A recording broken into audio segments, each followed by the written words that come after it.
The House on the Borderland by William Hope Hodgson. The finding of the manuscript right away in the west of Ireland lies a tiny hamlet called Creighton. It is situated, alone, at the base of a low hill. Far around there spreads a waste of bleak and totally inhospitable country, where, here and there at great intervals, one may come upon the ruins of some long, desolate cottage, unthatched and stark. The whole land is bare and unpeopled, the very earth scarcely covering the rock that lies beneath it, and with which the country abounds, in places rising out of the soil in wave-shaped ridges. Yet, in spite of its desolation, my friend Tennyson and I had elected to spend our vacation there. He had stumbled on the place by mere chance the year previously, during the course of a long walking tour, and discovered the possibilities for the angler in a small and unnamed river that runs past the outskirts of the little village. I have said that the river is without name. I may add that no map that I have hitherto consulted has shown either village or stream. They seem to have entirely escaped observation.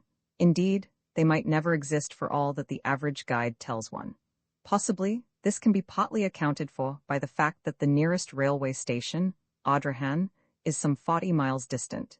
It was early one warm evening when my friend and I arrived in Creighton. We had reached Borderland the previous night, sleeping there in rooms hired at the village post office, and leaving in good time on the following morning, clinging insecurely to one of the typical jaunting cars. It had taken us all day to accomplish our journey over some of the roughest tracks imaginable, with the result that we were thoroughly tired and somewhat bad-tempered. However, the tent had to be erected and our goods stowed away before we could think of food or rest, and so we set to work, with the aid of our driver, and soon had the tent up upon a small patch of ground just outside the little village, and quite near to the river. Then, having stowed all our belongings, we dismissed the driver, as he had to make his way back as speedily as possible, and told him to come across to us at the end of a fortnight. We had brought sufficient provisions to last us for that space of time, and water we could get from the stream. Fuel we did not need, as we had included a small oil stove among our outfit, and the weather was fine and warm. It was Tennyson's idea to camp out instead of getting lodgings in one of the cottages. As he put it, there was no joke in sleeping in a room with a numerous family of healthy Irish in one corner and the pigsty in the other, while overhead a ragged colony of roosting fowls distributed their blessings impartially, and the whole place so full of peat smoke that it made a fellow sneeze his head off just to put it inside the doorway. Tennyson had got the stove lit now, and was busy cutting slices of bacon into the frying pan, so I took the kettle and walked down to the river for water. On the way, I had to pass close to a little group of the village people, who eyed me curiously, but not in any unfriendly manner, though none of them ventured a word. As I returned with my kettle filled, I went up to them, and after a friendly nod, to which they replied in like manner, I asked them casually about the fishing, but instead of answering, they just shook their heads silently and stared at me. I repeated the question, addressing more particularly a great, gaunt fellow at my elbow. Yet again, I received no answer. Then the man turned to a comrade and said something rapidly in a language that I did not understand, and at once, the whole crowd of them fell to jabbering in what, after a few moments, I guessed to be pure Irish. At the same time they cast many glances in my direction. For a minute, perhaps, they spoke among themselves thus. Then the man I had addressed faced round at me and said something. By the expression of his face, I guessed that he, in turn, was questioning me, but now I had to shake my head and indicate that I did not comprehend what it was they wanted to know. And so we stood looking at one another, until I heard Tennyson calling to me to hurry up with the kettle. Then, with a smile and a nod, I left them, and all in the little crowd smiled and nodded in return, though their faces still betrayed their puzzlement. It was evident, I reflected as I went toward the tent, that the inhabitants of these few huts in the wilderness did not know a word of English. And when I told Tennyson, he remarked that he was aware of the fact, and more, that it was not at all uncommon in that part of the country, where the people often lived and died in their isolated hamlets without ever coming in contact with the outside world. I wish we had got the driver to interpret for us before he left, I remarked, as we sat down to our meal. It seems so strange for the people of this place not even to know what we've come for. Tennyson grunted in assent, and thereafter was silent for a while. Later, having satisfied our appetites somewhat, we began to talk, laying our plans for the morrow. Then, after a smoke, we closed the flap of the tent and prepared to turn in. "I suppose there's no chance of those fellows outside taking anything?" I asked, as we rolled ourselves in our blankets. Tennyson said that he did not think so, at least while we were about, and as he went on to explain, we could lock up everything, except the tent, in the big chest that we had brought to hold our provisions. I agreed to this, and soon we were both asleep. Next morning, early, we rose and went for a swim in the river, after which we dressed and had breakfast. Then we roused out our fishing tackle and overhauled it, by which time, our breakfasts having settled somewhat, we made all secure within the tent and strode off in the direction my friend had explored on his previous visit. During the day we fished happily, working steadily upstream, and by evening we had one of the prettiest creels of fish that I had seen for a long while. Returning to the village, we made a good feed off our day's spoil, after which, having selected a few of the finer fish for our breakfast, we presented the remainder to the group of villagers who had assembled at a respectful distance to watch our doings. They seemed wonderfully grateful, and heaped mountains of what I presumed to be Irish blessings upon our heads. Thus we spent several days, having splendid sport and first-rate appetites to do justice upon our prey. We were pleased to find how friendly the villagers were inclined to be, and that there was no evidence of their having ventured to meddle with our belongings during our absences. It was on a Tuesday that we arrived in Creighton, and it would be on the Sunday following that we made a great discovery. Hitherto we had always gone upstream. On that day, however, we laid aside our rods and, taking some provisions, set off for a long ramble in the opposite direction. The day was warm, and we trudged along leisurely enough, stopping about midday to eat our lunch upon a great flat rock near the riverbank. Afterward we sat and smoked a while, resuming our walk only when we were tired of inaction. For perhaps another hour we wandered onward, chatting quietly and comfortably on this and that matter, and on several occasions stopping while my companion, who is something of an artist, made rough sketches of striking bits of the wild scenery. And then, without any warning whatsoever, the river we had followed so confidently came to an abrupt end, vanishing into the earth.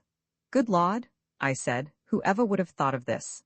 And I stared in amazement, then I turned to Tennyson. He was looking, with a blank expression upon his face, at the place where the river disappeared. In a moment he spoke. "Let us go on a bit, it may reappear again. Anyhow, it is worth investigating." I agreed, and we went forward once more, though rather aimlessly, for we were not at all certain in which direction to prosecute our search. For perhaps a mile we moved onward, then Tennyson, who had been gazing about curiously, stopped and shaded his eyes. "See," he said after a moment, "isn't that mist or something? Over there to the right, away in a line with that great piece of rock." And he indicated with his hand. I stared, and after a minute seemed to see something, but could not be certain, and said so. "Anyway," my friend replied, "we'll just go across and have a glance." And he started off in the direction he had suggested, I following. Presently we came among bushes, and after a time, out upon the top of a high, boulder-strewn bank, from which we looked down into a wilderness of bushes and trees. "Seems as though we had come upon an oasis in this desert of stone," muttered Tennyson as he gazed interestedly. Then he was silent, his eyes fixed, and I looked also, for up from somewhere about the center of the wooded lowland there rose high into the quiet air a great column of haze-like spray, upon which the sun shone, causing innumerable rainbows. "How beautiful!" I exclaimed. "Yes," answered Tennyson, thoughtfully. "There must be a waterfall or something over there. Perhaps it's our river come to light again. Let's go and see."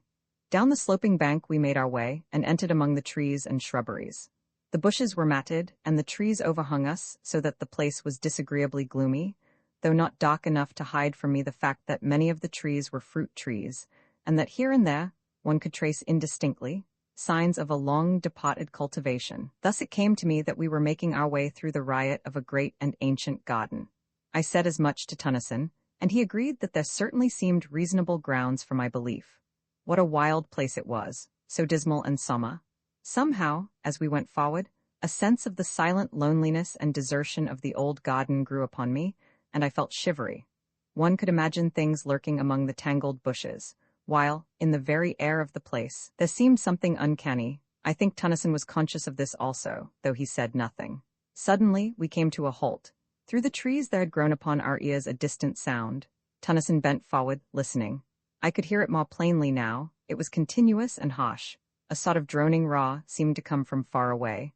I experienced a queer, indescribable little feeling of nervousness. What sort of place was it into which we had got?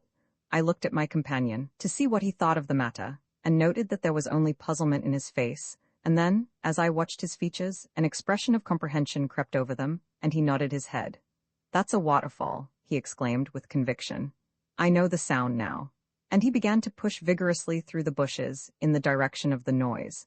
As we went forward, the sound became plainer continually, showing that we were heading straight toward it.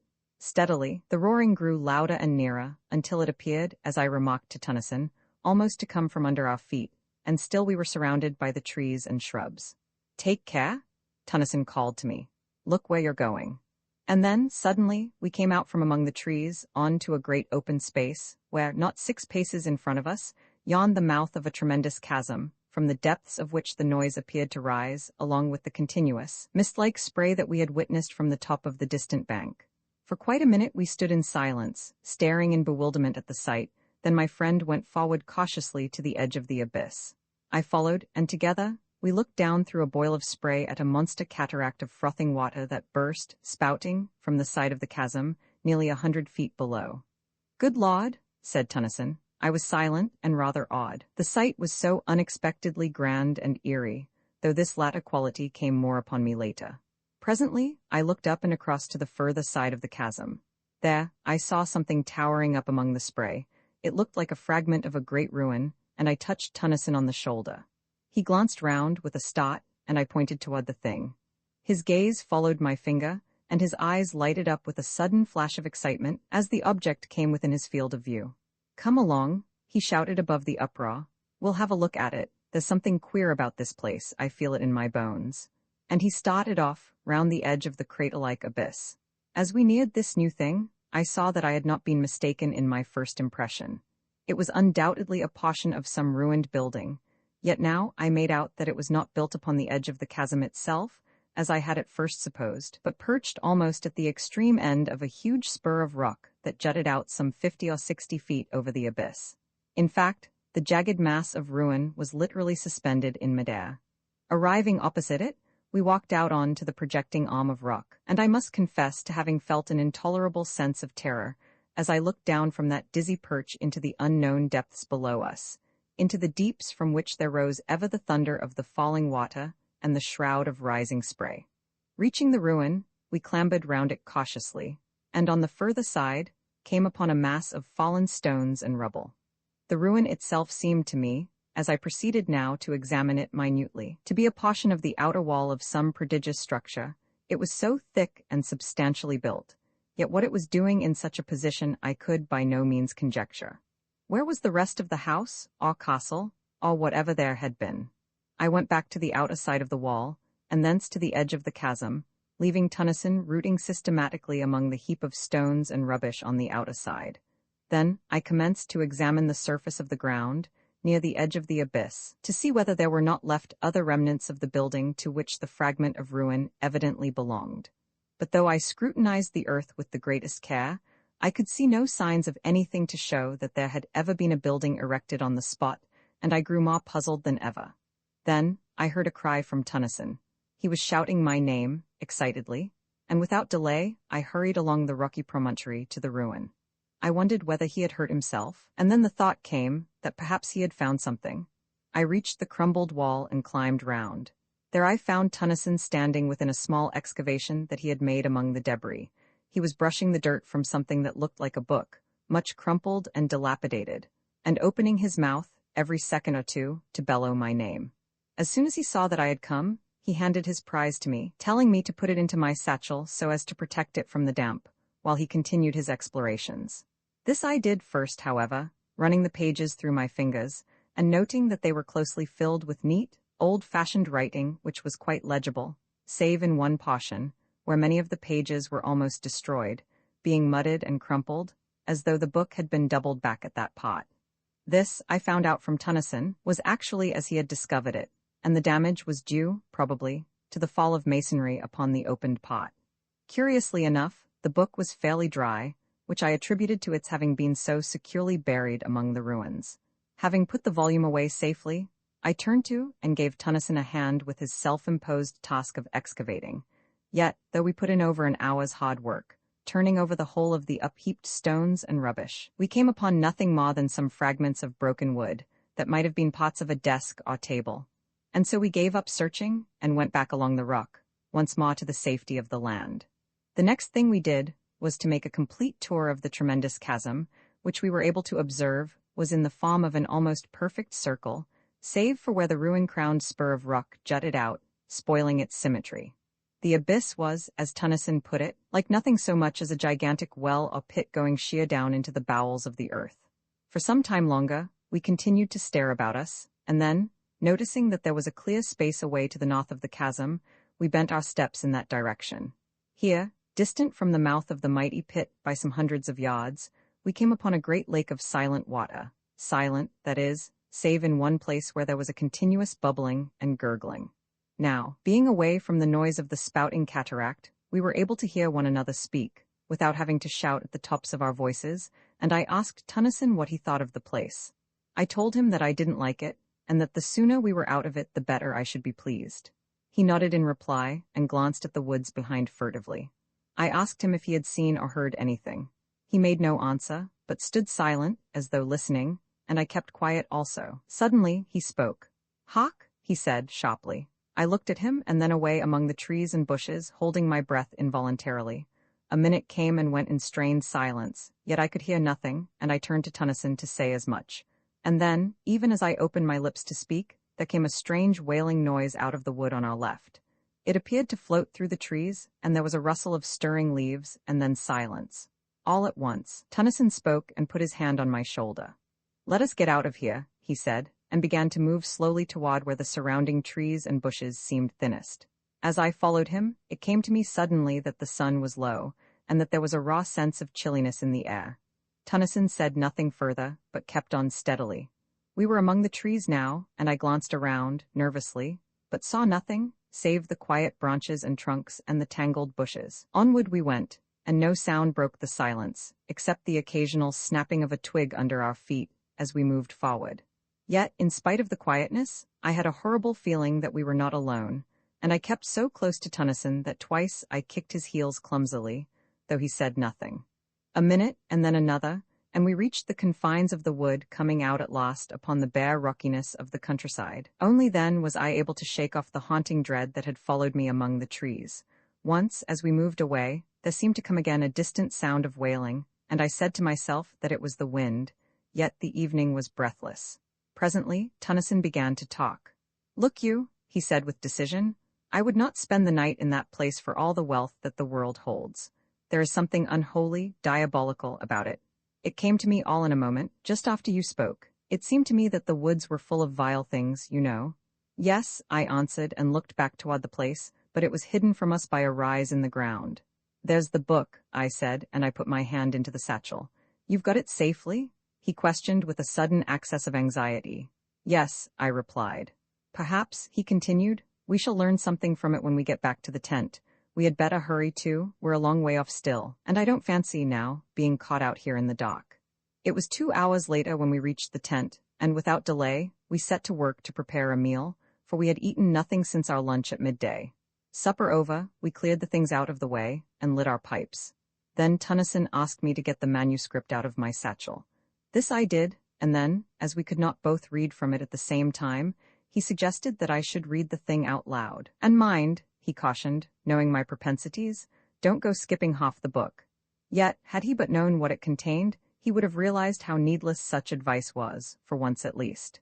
And there, seated in the opening of our little tent, I began the strange tale of the house on the Borderland, for such was the title of the MS. This is told in the following pages. The time of waiting the sun was now warm, and shining brightly, forming a wondrous contrast to the dark and dismal cellars, and it was with comparatively light feelings that I made my way up to the tower to survey the gardens. There, I found everything quiet, and after a few minutes went down to Mary's room. Here, having knocked and received a reply, I unlocked the door. My sister was sitting quietly on the bed, as though waiting. She seemed quite herself again, and made no attempt to move away as I approached.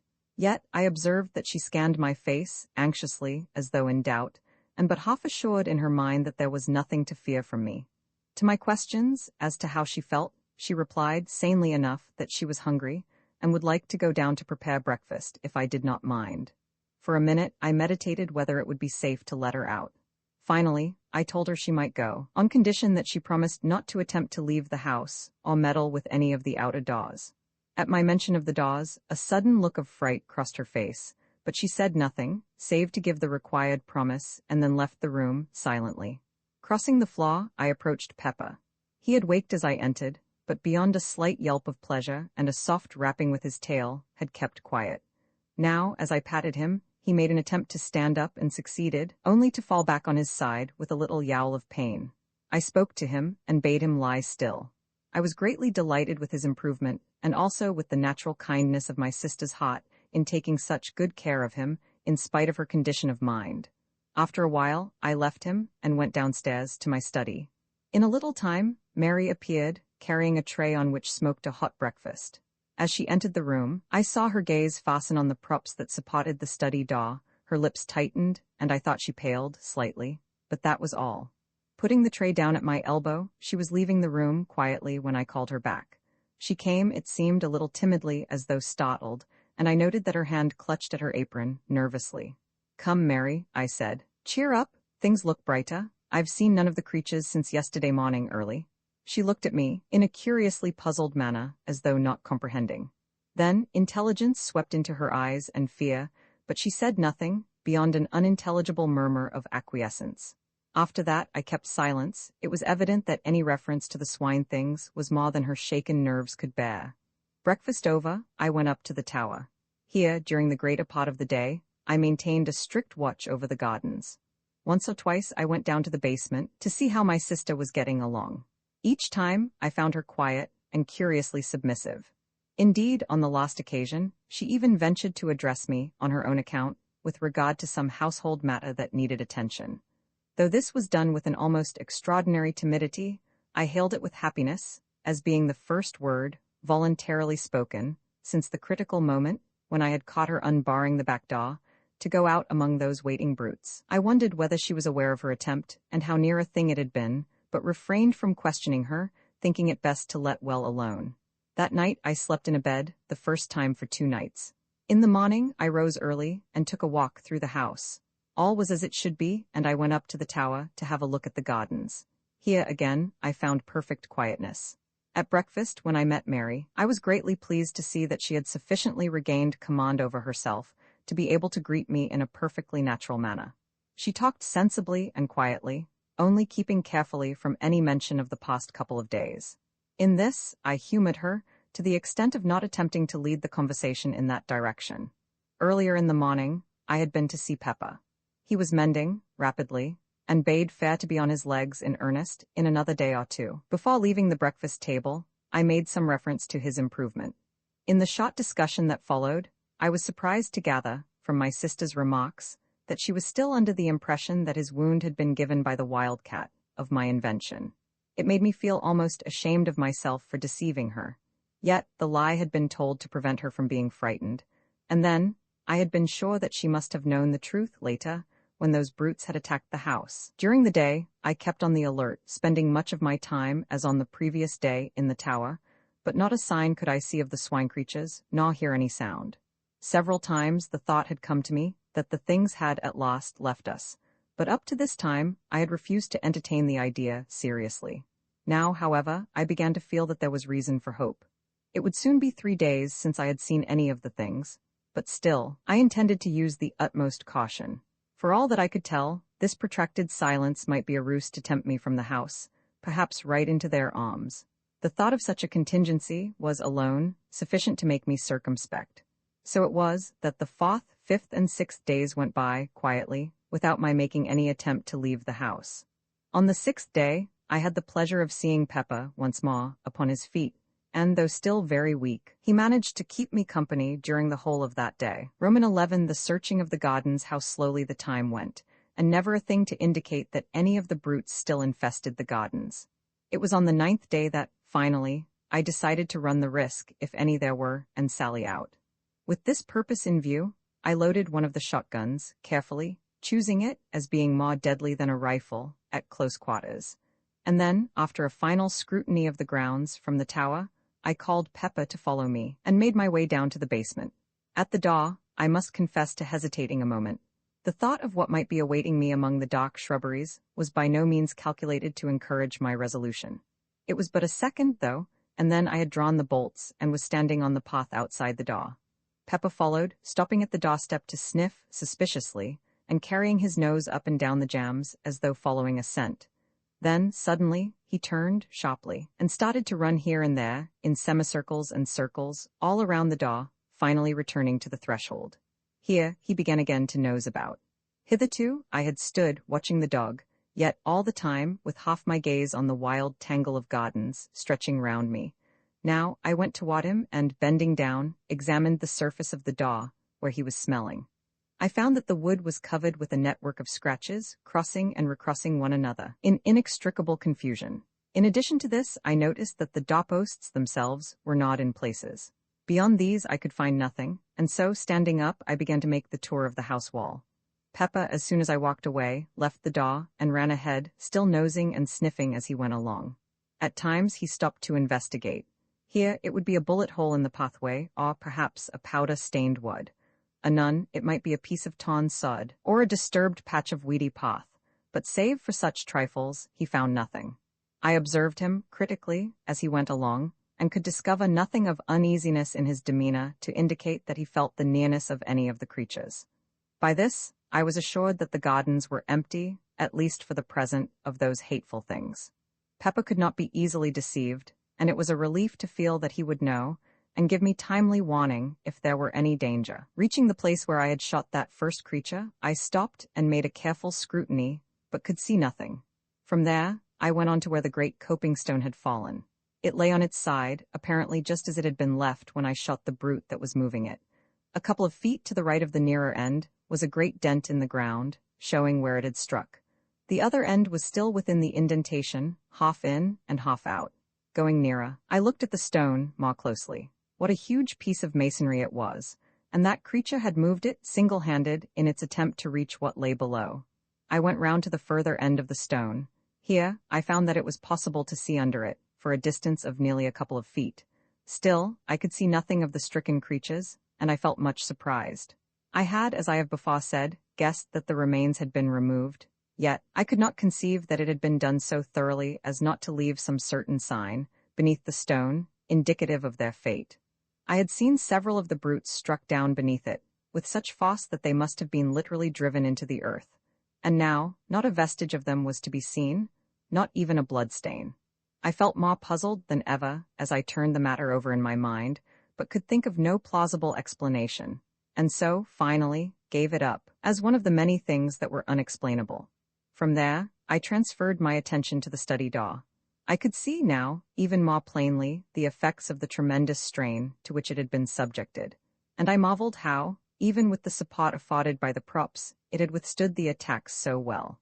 There were no marks of blows, indeed, none had been given, but the door had been literally riven from its hinges by the application of enormous, silent force. One thing that I observed affected me profoundly. The head of one of the props had been driven right through a panel. This was of itself sufficient to show how huge an effort the creatures had made to break down the door, and how nearly they had succeeded. Leaving, I continued my tour around the house, finding little else of interest, save at the back, where I came across the piece of piping I had torn from the wall, lying among the long grass underneath the broken window. Then, I returned to the house and, having rebolted the back door, went up to the tower. Here I spent the afternoon, reading and occasionally glancing down into the gardens. I had determined, if the night passed quietly, to go as far as the pit on the morrow. Perhaps I should be able to learn then something of what had happened. The day slipped away, and the night came and went much as the last few nights had gone. When I rose, the morning had broken, fine and clear, and I determined to put my project into action. During breakfast, I considered the matter carefully, after which I went to the study for my shotgun. In addition, I loaded and slipped into my pocket a small but heavy pistol. I quite understood that, if there were any danger, it lay in the direction of the pit, and I intended to be prepared. Leaving the study, I went down to the back door, followed by Peppa. Once outside, I took a quick survey of the surrounding gardens, and then set off toward the pit. On the way, I kept a sharp outlook, holding my gun, handily. Peppa was running ahead, I noticed, without any apparent hesitation. From this, I augured that there was no imminent danger to be apprehended, and I stepped out more quickly in his wake. He had reached the top of the pit now, and was nosing his way along the edge. A minute later, I was beside him, looking down into the pit. For a moment, I could scarcely believe that it was the same place. So greatly was it changed. The dark, wooded ravine of a fortnight ago, with a foliage-hidden stream running sluggishly at the bottom, existed no longer. Instead, my eyes showed me a ragged chasm, partly filled with a gloomy lake of turbid water. All one side of the ravine was stripped of underwood, showing the bare rock. A little to my left, the side of the pit appeared to have collapsed altogether, forming a deep V-shaped cleft in the face of the rocky cliff. This rift ran, from the upper edge of the ravine, nearly down to the water, and penetrated into the pit side to a distance of some 40 feet. Its opening was at least 6 yards across, and from this it seemed to taper into about 2. But what attracted my attention, more than even the stupendous split itself, was a great hole, some distance down the cleft and right in the angle of the V. It was clearly defined, and not unlike an arched doorway in shape, though, lying as it did in the shadow, I could not see it very distinctly. The opposite side of the pit still retained its verdure, but so torn in places and everywhere covered with dust and rubbish that it was hardly distinguishable as such. My first impression that there had been a landslip was, I began to see, not sufficient of itself to account for all the changes I witnessed. And the water? I turned suddenly, for I had become aware that, somewhere to my right, there was a noise of running water. I could see nothing, but now that my attention had been caught, I distinguished, easily, that it came from somewhere at the east end of the pit. Slowly, I made my way in that direction, the sound growing plainer as I advanced until in a little, I stood right above it. Even then, I could not perceive the cause until I knelt down and thrust my head over the cliff. Here, the noise came up to me, plainly, and I saw, below me, a torrent of clear water, issuing from a small fissure in the pit side and rushing down the rocks into the lake beneath. A little further along the cliff, I saw another, and beyond that again, 2 smaller ones. These, then, would help to account for the quantity of water in the pit, and if the fall of rock and earth had blocked the outlet of the stream at the bottom, there was little doubt but that it was contributing a very large share. Yet, I puzzled my head to account for the generally shaken appearance of the place. These streamlets, and that huge cleft further up the ravine. It seemed to me that more than the landslip was necessary to account for these. I could imagine an earthquake or a great explosion, creating some such condition of affairs as existed, but of these there had been neither. Then I stood up quickly, remembering that crash and the cloud of dust that had followed directly, rushing high into the air. But I shook my head, unbelievingly. No, it must have been the noise of the falling rocks and earth I had heard. Of course, the dust would fly, naturally. Still, in spite of my reasoning, I had an uneasy feeling that this theory did not satisfy my sense of the probable, and yet was any other that I could suggest likely to be half so plausible? Peppa had been sitting on the grass while I conducted my examination. Now, as I turned up the north side of the ravine, he rose and followed. Slowly, and keeping a careful watch in all directions, I made the circuit of the pit, but found little else that I had not already seen. From the west end, I could see the far waterfalls, uninterruptedly. They were some considerable distance up from the surface of the lake, about 50 feet, I calculated. For a little while longer, I loitered about, keeping my eyes and ears open, but still, without seeing or hearing anything suspicious.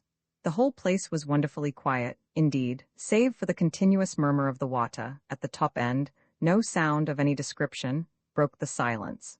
All this while, Peppa had shown no signs of uneasiness. This seemed to me to indicate that, for the time being at least, there was none of the swine creatures in the vicinity. So far as I could see, his attention appeared to have been taken, chiefly, with scratching and sniffing among the grass at the edge of the pit. At times he would leave the edge and run along toward the house, as though following invisible tracks, but in all cases, returning after a few minutes.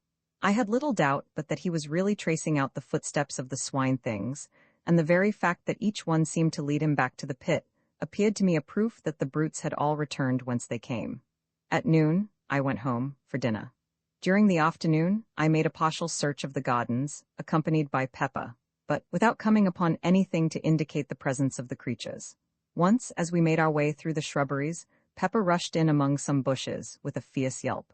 At that, I jumped back in sudden fright and threw my gun forward in readiness, only to laugh nervously as Peppa reappeared, chasing an unfortunate cat. Toward evening, I gave up the search and returned to the house. All at once, as we were passing a great clump of bushes on our right, Peppa disappeared, and I could hear him sniffing and growling among them in a suspicious manner. With my gun barrel I potted the intervening shrubbery and looked inside. There was nothing to be seen, save that many of the branches were bent down and broken, as though some animal had made a lair there, at no very previous date. It was probably, I thought, one of the places occupied by some of the swine creatures on the night of the attack. Next day, I resumed my search through the gardens, but without result. By evening, I had been right through them, and now, I knew, beyond the possibility of doubt, that there were no longer any of the things concealed about the place.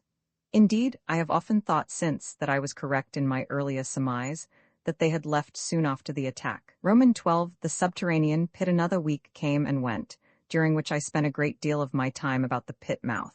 I had come to the conclusion a few days earlier that the arched hole, in the angle of the great rift, was the place through which the swine things had made their exit, from some unholy place in the bowels of the world.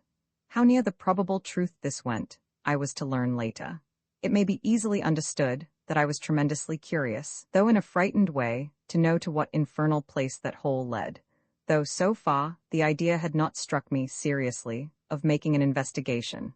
I was far too much imbued with a sense of horror of the swine creatures to think of venturing, willingly, where there was any chance of coming into contact with them.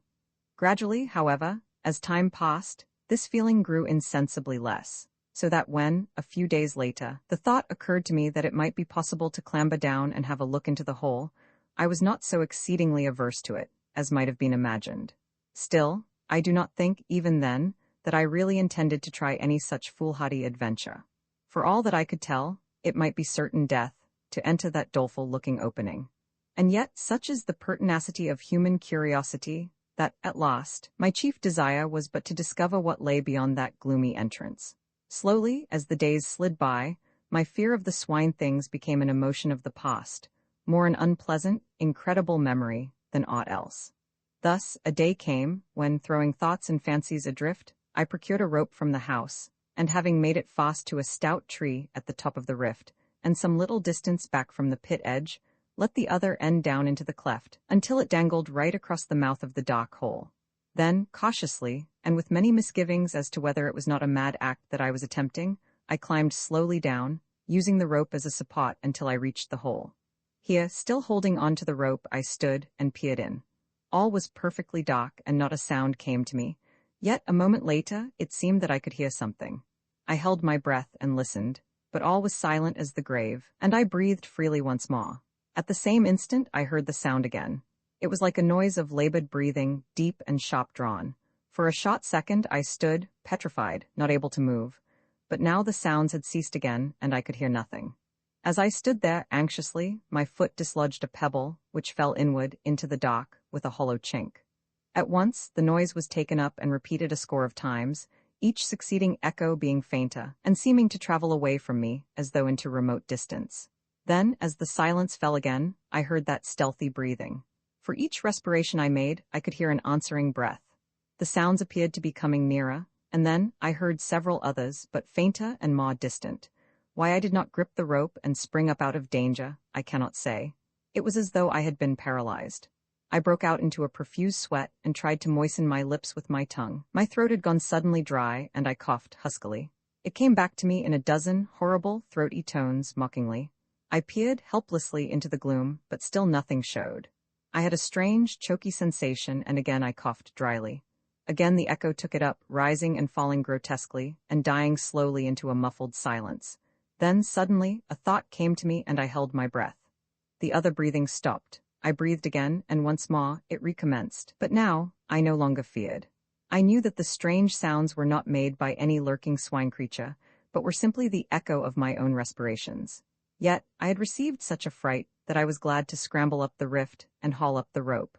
I was far too shaken and nervous to think of entering that dark hole then, and so returned to the house.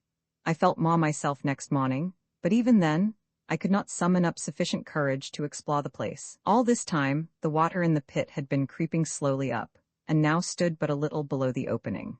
At the rate at which it was rising, it would be level with the floor in less than another week. And I realized that, unless I carried out my investigations soon, I should probably never do so at all, as the water would rise and rise, until the opening, itself, was submerged. It may have been that this thought stirred me to act, but whatever it was, a couple of days later, saw me standing at the top of the cleft, fully equipped for the task. This time, I was resolved to conquer my shirking and go right through with the matter. With this intention, I had brought, in addition to the rope, a bundle of candles, meaning to use them as a torch, also my double-barreled shotgun. In my belt, I had a heavy hoss pistol, loaded with buckshot. As before, I fastened the rope to the tree. Then, having tied my gun across my shoulders with a piece of stout cord, I lowered myself over the edge of the pit. At this movement, Peppa, who had been eyeing my actions watchfully, rose to his feet and ran to me with a half-bark, half-wail, it seemed to me, of warning.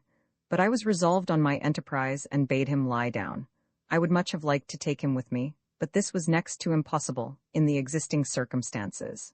As my face dropped level with the pit edge, he licked me, right across the mouth, and then, seizing my sleeve between his teeth, began to pull back, strongly. It was very evident that he did not want me to go. Yet, having made up my mind, I had no intention of giving up the attempt, and with a sharp word to Peppa to release me, I continued my descent, leaving the poor old fellow at the top, barking and crying like a forsaken pup. Carefully, I lowered myself from projection to projection. I knew that a slip might mean a wetting. Reaching the entrance, I let go the rope and untied the gun from my shoulders. Then, with a last look at the sky, which I noticed was clouding over, rapidly, I went forward a couple of paces so as to be shielded from the wind and lit one of the candles. Holding it above my head and grasping my gun firmly, I began to move on slowly, throwing my glances in all directions. For the first minute, I could hear the melancholy sound of Peppa's howling, coming down to me. Gradually, as I penetrated further into the darkness, it grew fainter, until in a little while, I could hear nothing. The path tended downward somewhat, and to the left. Thence it kept on, still running to the left until I found that it was leading me right in the direction of the house. Very cautiously, I moved onward, stopping every few steps to listen. I had gone perhaps 100 yards when suddenly, it seemed to me that I caught a faint sound, somewhere along the passage behind. With my heart thudding heavily, I listened. The noise grew plainer and appeared to be approaching rapidly. I could hear it distinctly now. It was the soft padding of running feet. In the first moments of fright, I stood, irresolute, not knowing whether to go forward or backward. Then, with a sudden realization of the best thing to do, I backed up to the rocky wall on my right, and holding the candle above my head, waited, gun in hand, cursing my foolhardy curiosity for bringing me into such a strait. I had not long to wait, but a few seconds, before two eyes reflected back from the gloom, the rays of my candle. I raised my gun, using my right hand only, and aimed quickly. Even as I did so, something leapt out of the darkness, with a blustering bark of joy that woke the echoes, like thunder. It was Peppa. How he had contrived to scramble down the cleft, I could not conceive. As I brushed my hand, nervously, over his coat, I noticed that he was dripping, and concluded that he must have tried to follow me and fallen into the water, from which he would not find it very difficult to climb. Having waited a minute or so to steady myself, I proceeded along the way, Peppa following, quietly. I was curiously glad to have the old fellow with me. He was company, and somehow, with him at my heels, I was less afraid. Also, I knew how quickly his keen ears would detect the presence of any unwelcome creature, should there be such, amid the darkness that wrapped us. For some minutes we went slowly along, the path still leading straight toward the house. Soon, I concluded, we should be standing right beneath it, did the path but carry far enough. I led the way, cautiously, for another 50 yards or so. Then I stopped and held the light high, and reason enough I had to be thankful that I did so, for there, not 3 paces forward, the path vanished and in place showed a hollow blackness that sent sudden fear through me. Very cautiously I crept forward and peered down, but could see nothing. Then I crossed to the left of the passage to see whether there might be any continuation of the path. Here, right against the wall, I found that a narrow track, some 3 feet wide, led onward. Carefully, I stepped onto it, but had not gone far before I regretted venturing thereon, for after a few paces, the already narrow way resolved itself into a mere ledge, with on the one side the solid, unyielding rock towering up in a great wall to the unseen roof, and on the other that yawning chasm. I could not help reflecting how helpless I was, should I be attacked there, with no room to turn, and where even the recoil of my weapon might be sufficient to drive me headlong into the depths below. To my great relief, a little further on, the track suddenly broadened out again to its original breadth. Gradually, as I went onward, I noticed that the path trended steadily to the right, and so, after some minutes, I discovered that I was not going forward, but simply circling the huge abyss. I had evidently come to the end of the great passage. 5 minutes later, I stood on the spot from which I had started, having been completely round what I guessed now to be a vast pit, the mouth of which must be at least 100 yards across. For some little time I stood there, lost in perplexing thought. What does it all mean? Was the cry that had begun to reiterate through my brain. A sudden idea struck me, and I searched round for a piece of stone. Presently, I found a bit of rock, about the size of a small loaf. Sticking the candle upright in a crevice of the floor, I went back from the edge, somewhat, and taking a short run, launched the stone forward into the chasm, my idea being to throw it far enough to keep it clear of the sides. Then I stooped forward and listened, but though I kept perfectly quiet, for at least a full minute, no sound came back to me from out of the dark. I knew then that the depth of the hole must be immense, for the stone, had it struck anything, was large enough to have set the echoes of that weird place, whispering for an indefinite period. Even as it was, the cavern had given back the sounds of my footfalls, multitudinously.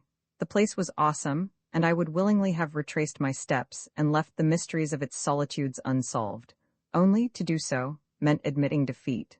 Then a thought came to try to get a view of the abyss. It occurred to me that if I placed my candles round the edge of the hole, I should be able to get, at least, some dim sight of the place. I found, on counting, that I had brought 15 candles in the bundle, my first intention having been, as I have already said, to make a torch of the lot. These I proceeded to place round the pit mouth, with an interval of about 20 yards between each. Having completed the circle, I stood in the passage and endeavored to get an idea of how the place looked, but I discovered, immediately, that they were totally insufficient for my purpose. They did little more than make the gloom visible. One thing they did, however, and that was, they confirmed my opinion of the size of the opening, and although they showed me nothing that I wanted to see, yet the contrast they afforded to the heavy darkness pleased me, curiously. It was as though 15 tiny stars shone through the subterranean night. Then, even as I stood, Peppa gave a sudden howl that was taken up by the echoes and repeated with ghastly variations, dying away, slowly. With a quick movement, I held aloft the one candle that I had kept and glanced down at the dog. At the same moment, I seemed to hear a noise, like a diabolical chuckle, rise up from the hitherto silent depths of the pit. I started, then I recollected that it was probably the echo of Peppa's howl. Peppa had moved away from me, up the passage a few steps. He was nosing along the rocky floor, and I thought I heard him lapping. I went toward him, holding the candle low. As I moved, I heard my boot go sop, sop, and the light was reflected from something that glistened, and crept past my feet, swiftly toward the pit. I bent lower and looked, then gave vent to an expression of surprise. From somewhere, higher up the path, a stream of water was running quickly in the direction of the great opening, and growing in size every second. Again, Peppa gave vent to that deep-drawn howl, and running at me, seized my coat and attempted to drag me up the path toward the entrance. With a nervous gesture, I shook him off and crossed quickly over to the left-hand wall.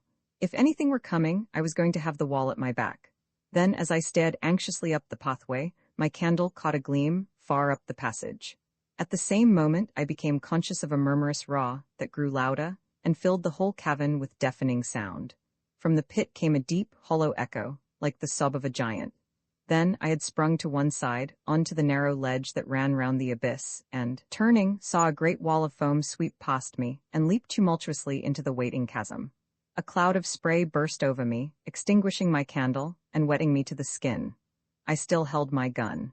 The 3 nearest candles went out, but the further ones gave only a short flicker. After the first rush, the flow of water eased down to a steady stream, maybe a foot in depth, though I could not see this until I had procured one of the lighted candles, and with it, started to reconnoiter.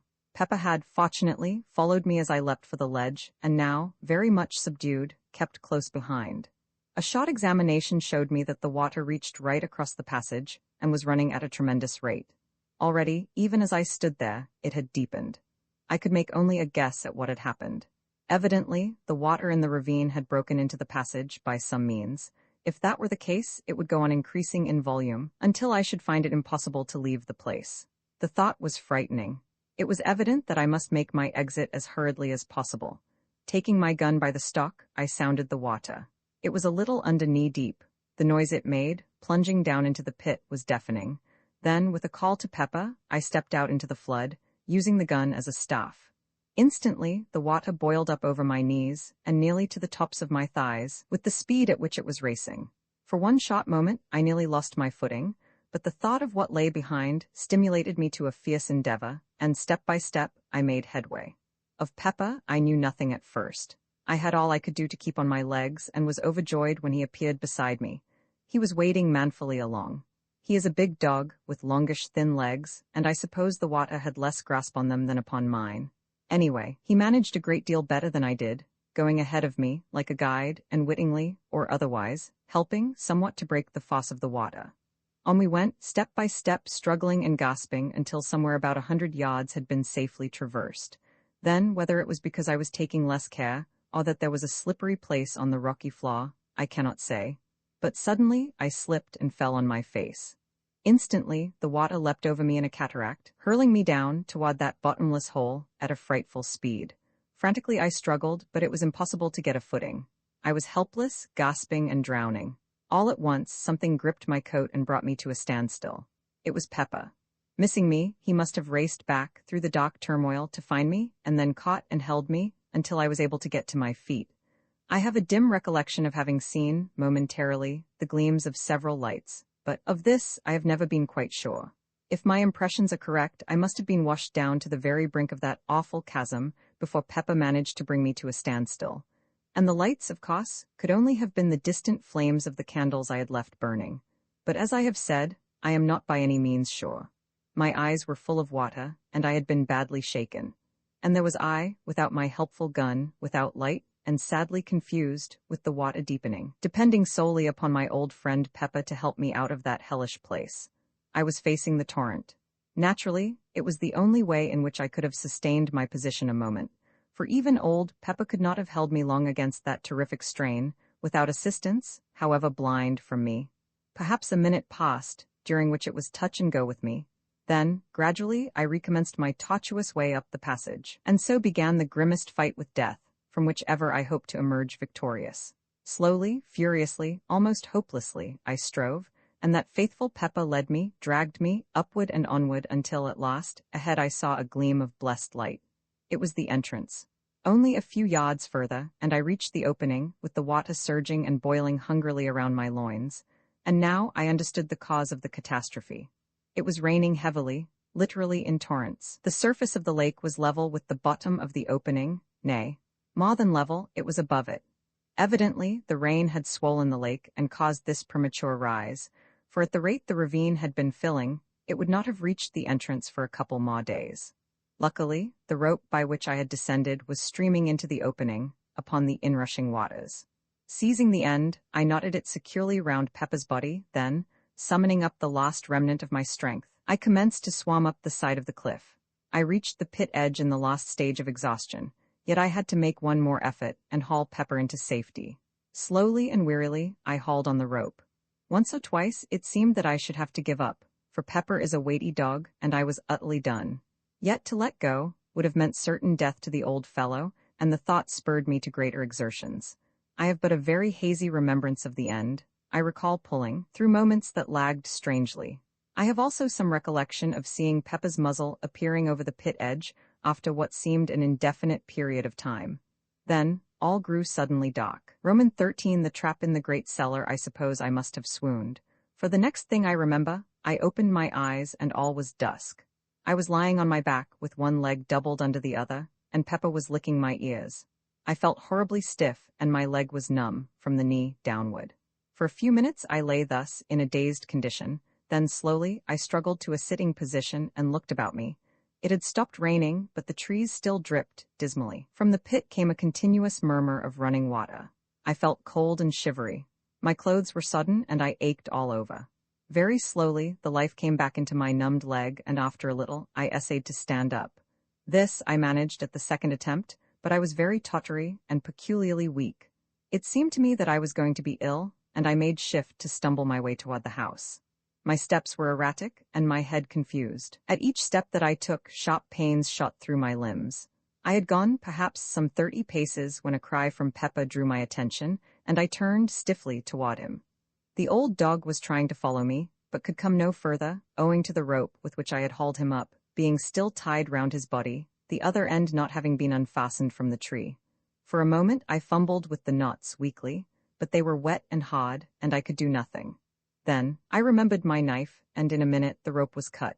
How I reached the house, I scarcely know, and of the days that followed, I remember still less.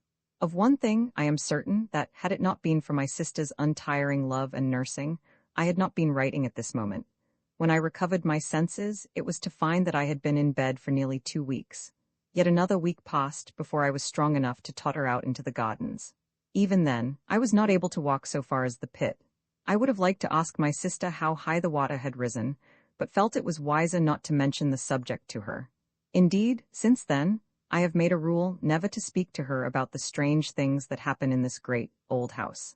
It was not until a couple of days later that I managed to get across to the pit. There, I found that, in my few weeks' absence, there had been wrought a wondrous change. Instead of the 3 pots filled ravine, I looked out upon a great lake, whose placid surface reflected the light, coldly. The water had risen to within 6 feet of the pit edge. Only in one pot was the lake disturbed, and that was above the place where, far down under the silent waters, yawned the entrance to the vast, underground pit. Here, there was a continuous bubbling, and occasionally, a curious sort of sobbing gurgle would find its way up from the depth. Beyond these, there was nothing to tell of the things that were hidden beneath. As I stood there, it came to me how wonderfully things had worked out. The entrance to the place whence the swine creatures had come was sealed up by a power that made me feel there was nothing more to fear from them. And yet, with the feeling, there was a sensation that, now, I should never learn anything further of the place from which those dreadful things had come. It was completely shut off and concealed from human curiosity forever. Strange, in the knowledge of that underground hellhole, how opposite has been the naming of the pit. One wonders how it originated and when. Naturally, one concludes that the shape and depth of the ravine would suggest the name pit. Yet, is it not possible that it has all along held a deeper significance, a hint, could one but have guessed, of the greater, more stupendous pit that lies far down in the earth, beneath this old house? Under this house? Even now, the idea is strange and terrible to me, for I have proved, beyond doubt, that the pit yawns right below the house, which is evidently supported, somewhere above the center of it, upon a tremendous, arched roof of solid rock. It happened in this wise that, having occasion to go down to the cellars, the thought occurred to me to pay a visit to the great vault, where the trap is situated, and see whether everything was as I had left it. Reaching the place, I walked slowly up the center, until I came to the trap. There it was, with the stones piled upon it, just as I had seen it last. I had a lantern with me, and the idea came to me that now would be a good time to investigate whatever lay under the great oak slab. Placing the lantern on the floor, I tumbled the stones off the trap and, grasping the ring, pulled the door open. As I did so, the cellar became filled with the sound of a murmurous thunder that rose from far below. At the same time, a damp wind blew up into my face, bringing with it a load of fine spray. Therewith I dropped the trap hurriedly, with a half-frightened feeling of wonder. For a moment I stood puzzled. I was not particularly afraid. The haunting fear of the swine things had left me long ago, but I was certainly nervous and astonished. Then a sudden thought possessed me, and I raised the ponderous door with a feeling of excitement. Leaving it standing upon its end, I seized the lantern and, kneeling down, thrust it into the opening. As I did so, the moist wind and spray drove in my eyes, making me unable to see for a few moments. Even when my eyes were clear, I could distinguish nothing below me, save darkness and whirling spray. Seeing that it was useless to expect to make out anything, with the light so high, I felt in my pockets for a piece of twine, with which to lower it further into the opening. Even as I fumbled, the lantern slipped from my fingers and hurtled down into the darkness. For a brief instant, I watched its fall and saw the light shine on a tumult of white foam, some 80 or 100 feet below me. Then it was gone. My sudden surmise was correct, and now I knew the cause of the wet and noise. The great cellar was connected with the pit by means of the trap, which opened right above it, and the moisture was the spray, rising from the water, falling into the depths. In an instant I had an explanation of certain things that had hitherto puzzled me. Now I could understand why the noises, on the first night of the invasion, had seemed to rise directly from under my feet, and the chuckle that had sounded when first I opened the trap. Evidently, some of the swine things must have been right beneath me. Another thought struck me. Were the creatures all drowned? Would they drown? I remembered how unable I had been to find any traces to show that my shooting had been really fatal. Had they life, as we understand life, or were they ghouls? These thoughts flashed through my brain as I stood in the dock, searching my pockets for matches. I had the box in my hand now, and striking a light, I stepped to the trapdoor and closed it. Then I piled the stones back upon it, after which I made my way out from the cellars. And so, I suppose the water goes on, thundering down into that bottomless hell pit. Sometimes I have an inexplicable desire to go down to the great cellar, open the trap, and gaze into the impenetrable, spray-damp darkness. At times, the desire becomes almost overpowering in its intensity. It is not mere curiosity that prompts me, but more as though some unexplained influence were at work. Still, I never go, and intend to fight down the strange longing and crush it, even as I would the unholy thought of self-destruction. This idea of some intangible force being exerted may seem reasonless. Yet, my instinct warns me that it is not so. In these things, reason seems to me less to be trusted than instinct. One thought there is, in closing, that impresses itself upon me with ever-growing insistence. It is that I live in a very strange house, a very awful house, and I have begun to wonder whether I am doing wisely in staying here. Yet if I left, where could I go, and still obtain the solitude, and the sense of her presence, one that alone make my old life bearable? Roman 14 The Sea of Sleep. For a considerable period after the last incident which I have narrated in my diary, I had serious thoughts of leaving this house, and might have done so, but for the great and wonderful thing of which I am about to write. How well I was advised in my heart when I stayed on here, spite of those visions and sights of unknown and unexplainable things. For had I not stayed, then I had not seen again the face of her I loved. Yes, though few know it, none now save my sister Mary, I have loved and, me, lost. I would write down the story of those sweet old days, but it would be like the tearing of old wounds. Yet after that which has happened, what need have I to care? For she has come to me out of the unknown. Strangely, she warned me passionately against this house, begged me to leave it, but admitted when I questioned her that she could not have come to me had I been elsewhere. Yet, in spite of this, still she warned me earnestly, telling me that it was a place long ago given over to evil, and under the power of grim laws, of which none here have knowledge. And I just asked her again whether she would come to me elsewhere, and she could only stand silent. It was thus that I came to the place of the Sea of Sleep, so she termed it in her dear speech with me. I had stayed up in my study, reading, and must have dozed over the book. Suddenly, I awoke and sat upright, with a start. For a moment, I looked round with a puzzled sense of something unusual. There was a misty look about the room, giving a curious softness to each table and chair and furnishing. Gradually, the mistiness increased, growing, as it were, out of nothing. Then, slowly, a soft white light began to glow in the room. The flames of the candles shone through it, palely. I looked from side to side and found that I could still see each piece of furniture, but in a strangely unreal way, more as though the ghost of each table and chair had taken the place of the solid article. Gradually, as I looked, I saw them fade and fade, until slowly they resolved into nothingness. Now I looked again at the candles. They shone wanly, and even as I watched, grew more unreal, and so vanished. The room was filled now with a soft yet luminous white twilight, like a gentle mist of light. Beyond this, I could see nothing. Even the walls had vanished. Presently, I became conscious that a faint, continuous sound pulsed through the silence that wrapped me. I listened intently. It grew more distinct until it appeared to me that I harked to the breathings of some great sea. I cannot tell how long a space passed thus, but after a while, it seemed that I could see through the mistiness, and slowly, I became aware that I was standing upon the shore of an immense and silent sea. This shore was smooth and long, vanishing to right and left of me, in extreme distances. In front swam a still immensity of sleeping ocean. At times it seemed to me that I caught a faint glimmer of light under its surface, but of this I could not be sure. Behind me rose up to an extraordinary height gaunt, black cliffs. Overhead the sky was of a uniform cold gray color, the whole place being lit by a stupendous globe of pale fire that swam a little above the far horizon and shed a foam-like light above the quiet waters. Beyond the gentle murmur of the sea, an intense stillness prevailed. For a long while I stayed there, looking out across its strangeness.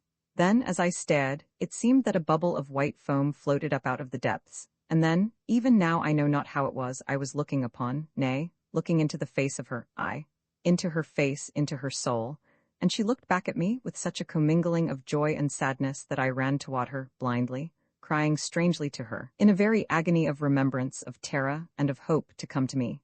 Yet, spite of my crying, she stayed out there upon the sea and only shook her head sorrowfully.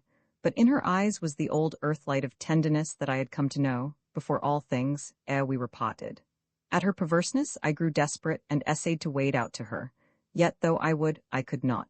Some invisible barrier, held me back, and I was fain to stay where I was, and cry out to her in the fullness of my soul, "Oh, my darling," but could say no more, for very intensity. And at that she came over swiftly and touched me, and it was as though heaven had opened. Yet when I reached out my hands to her, she put me from her with tenderly stern hands, and I was abashed. The fragments, too, the legible portions of the mutilated leaves. Through tears, noise of eternity in my ears, we parted, she whom I love. Oh my God, I was a great time dazed, and then I was alone in the blackness of the night. I knew that I journeyed back, once more, to the known universe. Presently, I emerged from that enormous darkness. I had come among the stars, vast time, the sun, far and remote. I entered into the gulf that separates our system from the outer suns. As I sped across the dividing dark, I watched steadily the ever-growing brightness and size of our sun. Once I glanced back to the stars and saw them shift, as it were, in my wake against the mighty background of night. So vast was the speed of my passing spirit. I drew nigher to our system, and now I could see the shine of Jupiter. Later, I distinguished the cold, blue gleam of the earth-light. I had a moment of bewilderment. All about the sun there seemed to be bright objects moving in rapid orbits. Inward, nigh to the savage glory of the sun, there circled two dotting points of light, and further off, there flew a blue, shining speck that I knew to be the Earth. It circled the sun in a space that seemed to be no more than an Earth minute, nearer with great speed. I saw the radiances of Jupiter and Saturn, spinning, with incredible swiftness, in huge orbits. And ever I drew more nigh, and looked out upon this strange sight, the visible circling of the planets about the mother sun. It was as though time had been annihilated for me, so that a year was no more to my unfleshed spirit than is a moment to an earth-bound soul. The speed of the planets appeared to increase, and presently I was watching the sun, all ringed about with hair-like circles of different-colored fire, the paths of the planets hurtling at mighty speed about the central flame. The sun grew vast as though it leapt to meet me. And now I was within the circling of the outer planets and flitting swiftly toward the place where the earth, glimmering through the blue splendor of its orbit, as though a fiery mist, circled the sun at a monstrous speed.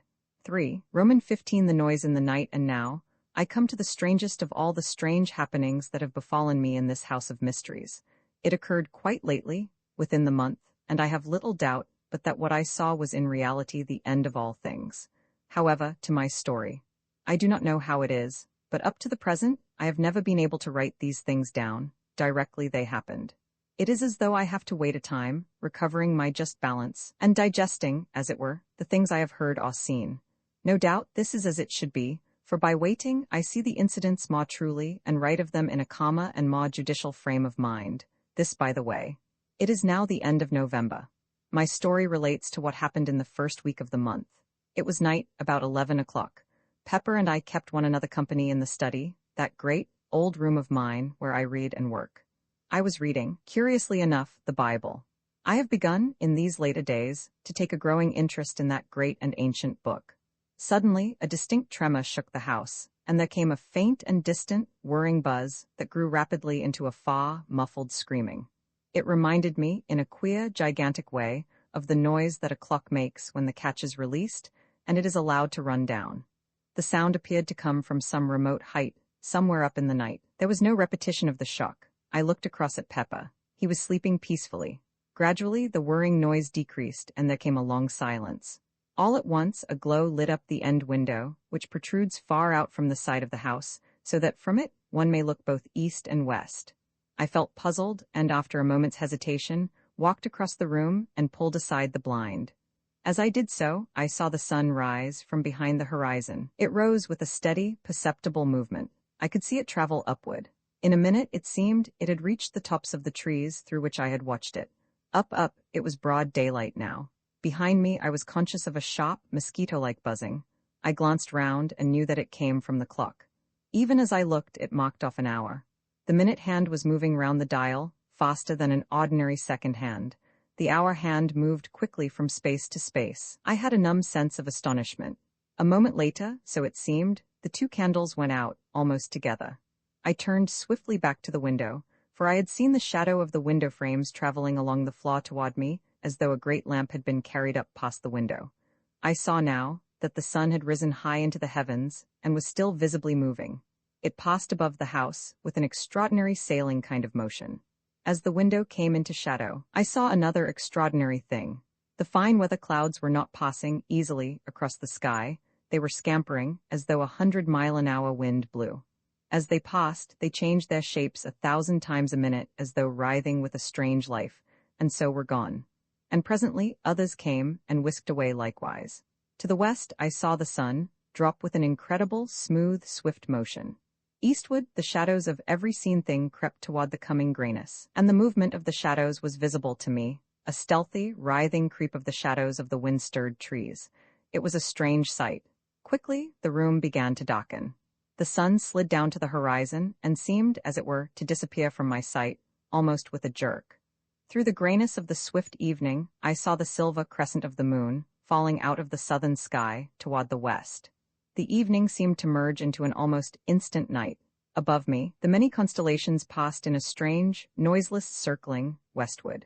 The moon fell through that lost 1,000 fathoms of the night gulf, and there was only the starlight. About this time, the buzzing in the corner ceased, telling me that the clock had run down. A few minutes passed, and I saw the eastward sky lighten. A gray, sullen morning spread through all the darkness and hid the march of the stars. Overhead there moved, with a heavy, everlasting rolling, a vast, seamless sky of gray clouds, a cloud sky that would have seemed motionless through all the length of an ordinary Earth day. The sun was hidden from me, but from moment to moment the world would brighten and darken, beneath waves of subtle light and shadow. The light shifted ever westward, and the night fell upon the earth. A vast rain seemed to come with it, and a wind of a most extraordinary loudness, as though the howling of a night-long gale were packed into the space of no more than a minute. This noise passed almost immediately, and the clouds broke, so that, once more, I could see the sky. The stars were flying westward with astounding speed. It came to me now, for the first time, that, though the noise of the wind had passed, yet a constant, blurred sound was in my ears. Now that I noticed it, I was aware that it had been with me all the time. It was the world noise, and then, even as I grasped at so much comprehension, there came the eastward light. No more than a few heartbeats, and the sun rose swiftly. Through the trees I saw it, and then it was above the trees. Up, it soared, and all the world was light. It passed with a swift, steady swing to its highest altitude and fell thence, westward. I saw the day roll visibly over my head. A few light clouds flitted northward and vanished. The sun went down with one swift, clear plunge, and there was about me, for a few seconds, the dark growing gray of the gloaming. Southward and westward the moon was sinking rapidly. The night had come already. A minute it seemed, and the moon fell those remaining fathoms of dark sky. Another minute or so, and the eastward sky glowed with the coming dawn. The sun leapt upon me with a frightening abruptness, and soared ever more swiftly toward the zenith. Then, suddenly, a fresh thing came to my sight. A black thundercloud rushed up out of the south, and seemed to leap all the arc of the sky in a single instant. As it came, I saw that its advancing edge flapped, like a monstrous black cloth in the heaven, twirling and undulating rapidly, with a horrid suggestiveness. In an instant, all the air was full of rain, and 100 lightning flashes seemed to flood downward, as it were in one great shower. In the same second of time, the world noise was drowned in the roar of the wind, and then my ears ached under the stunning impact of the thunder. And in the midst of this storm, the night came, and then, within the space of another minute, the storm had passed, and there was only the constant blur of the world noise on my hearing. Overhead, the stars were sliding quickly westward, and something, mayhaps the particular speed to which they had attained, brought home to me, for the first time, a keen realization of the knowledge that it was the world that revolved.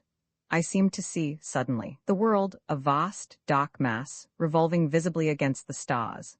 The dawn and the sun seemed to come together, so greatly had the speed of the world revolution increased. The sun drove up in one long, steady curve, passed its highest point and swept down into the western sky, and disappeared. I was scarcely conscious of evening, so brief was it. Then I was watching the flying constellations and the westward hastening moon.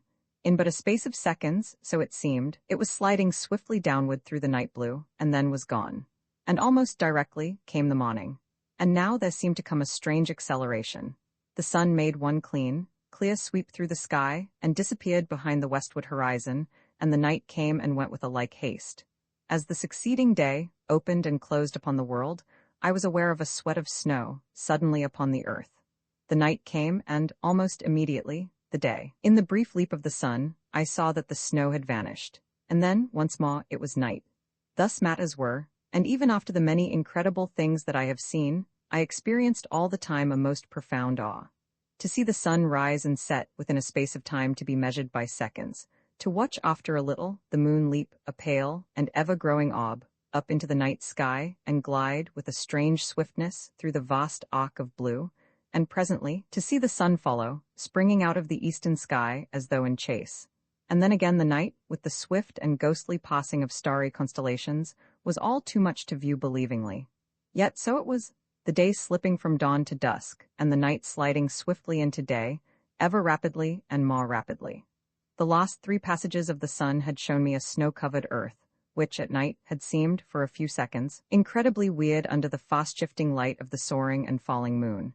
Now, however, for a little space, the sky was hidden by a sea of swaying, leaden-white clouds, which lightened and blackened, alternately, with the passage of day and night. The clouds rippled and vanished, and there was once more before me the vision of the swiftly leaping sun and nights that came and went like shadows. Faster and faster spun the world, and now each day and night was completed within the space of but a few seconds, and still the speed increased. It was a little later that I noticed that the sun had begun to have the suspicion of a trail of fire behind it. This was due, evidently, to the speed at which it, apparently, traversed the heavens.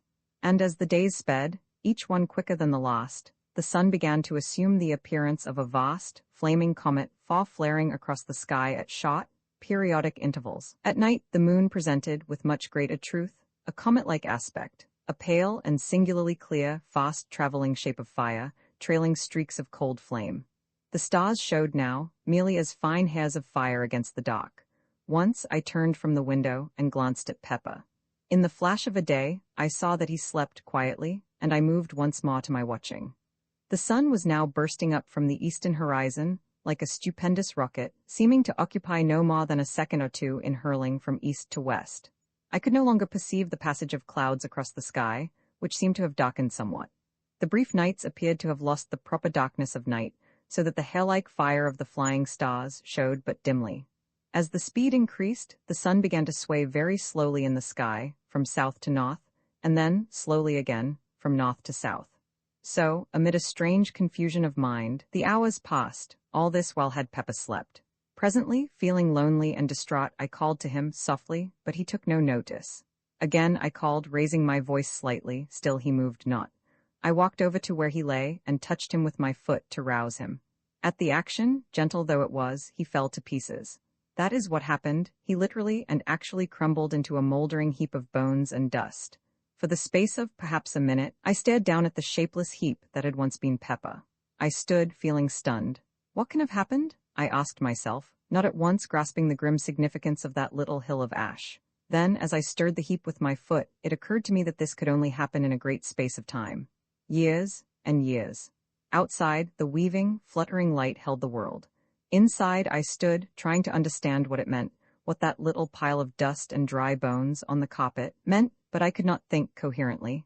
I glanced away, round the room, and now, for the first time, noticed how dusty and old the place looked.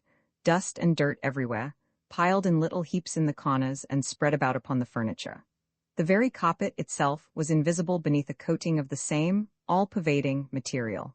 As I walked, little clouds of the stuff rose up from under my footsteps and assailed my nostrils, with a dry, bitter odor that made me wheeze. Huskily, suddenly, as my glance fell again upon Peppa's remains, I stood still and gave voice to my confusion, questioning aloud whether the years were indeed passing, whether this, which I had taken to be a form of vision, was in truth a reality. I paused. A new thought had struck me. Quickly, but with steps which, for the first time, I noticed tottered, I went across the room to the great pier glass and looked in. It was too covered with grime to give back any reflection, and, with trembling hands, I began to rub off the dirt. Presently, I could see myself. The thought that had come to me was confirmed. Instead of the great, hale man, who scarcely looked 50, I was looking at a bent, decrepit man, whose shoulders stooped, and whose face was wrinkled with the years of a century. The hair, which a few short hours ago had been nearly coal-black, was now silvery white. Only the eyes were bright. Gradually, I traced in that ancient man a faint resemblance to myself of other days. I turned away and tottered to the window. I knew now that I was old, and the knowledge seemed to confirm my trembling walk. For a little space, I stared moodily out into the blurred vista of changeful landscape. Even in that short time, a year passed, and with a petulant gesture, I left the window. As I did so, I noticed that my hand shook with the palsy of old age, and a short sob choked its way through my lips. For a little while, I paced tremulously between the window and the table, my gaze wandering hither and thither, uneasily. How dilapidated the room was.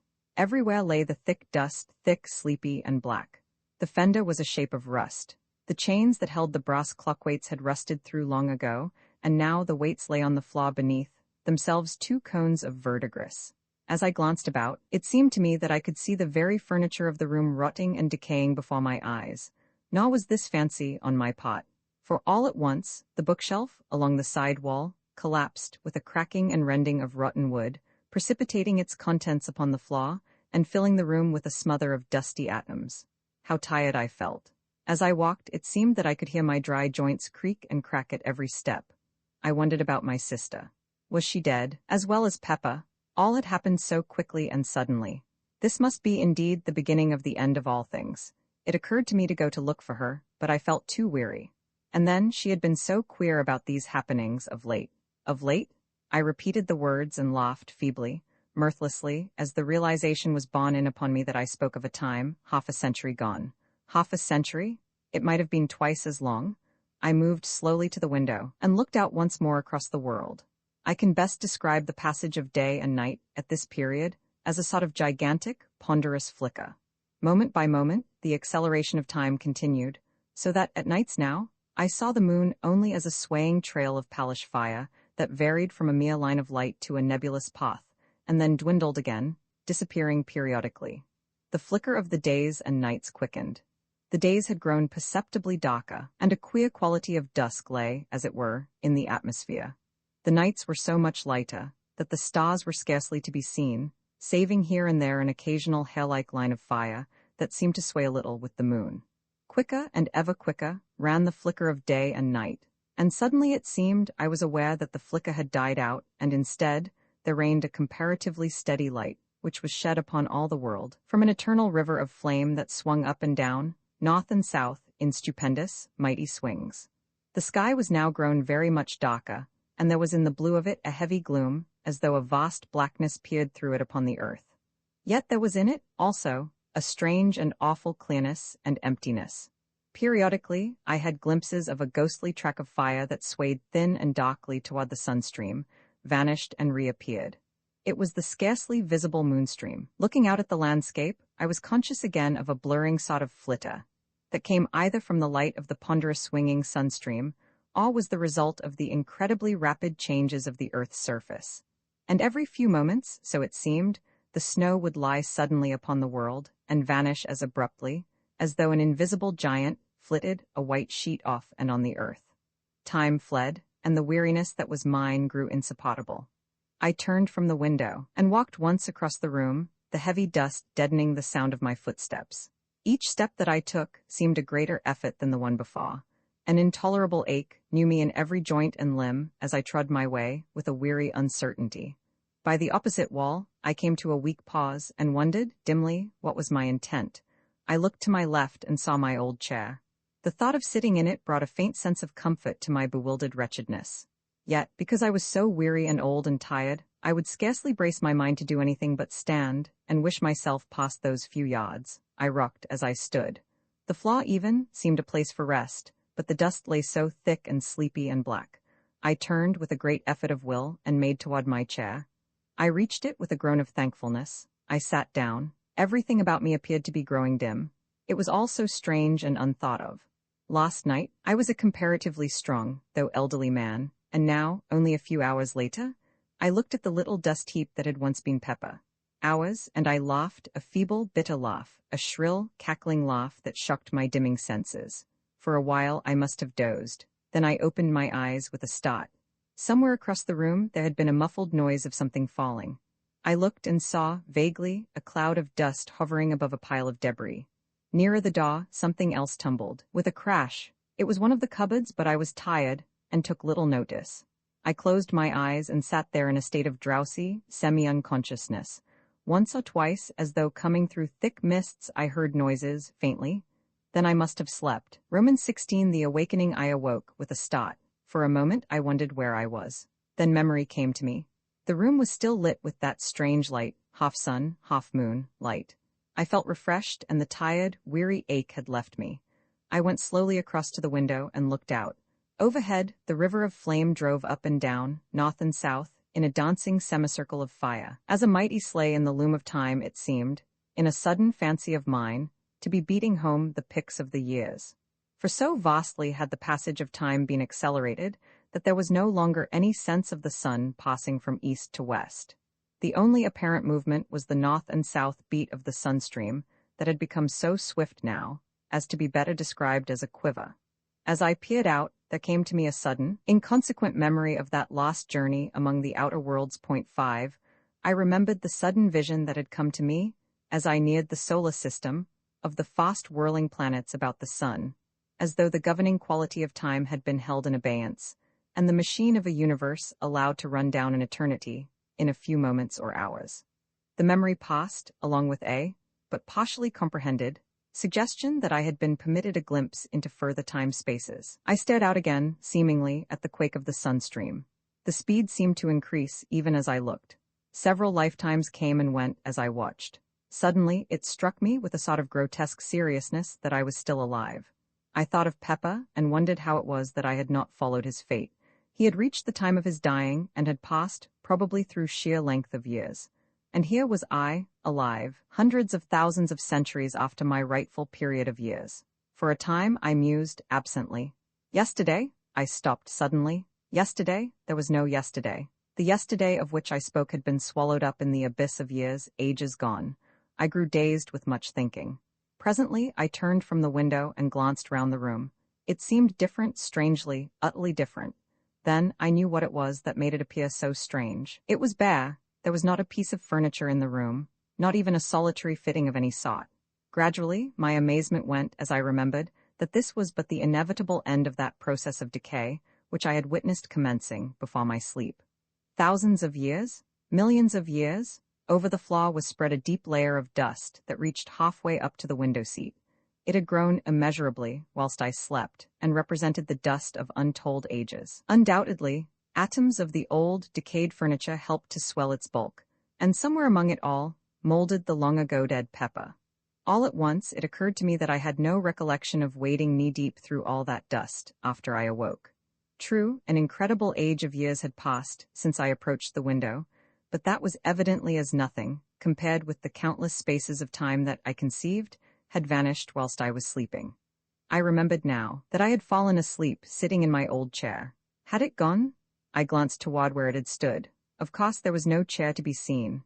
I could not satisfy myself whether it had disappeared after my waking or before. If it had molded under me, surely I should have been waked by the collapse. Then I remembered that the thick dust which covered the floor would have been sufficient to soften my fall, so that it was quite possible I had slept upon the dust for 1,000,000 years or more. As these thoughts wandered through my brain, I glanced again, casually, to where the chair had stood. Then, for the first time, I noticed that there were no marks in the dust of my footprints between it and the window. But then, ages of years had passed since I had awaked, tens of thousands of years.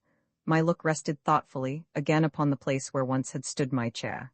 Suddenly, I passed from abstraction to intentness, for there, in its standing place, I made out a long undulation, rounded off with the heavy dust. Yet it was not so much hidden, but that I could tell what had caused it. I knew, and shivered at the knowledge, that it was a human body, ages dead, lying there, beneath the place where I had slept. It was lying on its right side, its back turned toward me. I could make out and trace each curve and outline, softened and molded, as it were, in the black dust. In a vague sort of way, I tried to account for its presence there. Slowly, I began to grow bewildered, as the thought came to me that it lay just about where I must have fallen when the chair collapsed. Gradually, an idea began to form itself within my brain, a thought that shook my spirit. It seemed hideous and insupportable, yet it grew upon me steadily until it became a conviction. The body under that coating, that shroud of dust, was neither more nor less than my own dead shell. I did not attempt to prove it. I knew it now, and wondered I had not known it all along. I was a bodiless thing. A while I stood, trying to adjust my thoughts to this new problem. In time, how many thousands of years I know not, I attained to some degree of quietude, sufficient to enable me to pay attention to what was transpiring around me. Now, I saw that the elongated mound had sunk, collapsed, level with the rest of the spreading dust. And fresh atoms, impalpable, had settled above that mixture of grave powder, which the eons had ground. A long while I stood, turned from the window. Gradually I grew more collected while the world slipped across the centuries into the future. Presently I began a survey of the room. Now I saw that time was beginning its destructive work, even on this strange old building. That it had stood through all the years was, it seemed to me, proof that it was something different from any other house. I do not think, somehow, that I had thought of its decaying. Though why, I could not have said.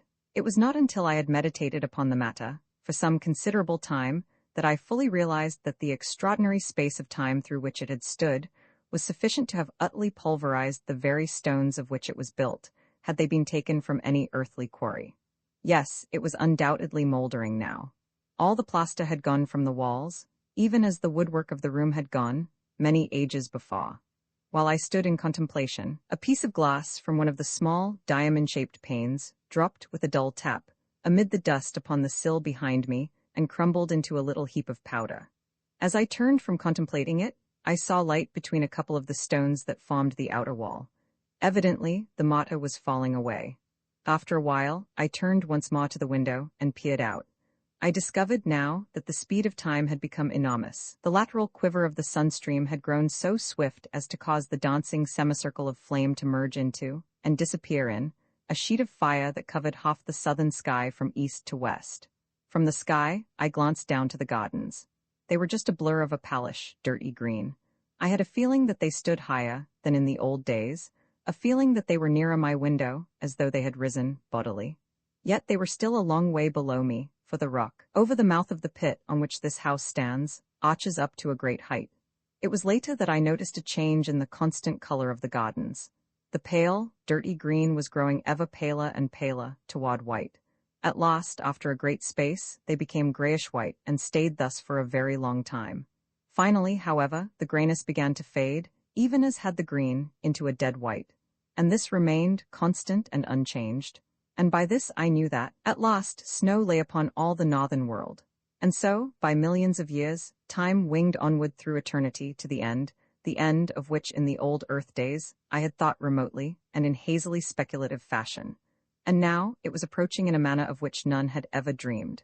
I recollect that about this time I began to have a lively, though morbid, curiosity as to what would happen when the end came, but I seemed strangely without imaginings. All this while, the steady process of decay was continuing. The few remaining pieces of glass had long ago vanished, and every now and then a soft thud and a little cloud of rising dust would tell of some fragment of fallen mortar or stone. I looked up again, to the fiery sheet that quaked in the heavens above me and far down into the southern sky.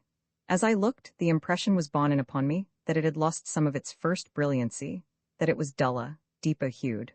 I glanced down, once more, to the blurred white of the worldscape. Sometimes my look returned to the burning sheet of dulling flame that was, and yet hid, the sun.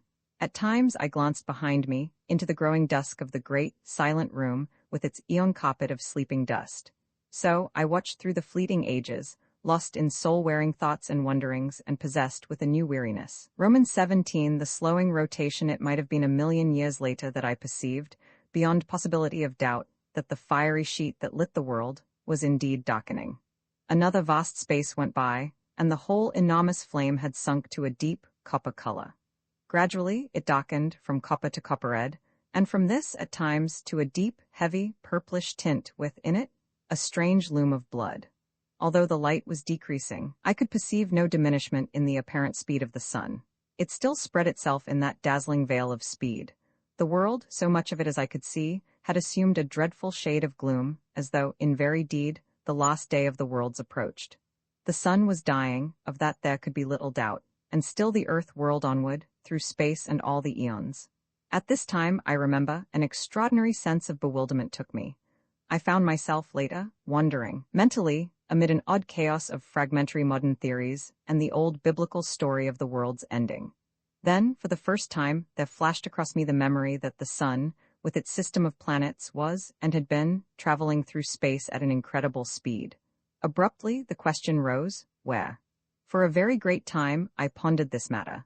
But finally, with a certain sense of the futility of my puzzlings, I let my thoughts wander to other things. I grew to wondering how much longer the house would stand. Also, I queried to myself whether I should be doomed to stay, bodiless, upon the earth, through the dark time that I knew was coming. From these thoughts I fell again to speculations upon the possible direction of the sun's journey through space, and so another great while passed. Gradually, as time fled, I began to feel the chill of a great winter. Then I remembered that, with the sun dying, the cold must be, necessarily, extraordinarily intense. Slowly, as the eons slipped into eternity, the earth sank into a heavier and redder gloom.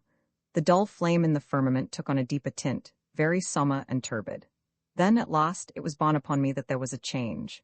The fiery, gloomy curtain of flame that hung quaking overhead and down away into the southern sky began to thin and contract.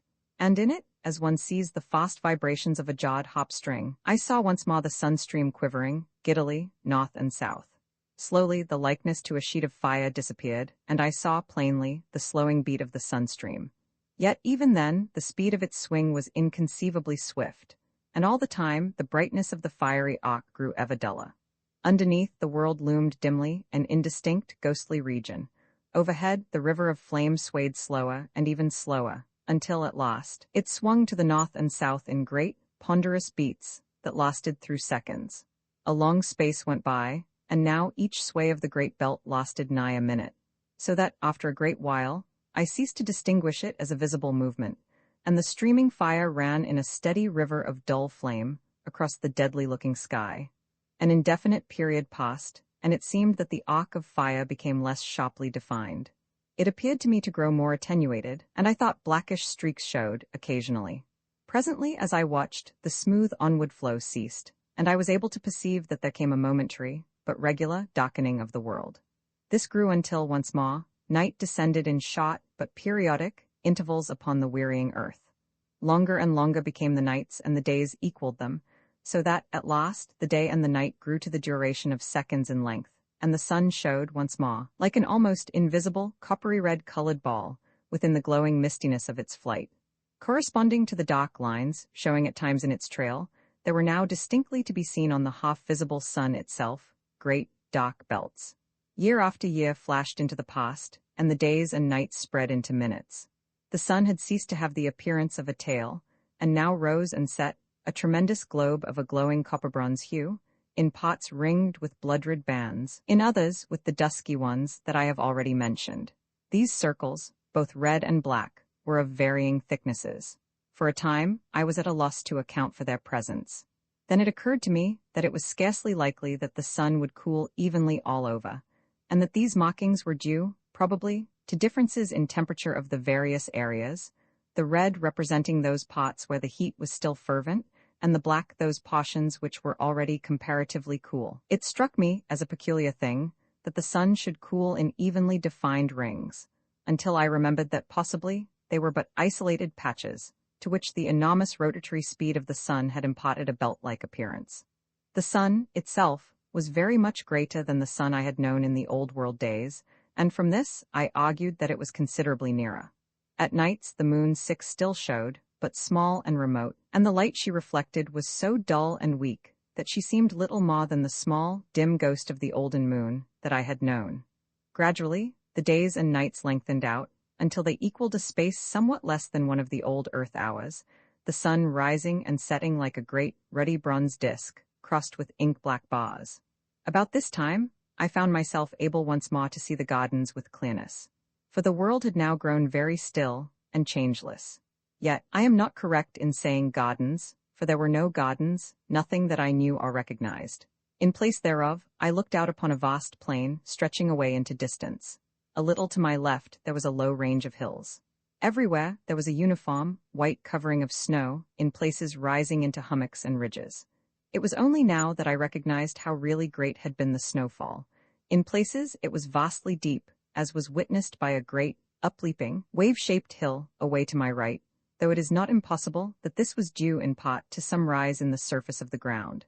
Strangely enough, the range of low hills to my left, already mentioned, was not entirely covered with the universal snow. Instead, I could see their bare, dark sides showing in several places, and everywhere and always there reigned an incredible death silence and desolation.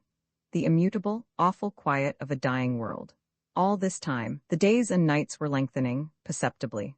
Already, each day occupied, maybe, some 2 hours from dawn to dusk. At night I had been surprised to find that there were very few stars overhead, and these small, though of an extraordinary brightness, which I attributed to the peculiar, but clear, blackness of the nighttime. Away to the north I could discern a nebulous sort of mistiness, not unlike in appearance a small portion of the Milky Way. It might have been an extremely remote star cluster. The thought came to me suddenly. Perhaps it was the sidereal universe that I had known, and now left far behind, forever. A small, dimly glowing mist of stars, far in the depths of space. Still, the days and nights lengthened slowly. Each time the sun rose duller than it had set, and the dark belts increased in breadth. About this time there happened a fresh thing. The sun, earth, and sky were suddenly darkened and, apparently, blotted out for a brief space. I had a sense, a certain awareness, I could learn little by sight, that the earth was enduring a very great fall of snow. Then, in an instant, the veil that had obscured everything vanished, and I looked out once more. A marvelous sight met my gaze. The hollow in which this house with its gardens stands was brimmed with snow. 7 It lipped over the sill of my window. Everywhere it lay, a great level stretch of white which caught and reflected, gloomily, the summer coppery glows of the dying sun. The world had become a shadowless plain from horizon to horizon. I glanced up at the sun. It shone with an extraordinary, dull clearness. I saw it now as one who until then had seen it only through a partially obscuring medium. All about it the sky had become black, with a clear, deep blackness, frightful in its nearness and its unmeasured deep and its utter unfriendliness. For a great time I looked into it, newly, and shaken and fearful. It was so near.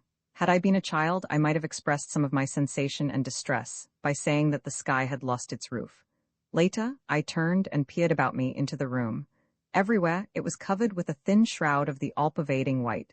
I could see it but dimly, by reason of the summer light that now lit the world. It appeared to cling to the ruined walls, and the thick, soft dust of the years that covered the floor knee-deep was nowhere visible. The snow must have blown in through the open framework of the windows.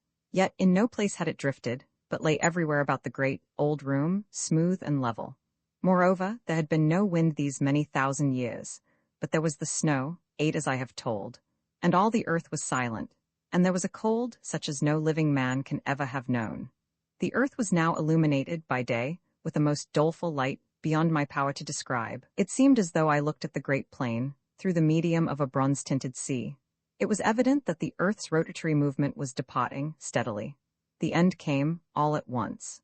The night had been the longest yet, and when the dying sun showed at last above the world's edge, I had grown so wearied of the dark that I greeted it as a friend. It rose steadily until about 20 degrees above the horizon.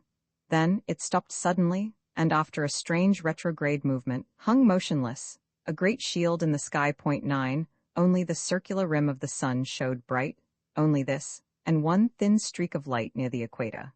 Gradually, even this thread of light died out, and now all that was left of our great and glorious sun was a vast dead disk, rimmed with a thin circle of bronze-red light. Roman 18 The green star. The world was held in a savage gloom, cold and intolerable.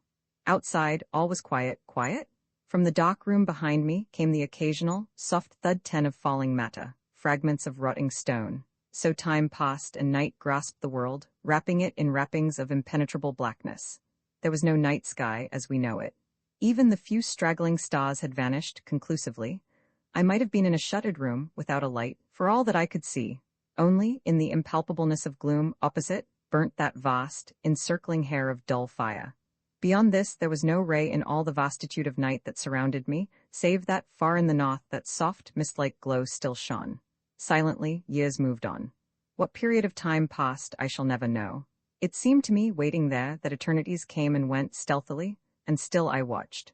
I could see only the glow of the sun's edge. At times, for now, it had commenced to come and go, lighting up a while, and again becoming extinguished. All at once, during one of these periods of life, A sudden flame cut across the night, a quick glare that lit up the dead earth, shortly, giving me a glimpse of its flat lonesomeness. The light appeared to come from the sun, shooting out from somewhere near its center, diagonally. A moment I gazed, startled. Then the leaping flames sank and the gloom fell again. But now it was not so dark, and the sun was belted by a thin line of vivid, white light. I stared intently. Had a volcano broken out on the sun? Yet I negatived the thought as soon as formed. I felt that the light had been far too intensely white and large for such a cause. Another idea there was that suggested itself to me. It was that one of the inner planets had fallen into the sun, becoming incandescent under that impact. This theory appealed to me as being more plausible, and accounting more satisfactorily for the extraordinary size and brilliance of the blaze that had lit up the dead world so unexpectedly. Full of interest and emotion, I stared, across the darkness, at that line of white fire, cutting the night. One thing it told to me, unmistakably. The sun was yet rotating at an enormous speed. 11 thus, I knew that the years were still fleeting at an incalculable rate, though so far as the earth was concerned, life and light and time were things belonging to a period lost in the long-gone ages. After that one burst of flame, the light had shone only as an encircling band of bright fire.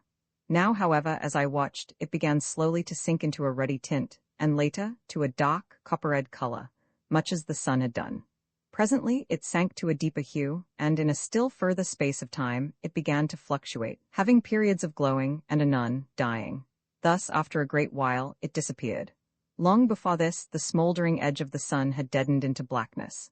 And so, in that supremely future time, the world, dark and intensely silent, rode on its gloomy orbit around the ponderous mass of the dead sun. My thoughts at this period can be scarcely described. At first they were chaotic and wanting in coherence. But later, as the ages came and went, my soul seemed to imbibe the very essence of the oppressive solitude and dreariness that held the earth. With this feeling, there came a wonderful clearness of thought, and I realized, despairingly, that the world might wander forever through that enormous night. For a while, the unwholesome idea filled me with a sensation of overbearing desolation, so that I could have cried like a child. In time, however, this feeling grew, almost insensibly, less, and an unreasoning hope possessed me. Patiently, I waited. From time to time, the noise of dropping particles behind in the room came dully to my ears. Once I heard a loud crash and turned instinctively to look, forgetting, for the moment, the impenetrable night in which every detail was submerged. In a while, my gaze sought the heavens, turning, unconsciously, toward the north. Yes, the nebulous glow still showed. Indeed, I could have almost imagined that it looked somewhat plainer. For a long time, I kept my gaze fixed upon it, feeling in my lonely soul that its soft haze was in some way a tie with the past. Strange, the trifles from which one can suck comfort? And yet, had I but known, but I shall come to that in its proper time. For a very long space I watched without experiencing any of the desire for sleep that would so soon have visited me in the old earth days. How I should have welcomed it, if only to have passed the time, away from my perplexities and thoughts. Several times, the comfortless sound of some great piece of masonry falling disturbed my meditations, and once it seemed I could hear whispering in the room behind me, yet it was utterly useless to try to see anything. Such blackness as existed scarcely can be conceived. It was palpable and hideously brutal to the sense, as though something dead, pressed up against me, something soft and icily cold. Under all this, there grew up within my mind a great and overwhelming distress of uneasiness. That left me but to drop me into an uncomfortable brooding. I felt that I must fight against it, and presently, hoping to distract my thoughts, I turned to the window and looked up toward the north, in search of the nebulous whiteness, which still, I believed to be the far and misty glowing of the universe we had left. Even as I raised my eyes, I was thrilled with a feeling of wonder, for now the hazy light had resolved into a single, great star, of vivid green. As I stared, astonished, the thought flashed into my mind that the earth must be traveling toward the star, not away, as I had imagined. Next, that it could not be the universe the earth had left, but possibly an outlying star belonging to some vast star cluster, hidden in the enormous depths of space. With a sense of commingled awe and curiosity, I watched it, wondering what new thing was to be revealed to me. For a while, vague thoughts and speculations occupied me, during which my gaze dwelt insatiably upon that one spot of light, in the otherwise pit-like darkness. Hope grew up within me, banishing the oppression of despair that had seemed to stifle me. Wherever the earth was traveling, it was, at least, going once more toward the realms of light. Light? One must spend an eternity wrapped in soundless night to understand the full horror of being without it. Slowly, but surely, the star grew upon my vision, until, in time, it shone as brightly as had the planet Jupiter in the old Earth days. With increased size, its color became more impressive, reminding me of a huge emerald, scintillating rays of fire across the world. Years fled away in silence, and the green star grew into a great splash of flame in the sky.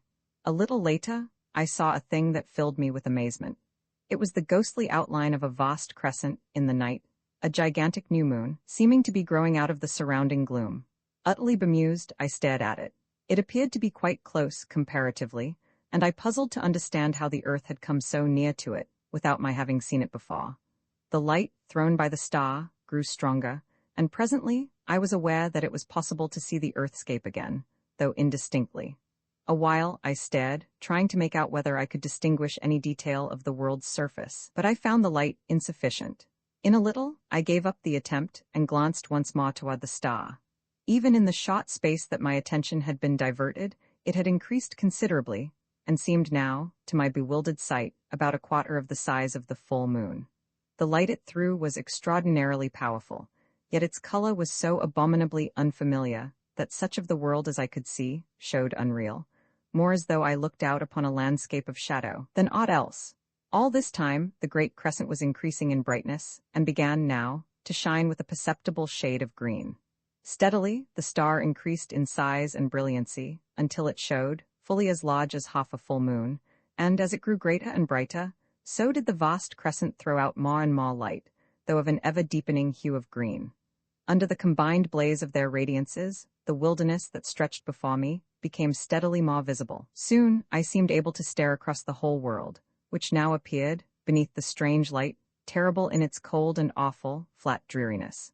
It was a little later that my attention was drawn to the fact that the great star of green flame was slowly sinking out of the north, toward the east. At first, I could scarcely believe that I saw aright, but soon there could be no doubt that it was so. Gradually, it sank, and as it fell, the vast crescent of glowing green began to dwindle and dwindle, until it became a mere arc of light against the livid-colored sky. Later it vanished, disappearing in the self-same spot from which I had seen it slowly emerge. By this time, the star had come to within some 30 degrees of the hidden horizon. In size it could now have rivaled the moon at its full, though, even yet, I could not distinguish its disk. This fact led me to conceive that it was, still, an extraordinary distance away, and this being so, I knew that its size must be huge, beyond the conception of man to understand or imagine. Suddenly, as I watched, the lower edge of the star vanished, cut by a straight, dark line. A minute or a century passed, and it dipped lower, until the half of it had disappeared from sight. Far away out in the great plain, I saw a monstrous shadow blotting it out and advancing swiftly. Only a third of the star was visible now. Then, like a flash, the solution of this extraordinary phenomenon revealed itself to me. The star was sinking behind the enormous mass of the dead sun. Or rather, the sun, obedient to its attraction, was rising toward it, 12 with the earth following in its trail. As these thoughts expanded in my mind, the star vanished, being completely hidden by the tremendous bulk of the sun. Over the earth there fell, once more, the brooding night. With the darkness came an intolerable feeling of loneliness and dread. For the first time, I thought of the pit and its inmates. After that, there rose in my memory the still more terrible thing that had haunted the shores of the Sea of Sleep and lurked in the shadows of this old building. Where were they, I wondered, and shivered with miserable thoughts. For a time, fear held me, and I prayed, wildly and incoherently, for some ray of light with which to dispel the cold blackness that enveloped the world. How long I waited, it is impossible to say, certainly for a very great period. Then, all at once, I saw a loom of light shine out ahead. Gradually, it became more distinct. Suddenly, a ray of vivid green flashed across the darkness. At the same moment, I saw a thin line of livid flame, far in the night. An instant, it seemed, and it had grown into a great clot of fire, beneath which the world lay bathed in a blaze of emerald green light. Steadily it grew until, presently, the whole of the green star had come into sight again. But now, it could be scarcely called a star, for it had increased to vast proportions, being incomparably greater than the sun had been in the olden time. Then, as I stared, I became aware that I could see the edge of the lifeless sun, glowing like a great crescent moon. Slowly, its lighted surface broadened out to me, until half of its diameter was visible, and the star began to drop away on my right. Time passed, and the Earth moved on, slowly traversing the tremendous face of the dead Sun. 13 gradually, as the Earth traveled forward, the star fell still more to the right. Until at last, it shone on the back of the house, sending a flood of broken rays in through the skeleton-like walls. Glancing upward, I saw that much of the ceiling had vanished, enabling me to see that the upper stories were even more decayed. The roof had, evidently, gone entirely, and I could see the green effulgence of the starlight shining in, slantingly. Roman 19, the end of the solar system from the abutment, where once had been the windows through which I had watched that first fatal dawn, I could see that the sun was hugely greater than it had been when first the star lit the world. So great was it that its lower edge seemed almost to touch the far horizon. Even as I watched, I imagined that it drew closer. The radiance of green that lit the frozen earth grew steadily brighter. Thus, for a long space, things were. Then, on a sudden, I saw that the sun was changing shape and growing smaller, just as the moon would have done in past time. In a while, only a third of the illuminated pot was turned toward the earth. The star bore away on the left. Gradually, as the world moved on, the star shone upon the front of the house once more, while the sun showed only as a great bow of green fire. An instant, it seemed, and the sun had vanished. The star was still fully visible. Then the earth moved into the black shadow of the sun, and all was night, black, starless, and intolerable. Filled with tumultuous thoughts, I watched across the night, waiting. Years it may have been, and then, in the dark house behind me, the cluttered stillness of the world was broken. I seemed to hear a soft padding of many feet, and a faint, inarticulate whisper of sound grew on my sense. I looked round into the blackness and saw a multitude of eyes. As I stared, they increased, and appeared to come toward me. For an instant I stood, unable to move. Then a hideous swine noise 14 rose up into the night, and at that I leapt from the window, out onto the frozen world. I have a confused notion of having run a while, and after that I just waited. Several times I heard shrieks, but always as though from a distance. Except for these sounds, I had no idea of the whereabouts of the house. Time moved onward. I was conscious of little, save a sensation of cold and hopelessness and fear. An age, it seemed, and there came a glow that told of the coming light. It grew tardily, then, with a loom of unearthly glory, the first ray from the green star struck over the edge of the dark sun and lit the world. It fell upon a great, ruined structure, some 200 yards away. It was the house. Staring, I saw a fearsome sight. Over its walls crawled a legion of unholy things, almost covering the old building, from tottering towers to base. I could see them, plainly. They were the swine creatures. The world moved out into the light of the star, and I saw that now it seemed to stretch across a quarter of the heavens. The glory of its livid light was so tremendous that it appeared to fill the sky with quivering flames. Then I saw the sun. It was so close that half of its diameter lay below the horizon, and as the world circled across its face, it seemed to tower right up into the sky, a stupendous dome of emerald-colored fire. From time to time, I glanced toward the house, but the swine things seemed unaware of my proximity. Years appeared to pass slowly. The earth had almost reached the center of the sun's disk. The light from the green sun, as now it must be called, shone through the interstices that gapped the molded walls of the old house, giving them the appearance of being wrapped in green flames. The swine creatures still crawled about the walls. Suddenly, there rose a loud roar of swine voices, and up from the center of the roofless house shot a vast column of blood-red flame. I saw the little, twisted towers and turrets flash into fire, yet still preserving their twisted crookedness. The beams of the green sun beat upon the house, and intermingled with its lurid glows, so that it appeared a blazing furnace of red and green fire. Fascinated, I watched, until an overwhelming sense of coming danger drew my attention. I glanced up, and, at once, it was borne upon me that the sun was closer, so close, in fact, that it seemed to overhang the world. Then, I know not how, I was caught up into strange heights, floating like a bubble in the awful effulgence. Far below me, I saw the earth, with the burning house leaping into an ever-growing mountain of flame. Round about it, the ground appeared to be glowing, and in places, heavy wreaths of yellow smoke ascended from the earth. It seemed as though the world were becoming ignited from that one plague spot of fire. Faintly, I could see the swine things. They appeared quite unharmed. Then the ground seemed to cave in, suddenly, and the house, with its load of foul creatures, disappeared into the depths of the earth, sending a strange, blood-colored cloud into the heights. I remembered the hell pit under the house. In a while, I looked round. The huge bulk of the sun rose high above me. The distance between it and the earth grew rapidly less. Suddenly, the earth appeared to shoot forward. In a moment, it had traversed the space between it and the sun. I heard no sound, but out from the sun's face gushed an ever-growing tongue of dazzling flame. It seemed to leap, almost to the distant green sun, shearing through the emerald light, a very cataract of blinding fire. It reached its limit and sank, and on the sun, glowed a vast splash of burning white, the grave of the earth. The sun was very close to me now. Presently, I found that I was rising higher, until at last I rode above it in the emptiness. The green sun was now so huge that its breadth seemed to fill up all the sky ahead. I looked down and noted that the sun was passing directly beneath me. A year may have gone by, or a century, and I was left, suspended, alone. The sun showed far in front a black, circular mass against the molten splendor of the great, green orb. Near one edge, I observed that a lurid glow had appeared, marking the place where the earth had fallen. By this, I knew that the long-dead sun was still revolving, though with great slowness. Afar to my right, I seemed to catch at times a faint glow of whitish light. For a great time, I was uncertain whether to put this down to fancy or not.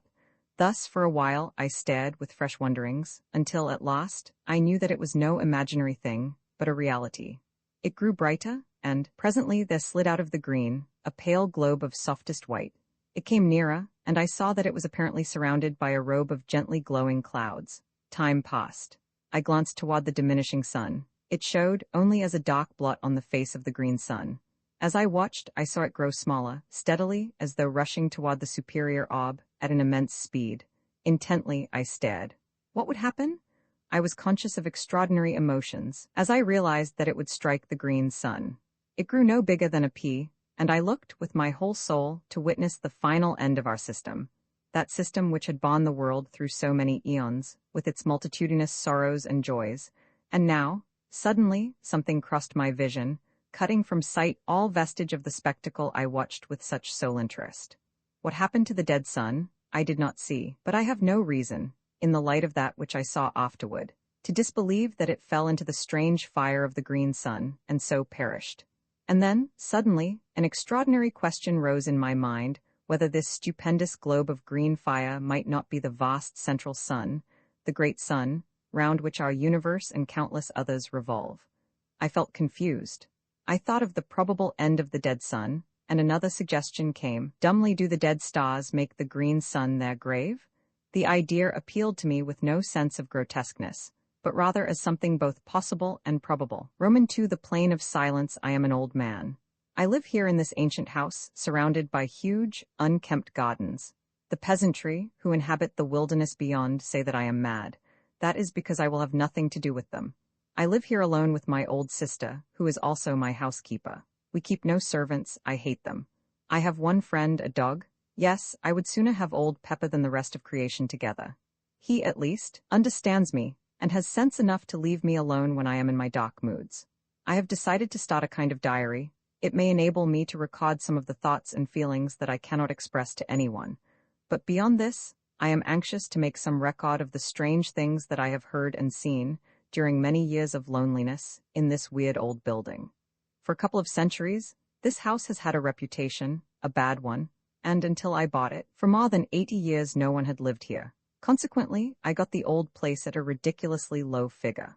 I am not superstitious, but I have ceased to deny that things happen in this old house, things that I cannot explain, and therefore, I must needs ease my mind by writing down an account of them to the best of my ability, though, should this, my diary, ever be read when I am gone, the readers will but shake their heads and be the more convinced that I was mad. This house, how ancient it is, though its age strikes one less, perhaps, than the quaintness of its structure, which is curious and fantastic to the last degree. Little curved towers and pinnacles, with outlines suggestive of leaping flames, predominate, while the body of the building is in the form of a circle. I have heard that there is an old story, told amongst the country people, to the effect that the devil built the place. However, that is as may be. True or not, I neither know nor care, save as it may have helped to cheapen it, ere I came. I must have been here some 10 years before I saw sufficient to warrant any belief in the stories, current in the neighborhood, about this house. It is true that I had, on at least a dozen occasions, seen, vaguely, things that puzzled me and perhaps had felt more than I had seen. Then, as the years passed, bringing age upon me, I became often aware of something unseen, yet unmistakably present, in the empty rooms and corridors. Still, it was as I have said many years before I saw any real manifestations of the so-called supernatural. It was not Halloween. If I were telling a story for amusement's sake, I should probably place it on that night of nights. But this is a true record of my own experiences, and I would not put pen to paper to amuse anyone. No, it was after midnight on the morning of the 21st day of January. I was sitting reading, as is often my custom, in my study. Peppa lay, sleeping, near my chair. Without warning, the flames of the 2 candles went low, and then shone with a ghastly green effulgence. I looked up quickly, and as I did so I saw the lights sink into a dull, ruddy tint, so that the room glowed with a strange, heavy, crimson twilight that gave the shadows behind the chairs and tables a double depth of blackness, and wherever the light struck, it was as though luminous blood had been splashed over the room. Down on the floor, I heard a faint, frightened whimper, and something pressed itself in between my 2 feet. It was Peppa, cowering under my dressing gown. Peppa, usually as brave as a lion. It was this movement of the dog's, I think, that gave me the first twinge of real fear. I had been considerably startled when the lights burnt first green and then red, but had been momentarily under the impression that the change was due to some influx of noxious gas into the room. Now, however, I saw that it was not so, for the candles burned with a steady flame and showed no signs of going out, as would have been the case had the change been due to fumes in the atmosphere. I did not move. I felt distinctly frightened, but could think of nothing better to do than wait. For perhaps a minute I kept my glance about the room, nervously. Then I noticed that the lights had commenced to sink, very slowly, until presently they showed minute specks of red fire, like the gleamings of rubies in the darkness. Still, I sat watching, while a sort of dreamy indifference seemed to steal over me, banishing altogether the fear that had begun to grip me. Away in the far end of the huge, old-fashioned room, I became conscious of a faint glow. Steadily it grew, filling the room with gleams of quivering green light. Then they sank quickly and changed, even as the candle flames had done, into a deep summer crimson that strengthened and lit up the room with a flood of awful glory. The light came from the end wall, and grew ever brighter until its intolerable glare caused my eyes acute pain, and involuntarily I closed them. It may have been a few seconds before I was able to open them. The first thing I noticed was that the light had decreased greatly, so that it no longer tried my eyes. Then, as it grew still duller, I was aware, all at once, that, instead of looking at the redness, I was staring through it, and through the wall beyond. Gradually, as I became more accustomed to the idea, I realized that I was looking out onto a vast plain, lit with the same gloomy twilight that pervaded the room. The immensity of this plain scarcely can be conceived. In no part could I perceive its confines. It seemed to broaden and spread out, so that the eye failed to perceive any limitations. Slowly, the details of the nearer portions began to grow clear. Then, in a moment almost, the light died away, and the vision, if vision it were, faded and was gone. Suddenly, I became conscious that I was no longer in the chair. Instead, I seemed to be hovering above it and looking down at a dim something, huddled and silent. In a little while, a cold blast struck me, and I was outside in the night, floating, like a bubble, up through the darkness. As I moved, an icy coldness seemed to enfold me so that I shivered. After a time, I looked to right and left and saw the intolerable blackness of the night, pierced by remote gleams of fire. Onward, outward I drove. Once I glanced behind and saw the earth, a small crescent of blue light, receding away to my left. Further off, the sun, a splash of white flame, burned vividly against the dock. An indefinite period passed. Then, for the last time, I saw the earth, an enduring globule of radiant blue, swimming in an eternity of ether. And there I, a fragile flake of soul dust, flickered silently across the void, from the distant blue, into the expanse of the unknown. A great while seemed to pass over me, and now I could nowhere see anything.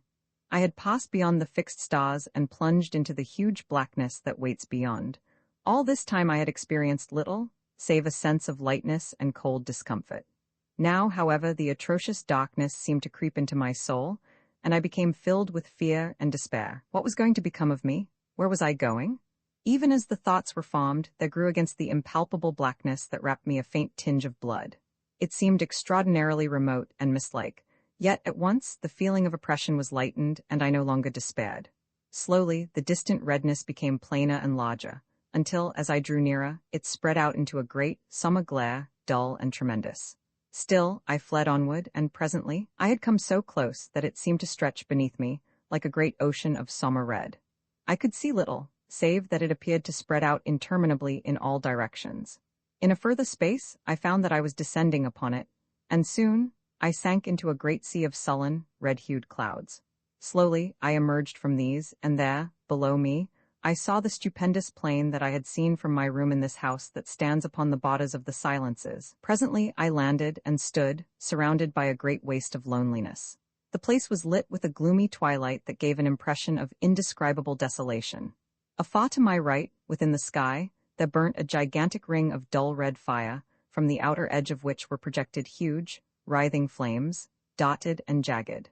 The interior of this ring was black, black as the gloom of the outer night.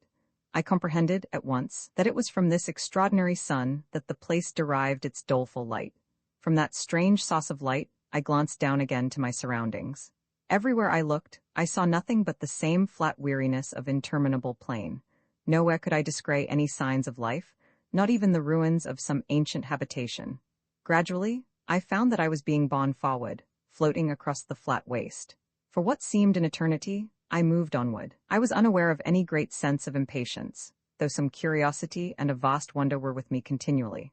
Always, I saw around me the breadth of that enormous plain, and always, I searched for some new thing to break its monotony, but there was no change, only loneliness, silence, and desert. Presently, in a half-conscious manner, I noticed that there was a faint mistiness, ruddy in hue, lying over its surface.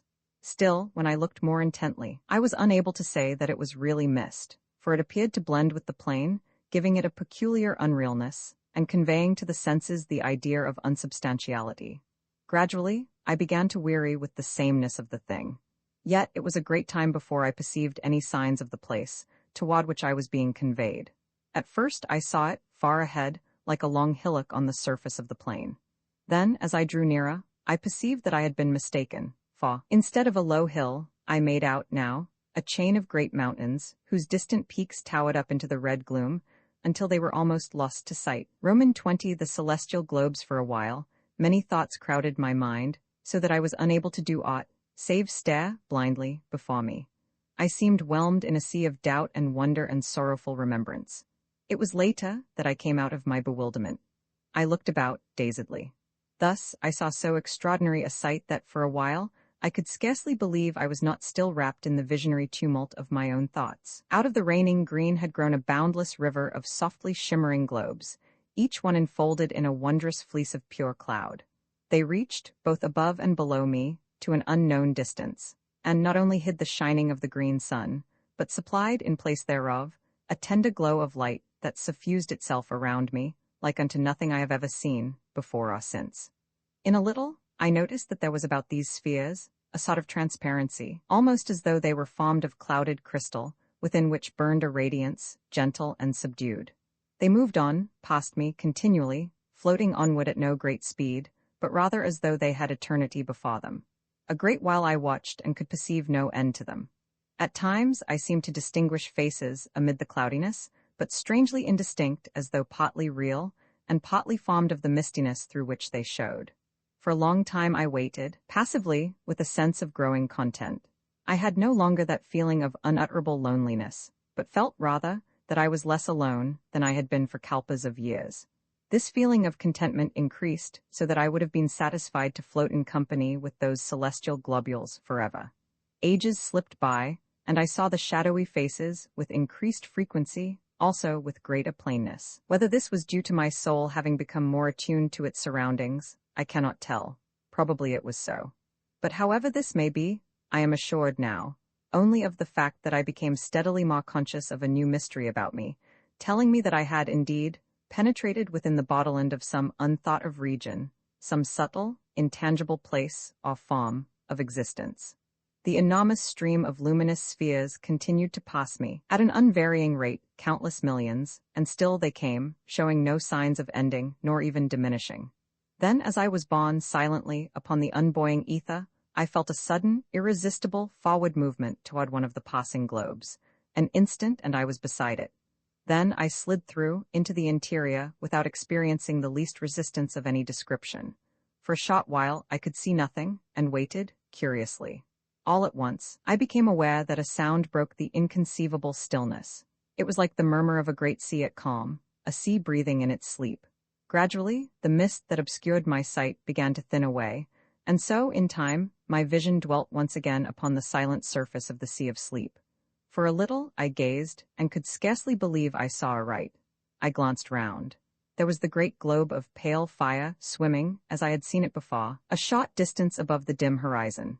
To my left, far across the sea, I discovered, presently, a faint line, as of thin haze, which I guessed to be the shore, where my love and I had met, during those wonderful periods of soul-wandering that had been granted to me in the old earth days.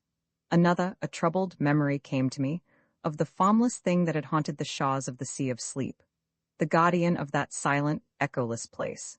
These and other details I remembered and knew, without doubt, that I was looking out upon that same sea.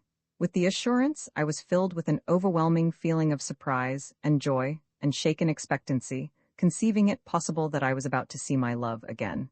Intently I gazed around, but could catch no sight of her. At that, for a little, I felt hopeless. Fervently I prayed, and ever peered anxiously. How still was the sea! Down, far beneath me, I could see the many trails of changeful fire that had drawn my attention formerly. Vaguely I wondered what caused them. Also, I remembered that I had intended to ask my dear one about them, as well as many other matters, and I had been forced to leave her before the half that I had wished to say was said. My thoughts came back with a leap. I was conscious that something had touched me. I turned quickly. God, thou wert indeed gracious. It was she? She looked up into my eyes with an eager longing, and I looked down to her, with all my soul. I should like to have held her, but the glorious purity of her face kept me afar. Then out of the winding mist she put her dear arms. Her whisper came to me soft as the rustle of a passing cloud. "Dearest," she said, that was all but I had heard, and in a moment I held her to me, as I prayed, forever. In a little she spoke of many things, and I listened. Willingly would I have done so through all the ages that are to come.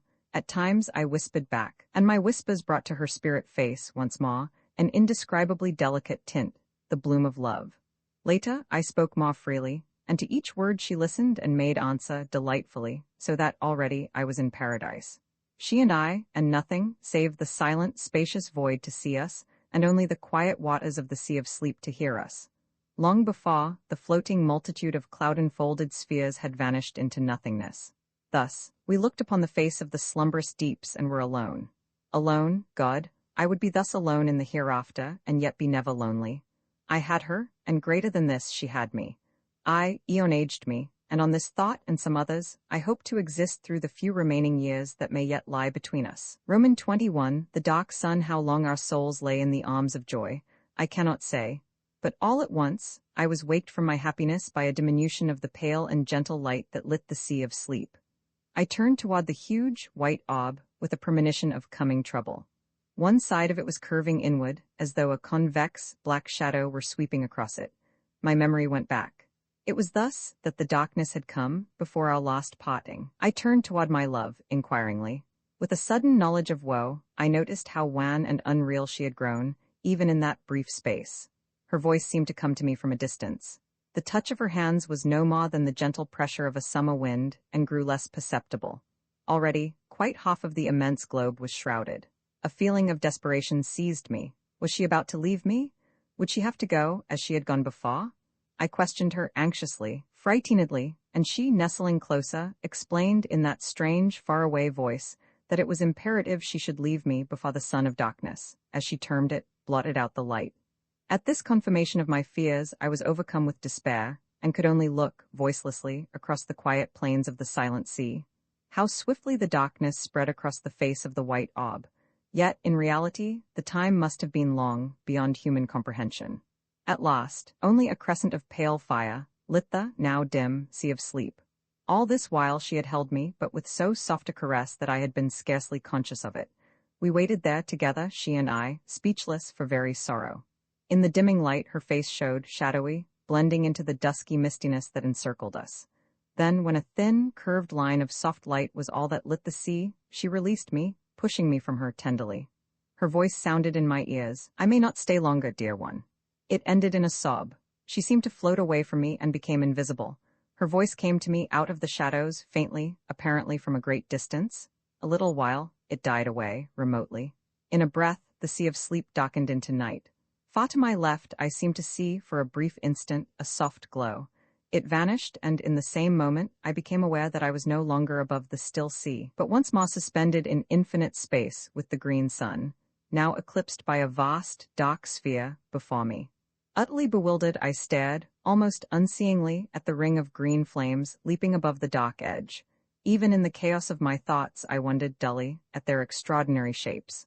A multitude of questions assailed me. I thought more of her I had so lately seen than of the sight before me.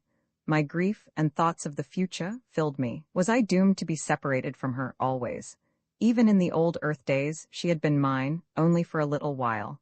Then she had left me, as I thought, forever. Since then, I had seen her but these times upon the sea of sleep. A feeling of fierce resentment filled me, and miserable questionings. Why could I not have gone with my love? What reason to keep us apart?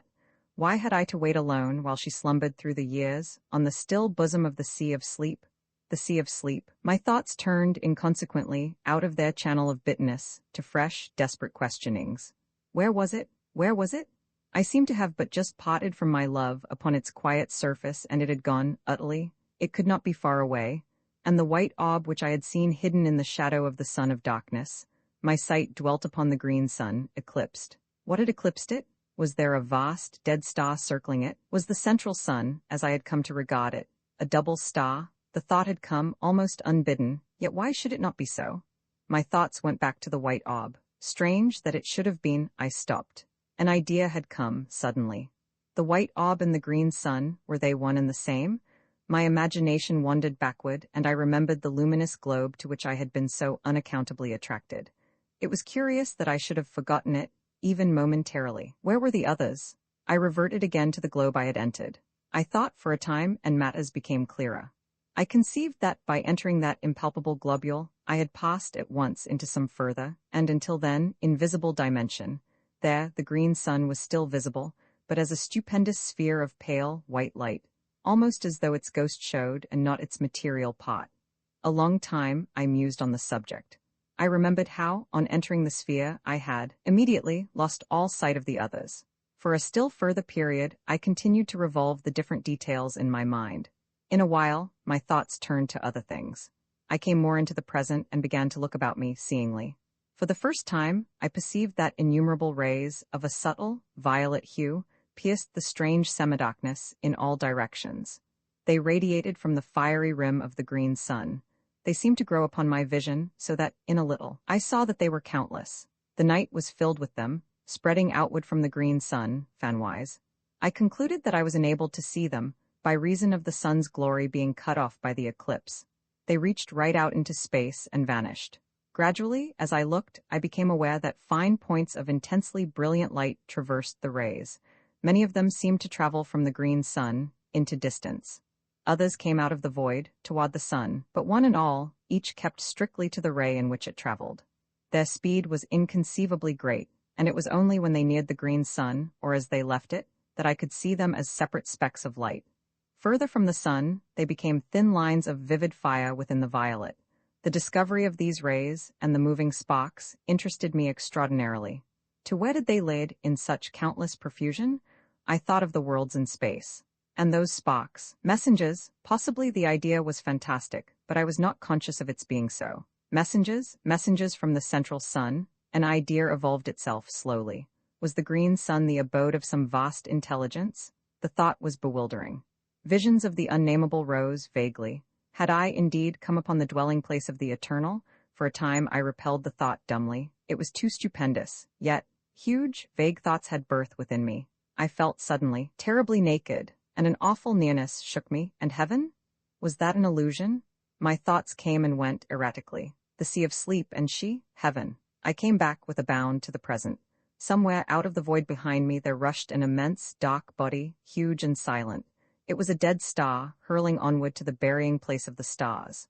It drove between me and the central suns, blotting them out from my vision and plunging me into an impenetrable night. An age, and I saw again the violet rays.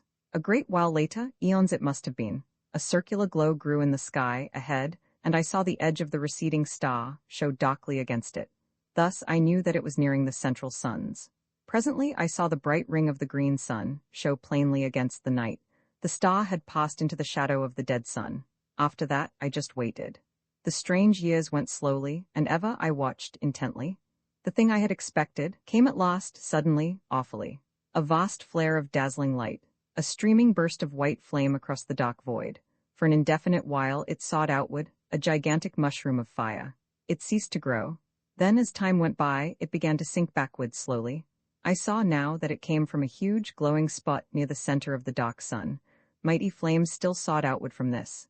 Yet, spite of its size, the grave of the star was no more than the shining of Jupiter upon the face of an ocean, when compared with the inconceivable mass of the dead sun. I may remark here, once more, that no words will ever convey to the imagination the enormous bulk of the two central suns. Roman 22, the dark nebula years melted into the past, centuries, eons. The light of the incandescent star sank to a furious red. It was later that I saw the dark nebula, at first an impalpable cloud away to my right. It grew steadily to a cloud of blackness in the night.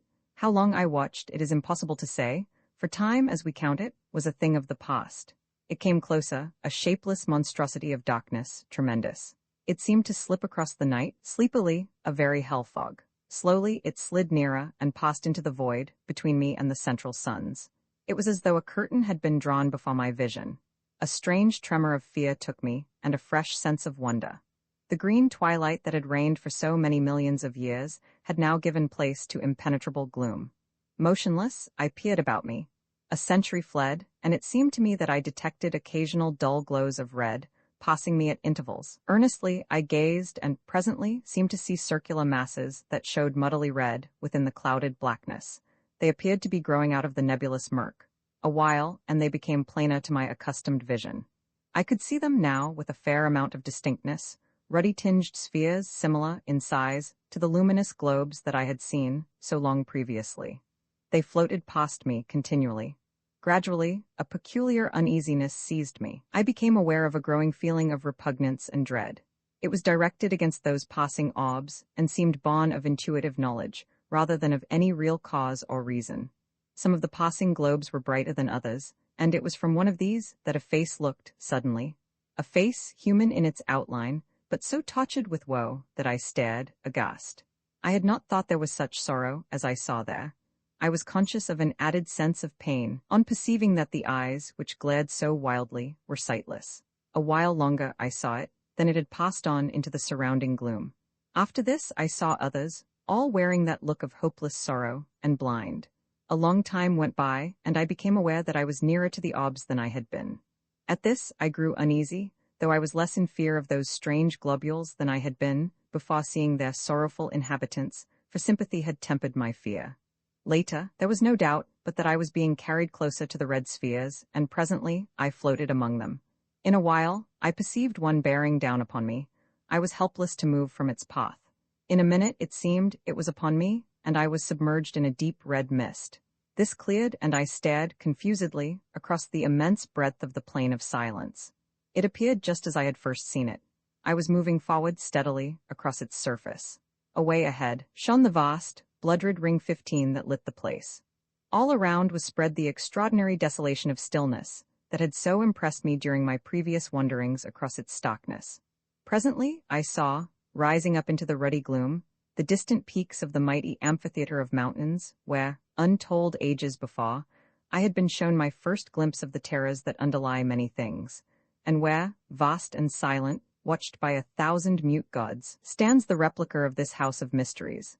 This house that I had seen swallowed up in that hellfire, ere the earth had kissed the sun and vanished forever.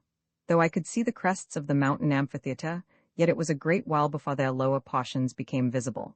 Possibly, this was due to the strange, ruddy haze that seemed to cling to the surface of the plain. However, be this as it may, I saw them at last. In a still further space of time, I had come so close to the mountains that they appeared to overhang me.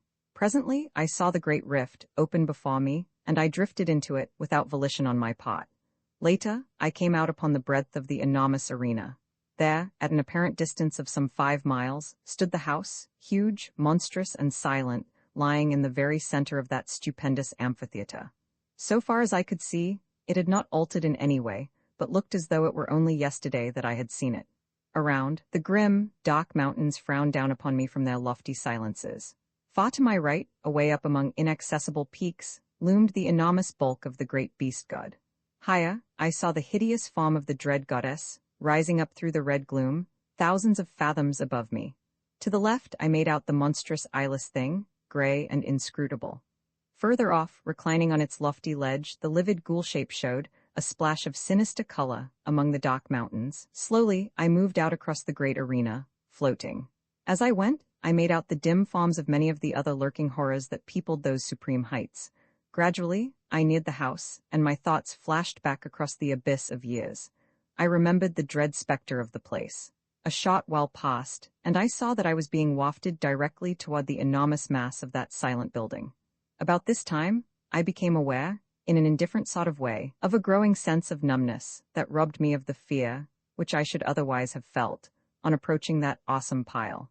As it was, I viewed it, calmly, much as a man views calamity through the haze of his tobacco smoke. In a little while, I had come so close to the house as to be able to distinguish many of the details about it. The longer I looked, the more was I confirmed in my long-ago impressions of its entire similitude to this strange house. Save in its enormous size, I could find nothing unlike. Suddenly, as I stared, a great feeling of amazement filled me. I had come opposite to that pot where the outer door, leading into the study, is situated. There, lying right across the threshold, lay a great length of coping stone, identical, save in size and color, with the piece I had dislodged in my fight with the pit creatures.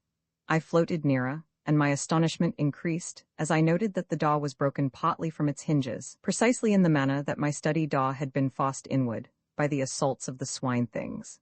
The sight started a train of thoughts, and I began to trace, dimly, that the attack on this house might have a far deeper significance than I had hitherto imagined. I remembered how, long ago, in the old Earth days, I had half suspected that, in some unexplainable manner, this house in which I live was en rapport, to use a recognized term, with that other tremendous structure, away in the midst of that incomparable plain. Now, however, it began to be borne upon me that I had but vaguely conceived what the realization of my suspicion meant. I began to understand with a more than human clearness that the attack I had repelled was in some extraordinary manner connected with an attack upon that strange edifice. With a curious inconsequence, my thoughts abruptly left the matter, to dwell, wonderingly, upon the peculiar material out of which the house was constructed. It was, as I have mentioned earlier, of a deep green color. Yet now that I had come so close to it, I perceived that it fluctuated at times, though slightly, glowing and fading, much as do the fumes of phosphorus when rubbed upon the hand in the dark. Presently, my attention was distracted from this by coming to the great entrance. Here, for the first time, I was afraid, for all in a moment the huge doors swung back, and I drifted in between them helplessly. Inside, all was blackness, impalpable. In an instant I had crossed the threshold, and the great doors closed silently, shutting me in that lightless place. For a while I seemed to hang, motionless, suspended amid the darkness. Then I became conscious that I was moving again, where I could not tell. Suddenly, far down beneath me, I seemed to hear a murmurous noise of swine laughter. It sank away, and the succeeding silence appeared clogged with horror.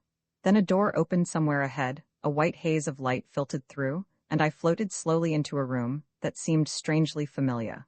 All at once there came a bewildering, screaming noise that deafened me. I saw a blurred vista of visions flaming before my sight. My senses were dazed through the space of an eternal moment. Then my power of seeing came back to me.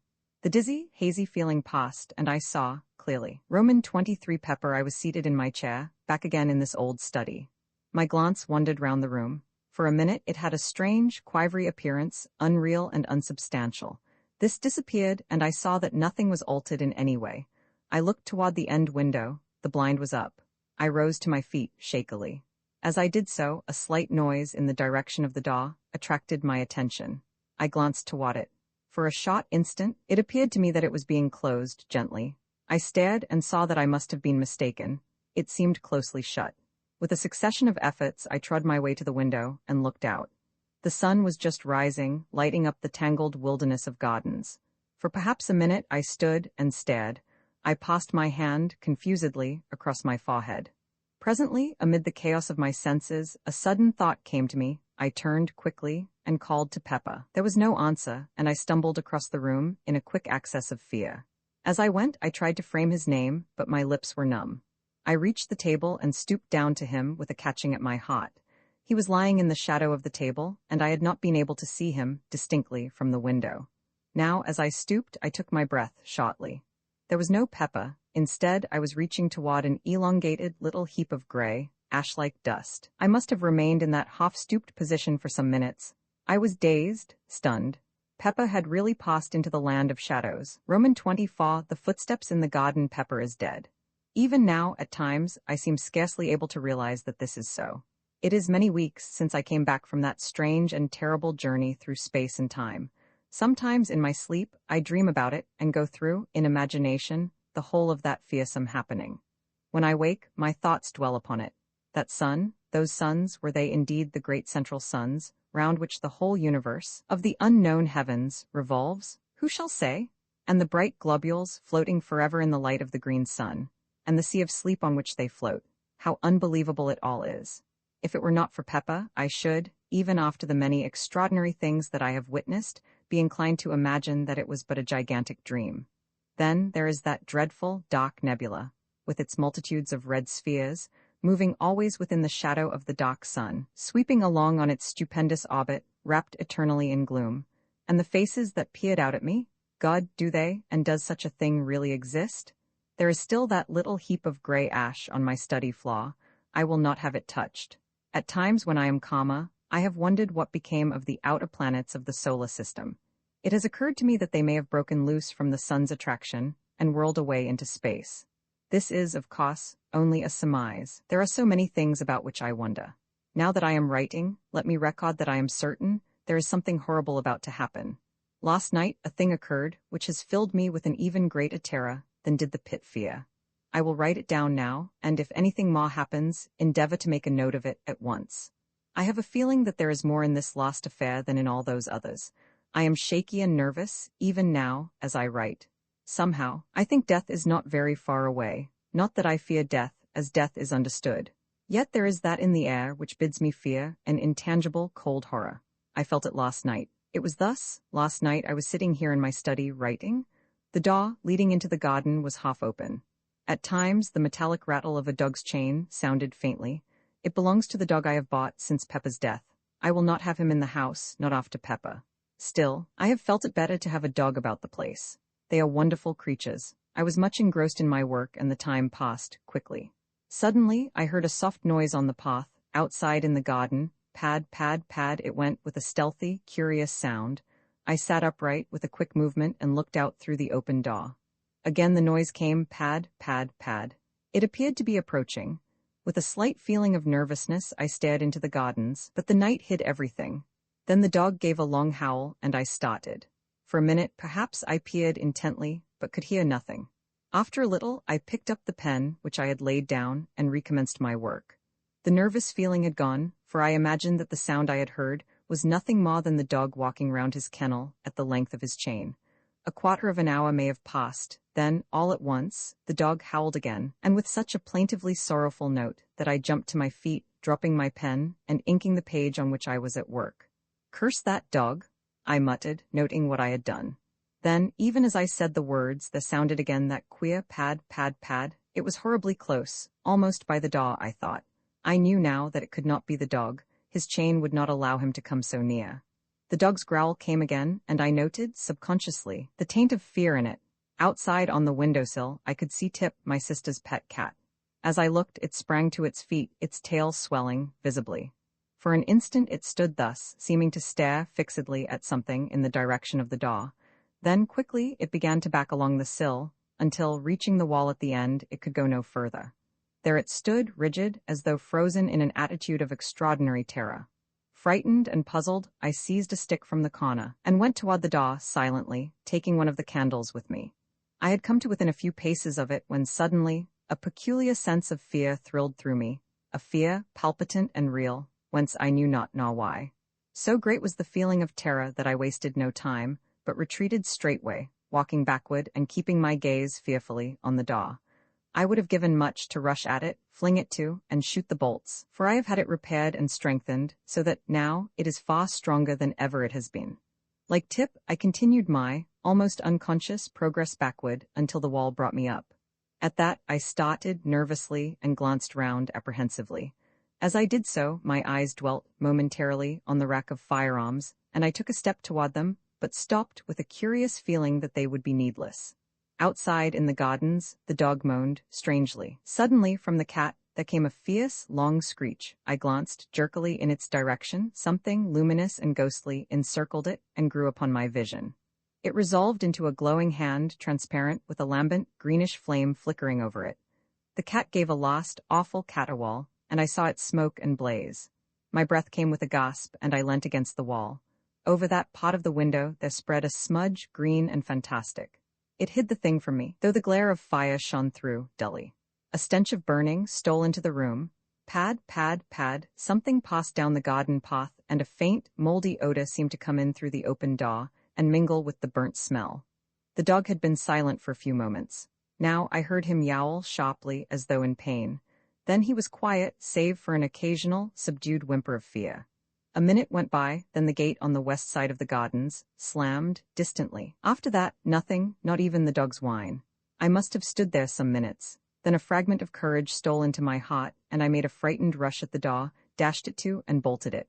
After that, for a full half-hour, I sat, helpless, staring before me, rigidly. Slowly, my life came back into me, and I made my way, shakily, upstairs to bed. That is all. Roman 25, the thing from the arena this morning, early. I went through the gardens, but found everything as usual. Near the door, I examined the path for footprints. Yet here again, there was nothing to tell me whether or not I dreamed last night. It was only when I came to speak to the dog that I discovered tangible proof that something did happen. When I went to his kennel, he kept inside, crouching up in one corner, and I had to coax him to get him out. When, finally, he consented to come, it was in a strangely cowed and subdued manner. As I patted him, my attention was attracted to a greenish patch on his left flank. On examining it, I found that the fur and skin had been apparently burnt off, for the flesh showed, raw and scotched. The shape of the mark was curious, reminding me of the imprint of a large talon or hand. I stood up, thoughtful. My gaze wandered toward the study window. The rays of the rising sun shimmered on the smoky patch in the lower corner, causing it to fluctuate from green to red, oddly. Ah, that was undoubtedly another proof. And suddenly, the horrible thing I saw last night rose in my mind. I looked at the dog again. I knew the cause now of that hateful-looking wound on his side. I knew also that what I had seen last night had been a real happening. And a great discomfort filled me. Peppa, Tip, and now this poor animal? I glanced at the dog again, and noticed that he was licking at his wound. Poor brute, I muttered, and bent to pat his head. At that he got upon his feet, nosing and licking my hand, wistfully. Presently I left him, having other matters to which to attend. After dinner, I went to see him again. He seemed quiet and disinclined to leave his kennel. From my sister, I have learnt that he has refused all food today. She appeared a little puzzled when she told me, though quite unsuspicious of anything of which to be afraid. The day has passed, uneventfully enough. After tea, I went again to have a look at the dog. He seemed moody and somewhat restless, yet persisted in remaining in his kennel. Before locking up for the night, I moved his kennel out, away from the wall, so that I shall be able to watch it from the small window tonight.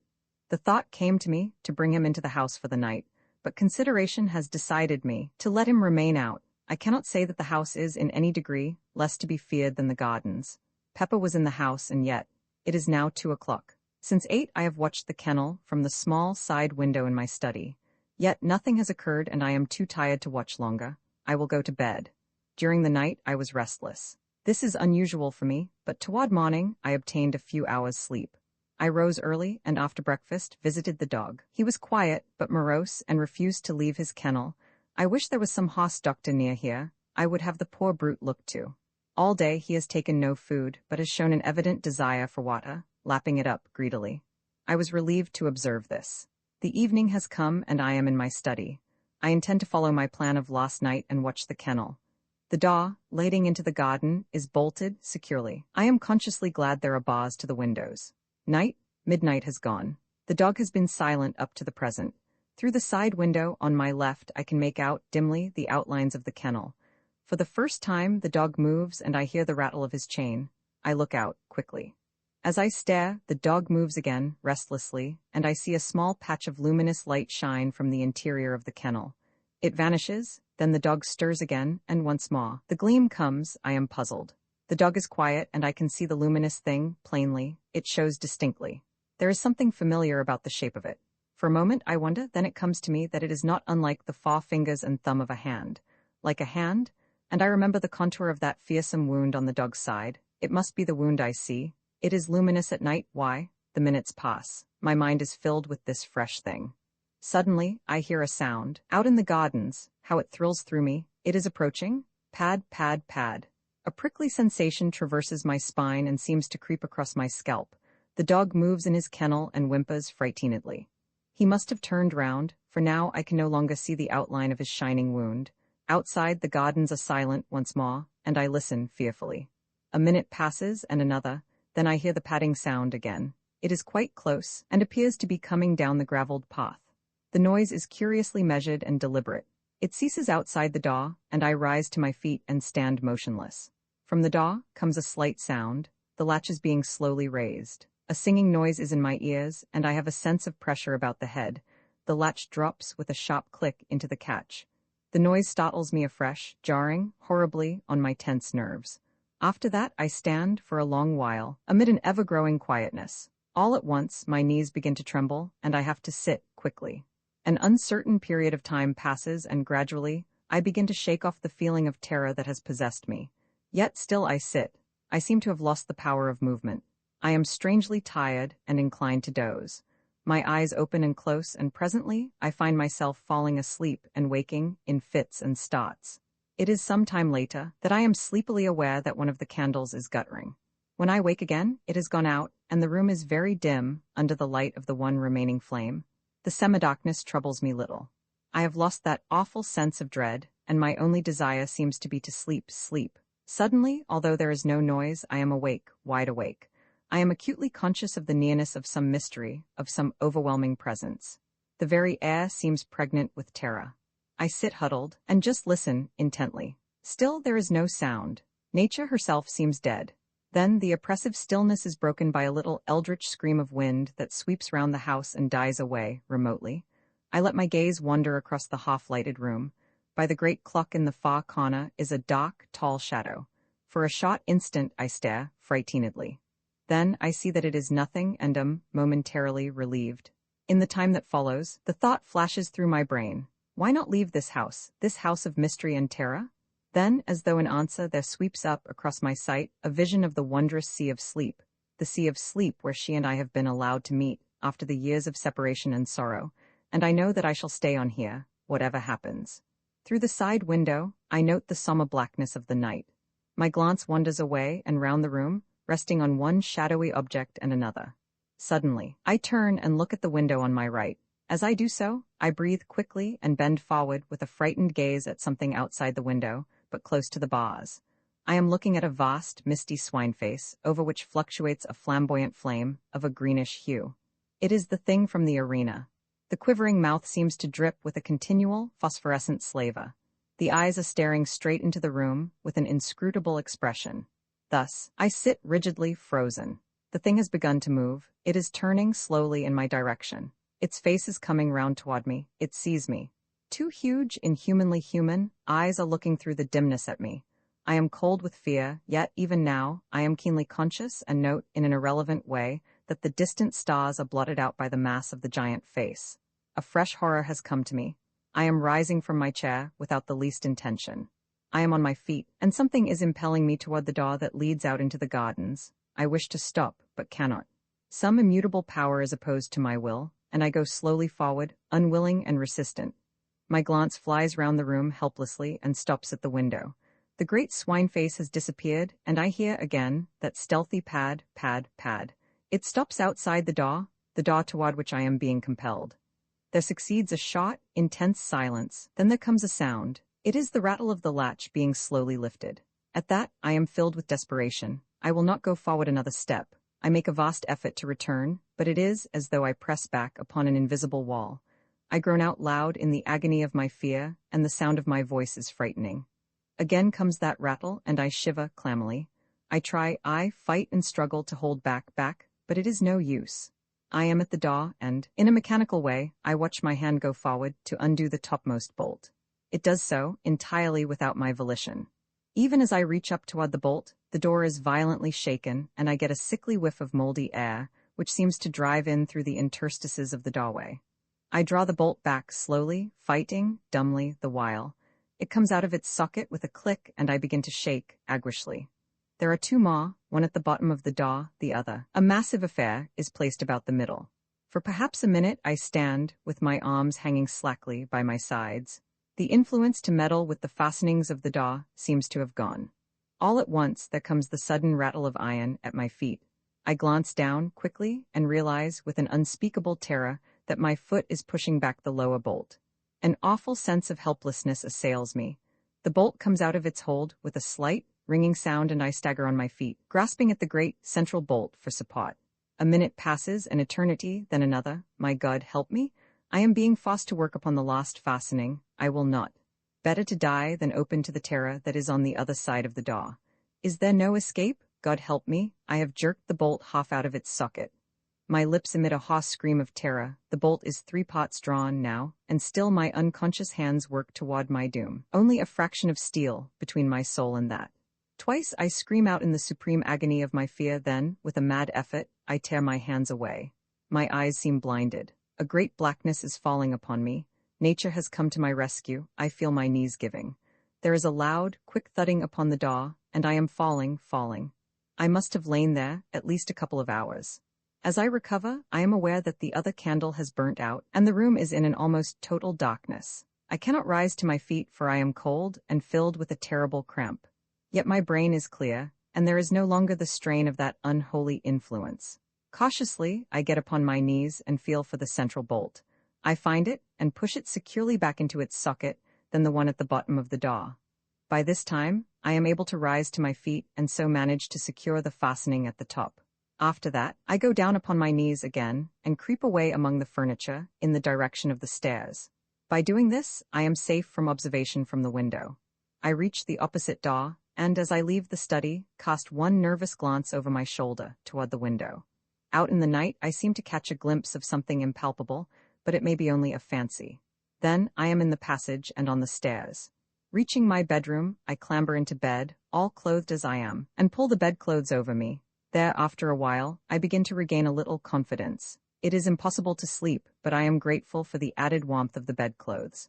Presently, I try to think over the happenings of the past night, but though I cannot sleep, I find that it is useless to attempt consecutive thought. My brain seems curiously blank. Toward morning, I begin to toss uneasily. I cannot rest, and after a while, I get out of bed and pace the floor. The wintry dawn is beginning to creep through the windows and shows the bare discomfort of the old room. Strange that through all these years, it has never occurred to me how dismal the place really is. And so a time passes. From somewhere downstairs, a sound comes up to me. I go to the bedroom door and listen. It is Mary, bustling about the great old kitchen, getting the breakfast ready. I feel little interest. I am not hungry. My thoughts, however, continue to dwell upon her. How little the weird happenings in this house seem to trouble her. Except in the incident of the pit creatures, she has seemed unconscious of anything unusual occurring. She is old, like myself, yet how little we have to do with one another. Is it because we have nothing in common, or only that, being old, we care less for society than quietness? These and other matters pass through my mind as I meditate, and help to distract my attention, for a while, from the oppressive thoughts of the night. After a time I go to the window, and opening it, look out. The sun is now above the horizon, and the air, though cold, is sweet and crisp. Gradually my brain clears, and a sense of security, for the time being, comes to me. Somewhat happier, I go downstairs and out into the garden to have a look at the dog. As I approach the kennel, I am greeted by the same moldy stench that assailed me at the door last night. Shaking off a momentary sense of fear, I call to the dog, but he takes no heed, and after calling once more, I throw a small stone into the kennel. At this, he moves uneasily, and I shout his name again, but do not go closer. Presently, my sister comes out and joins me in trying to coax him from the kennel. In a little, the poor beast rises and shambles out, lurching queerly. In the daylight, he stands swaying from side to side and blinking stupidly. I look and note that the horrid wound is larger, much larger, and seems to have a whitish, fungoid appearance. My sister moves to fondle him, but I detain her, and explain that I think it will be better not to go too near him for a few days, as it is impossible to tell what may be the matter with him, and it is well to be cautious. A minute later, she leaves me, coming back with a basin of odd scraps of food. This she places on the ground, near the dog, and I push it into his reach with the aid of a branch broken from one of the shrubs. Yet, though the meat should be tempting, he takes no notice of it, but retires to his kennel. There is still water in his drinking vessel, so after a few moments' talk, we go back to the house. I can see that my sister is much puzzled as to what is the matter with the animal, yet it would be madness, even to hint the truth to her. The day slips away, uneventfully, and night comes on. I have determined to repeat my experiment of last night. I cannot say that it is wisdom, yet my mind is made up. Still, however, I have taken precautions, for I have driven stout nails in at the back of each of the 3 bolts that secure the door, opening from the study into the gardens. This will, at least, prevent a recurrence of the danger I ran last night. From 10 to about 2:30, I watch, but nothing occurs, and finally, I stumble off to bed, where I am soon asleep. Roman 26, the luminous speck. I awake suddenly. It is still dark. I turn over once or twice in my endeavors to sleep again, but I cannot sleep. My head is aching slightly, and by turns I am hot and cold. In a little, I give up the attempt and stretch out my hand for the matches. I will light my candle and read a while. Perhaps I shall be able to sleep after a time. For a few moments I grope, then my hand touches the box, but as I open it, I am startled to see a phosphorescent speck of fire, shining amid the darkness. I put out my other hand and touch it. It is on my wrist. With a feeling of vague alarm, I strike a light hurriedly and look, but can see nothing save a tiny scratch. Fancy, I mutter with a half sigh of relief, then the match burns my finger and I drop it, quickly. As I fumble for another, the thing shines out again. I know now that it is no fancy. This time I light the candle and examine the place more closely. There is a slight, greenish discoloration round the scratch. I am puzzled and worried. Then a thought comes to me. I remember the morning after the thing appeared. I remember that the dog licked my hand. It was this one, with the scratch on it, though I have not been even conscious of the abasement until now. A horrible fear has come to me. It creeps into my brain. The dog's wound shines at night. With a dazed feeling, I sit down on the side of the bed and try to think but cannot. My brain seems numbed with the sheer horror of this new fear. Time moves on, unheeded. Once I rouse up and try to persuade myself that I am mistaken, but it is no use. In my heart, I have no doubt. Hour after hour, I sit in the darkness and silence and shiver hopelessly. The day has come and gone, and it is night again. This morning, early, I shot the dog and buried it away among the bushes. My sister is startled and frightened, but I am desperate. Besides, it is better so. The foul growth had almost hidden its left side, and the place on my wrist has enlarged perceptibly. Several times I have caught myself muttering prayers, little things learnt as a child. God, Almighty God, help me, I shall go mad. 6 days and I have eaten nothing. It is night, I am sitting in my chair. Ah, God, I wonder have any ever felt the horror of life that I have come to know? I am swathed in terror. I feel ever the burning of this dread growth. It has covered all my right arm and side, and is beginning to creep up my neck. Tomorrow it will eat into my face. I shall become a terrible mass of living corruption. There is no escape. Yet a thought has come to me, born of a sight of the gun rack on the other side of the room. I have looked again, with the strangest of feelings. The thought grows upon me. God, thou knowest, thou must know, that death is better, aye, better 1,000 times than this. This, Jesus, forgive me, but I cannot live, cannot, I dare not. I am beyond all help, there is nothing else left. It will at least spare me that final horror. I think I must have been dozing. I am very weak and oh, so miserable and tired. The rustle of the paper tries my brain. My hearing seems preternaturally sharp. I will sit a while and think. Hush, I hear something down in the cellars. It is a creaking sound, my God. It is the opening of the great oak trap. What can be doing that? The scratching of my pen deafens me. I must listen. There are steps on the stairs, strange padding steps that come up and nearer. Jesus, be merciful to me, an old man. There is something fumbling at the door handle.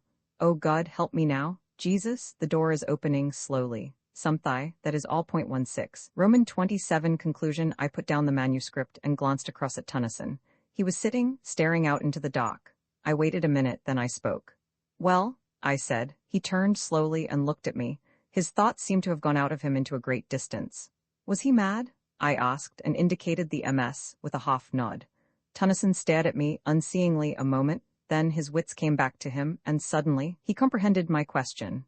"No," he said. I opened my lips to offer a contradictory opinion, for my sense of the saneness of things would not allow me to take the story literally. Then I shut them again, without saying anything. Somehow, the certainty in Tennyson's voice affected my doubts. I felt, all at once, less assured, though I was by no means convinced as yet. After a few moments' silence, Tennyson rose stiffly and began to undress. He seemed disinclined to talk, so I said nothing, but followed his example. I was weary, though still full of the story I had just read. Somehow, as I rolled into my blankets, there crept into my mind a memory of the old gardens as we had seen them. I remembered the odd fear that the place had conjured up in our hearts, and it grew upon me, with conviction, that Tennyson was right. It was very late when we rose, nearly midday, for the greater part of the night had been spent in reading the MS.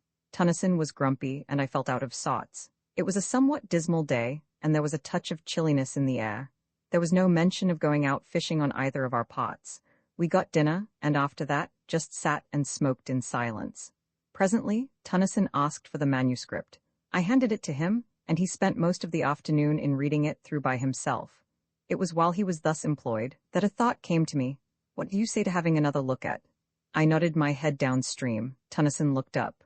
Nothing, he said abruptly, and somehow I was less annoyed than relieved at his answer. After that, I left him alone. A little before tea time, he looked up at me curiously. Sorry, old chap, if I was a bit short with you just now. Just now, indeed. He had not spoken for the last 3 hours, but I would not go there again, and he indicated with his head, for anything that you could offer me. Ugh? And he put down that history of a man's terror and hope and despair. The next morning, we rose early and went for our accustomed swim. We had partly shaken off the depression of the previous day, and so took our rods when we had finished breakfast and spent the day at our favorite spot.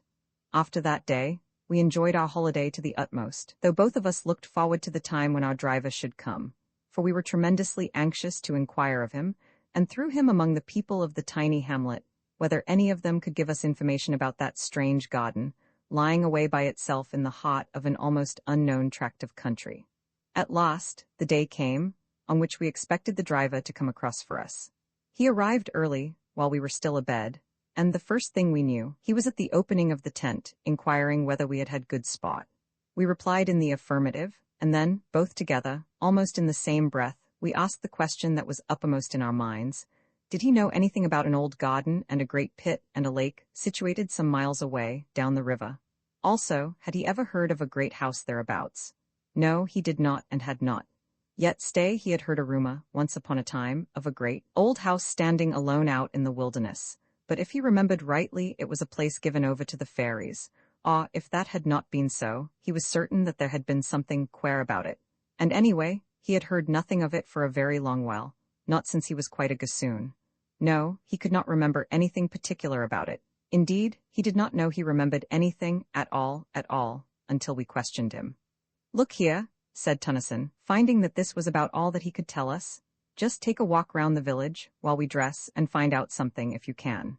With a nondescript salute, the man departed on his errand, while we made haste to get into our clothes, after which we began to prepare breakfast.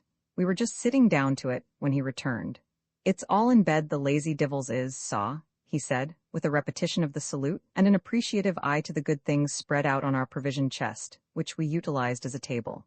Oh, well, sit down, replied my friend, and have something to eat with us, which the man did without delay.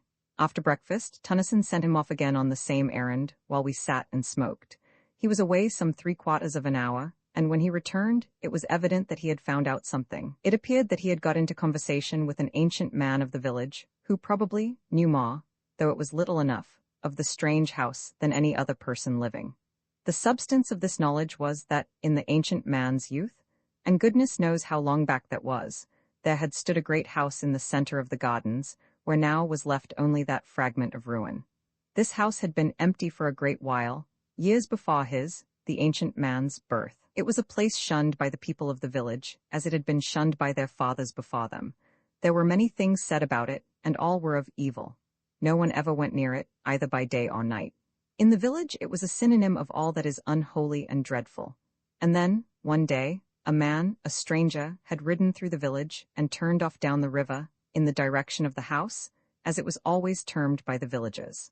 Some hours afterward, he had ridden back, taking the track by which he had come toward Audiobook. Then, for 3 months or so, nothing was heard.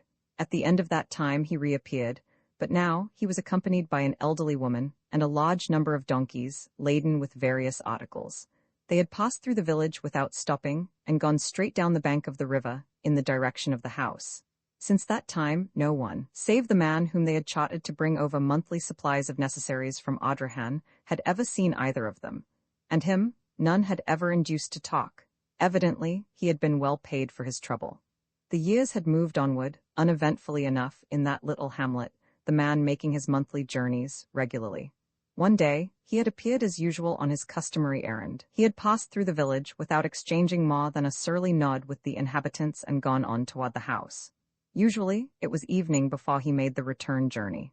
On this occasion, however, he had reappeared in the village, a few hours later, in an extraordinary state of excitement, and with the astounding information that the house had disappeared bodily, and that a stupendous pit now yawned in the place where it had stood. This news, it appears, so excited the curiosity of the villagers that they overcame their fears and marched en masse to the place. There they found everything, just as described by the carrier.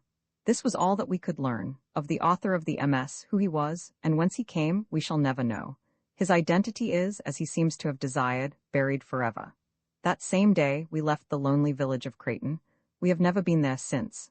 Sometimes in my dreams I see that enormous pit surrounded, as it is, on all sides by wild trees and bushes, and the noise of the water rises upward and blends in my sleep with other and lower noises, while over all hangs the eternal shroud of spray. Roman 3 the house in the arena, and so after a time I came to the mountains. Then the course of my journey was altered, and I began to move along their bases until, all at once, I saw that I had come opposite to a vast rift, opening into the mountains. Through this I was borne, moving at no great speed. On either side of me, huge, scopped walls of rock-like substance rose sheer. Far overhead, I discerned a thin ribbon of red, where the mouth of the chasm opened, among inaccessible peaks. Within was gloom, deep and sombre and chilly silence. For a while I went onward steadily, and then at last I saw, ahead, a deep red glow that told me I was near upon the further opening of the gorge. A minute came and went, and I was at the exit of the chasm, staring out upon an enormous amphitheater of mountains. Yet of the mountains and the terrible grandeur of the place, I recked nothing, for I was confounded with amazement to behold, at a distance of several miles and occupying the center of the arena, a stupendous structure built apparently of green jade. Yet in itself, it was not the discovery of the building that had so astonished me, but the fact which became every moment more apparent that in no particular, save in color and its enormous size, did the lonely structure vary from this house in which I live. For a while, I continued to stare fixedly. Even then, I could scarcely believe that I saw aright. In my mind, a question formed, reiterating incessantly, "What does it mean? What does it mean?" And I was unable to make answer, even out of the depths of my imagination. I seemed capable only of wonder and fear. For a time longer I gazed, noting continually some fresh point of resemblance that attracted me. At last, wearied and sorely puzzled, I turned from it to view the rest of the strange place on to which I had intruded. Hitherto, I had been so engrossed in my scrutiny of the house that I had given only a cursory glance round. Now, as I looked, I began to realize upon what sort of a place I had come. The arena, for so I have termed it, appeared a perfect circle of about 10 to 12 miles in diameter, the house, as I have mentioned before, standing in the center.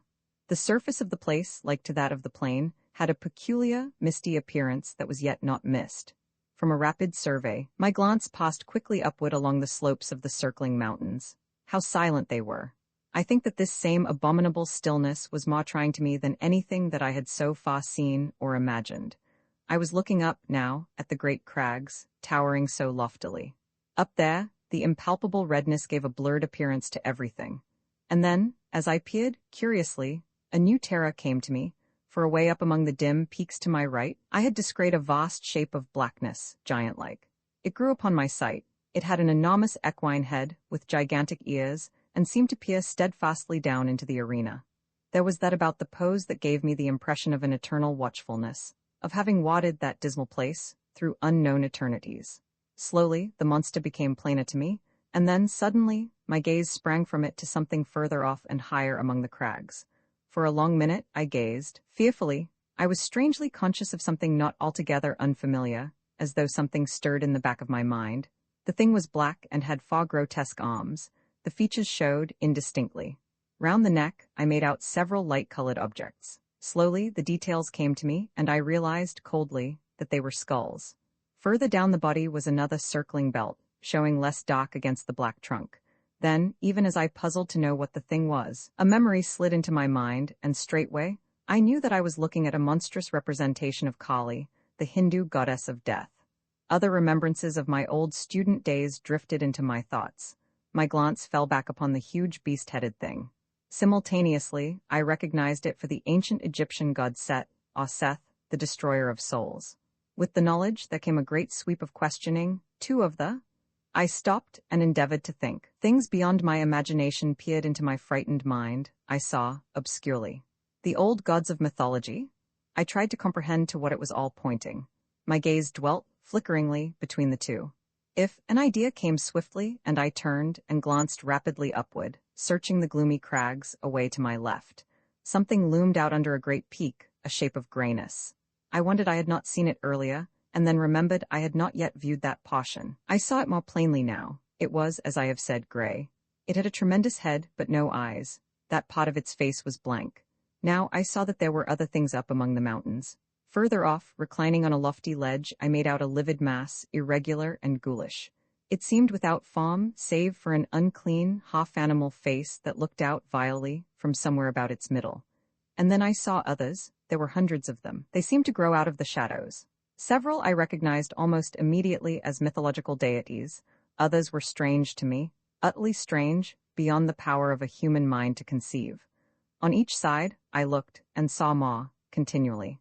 The mountains were full of strange things, beast gods, and horrors so atrocious and bestial that possibility and decency deny any further attempt to describe them. And I was filled with a terrible sense of overwhelming horror and fear and repugnance. Yet, spite of these, I wondered exceedingly.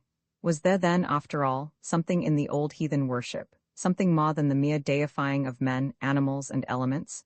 The thought gripped me, was there? Later, a question repeated itself. What were they, those beast gods and the others? At first, they had appeared to me just sculptured monsters, placed indiscriminately among the inaccessible peaks and precipices of the surrounding mountains. Now, as I scrutinized them with greater intentness, my mind began to reach out to fresh conclusions. There was something about them, an indescribable sort of silent vitality that suggested, to my broadening consciousness, a state of life and death. A something that was by no means life, as we understand it, but rather an inhuman form of existence that well might be likened to a deathless trance, a condition in which it was possible to imagine their continuing, eternally. Immortal? The word rose in my thoughts unbidden, and straightway, I grew to wondering whether this might be the immortality of the gods. And then, in the midst of my wondering and musing, something happened. Until then, I had been staying just within the shadow of the exit of the great rift. Now, without volition on my part, I drifted out of the semi-darkness and began to move slowly across the arena, toward the house. At this, I gave up all thoughts of those prodigious shapes above me, and could only stare, frightenedly, at the tremendous structure toward which I was being conveyed so remorselessly. Yet, though I searched earnestly, I could discover nothing that I had not already seen, and so became gradually calmer. Presently, I had reached a point more than halfway between the house and the gorge. All around was spread the stark loneliness of the place, and the unbroken silence. Steadily, I neared the great building. Then, all at once, something caught my vision, something that came round one of the huge buttresses of the house, and so into full view. It was a gigantic thing, and moved with a curious lope, going almost upright, after the manner of a man. It was quite unclothed, and had a remarkable luminous appearance. Yet it was the face that attracted and frightened me the most. It was the face of a swine. Silently, intently, I watched this horrible creature, and forgot my fear, momentarily, in my interest in its movements. It was making its way, cumbrously round the building, stopping as it came to each window to peer in and shake at the bars with which, as in this house, they were protected, and whenever it came to a door, it would push at it, fingering the fastening stealthily. Evidently, it was searching for an ingress into the house. I had come now to within less than a quarter of a mile of the great structure, and still I was compelled forward. Abruptly, the thing turned and gazed hideously in my direction. It opened its mouth, and for the first time, the stillness of that abominable place was broken by a deep, booming note that sent an added thrill of apprehension through me. Then, immediately, I became aware that it was coming toward me, swiftly and silently. In an instant, it had covered half the distance that lay between. And still, I was borne helplessly to meet it. Only 100 yards, and the brutish ferocity of the giant face numbed me with a feeling of unmitigated horror.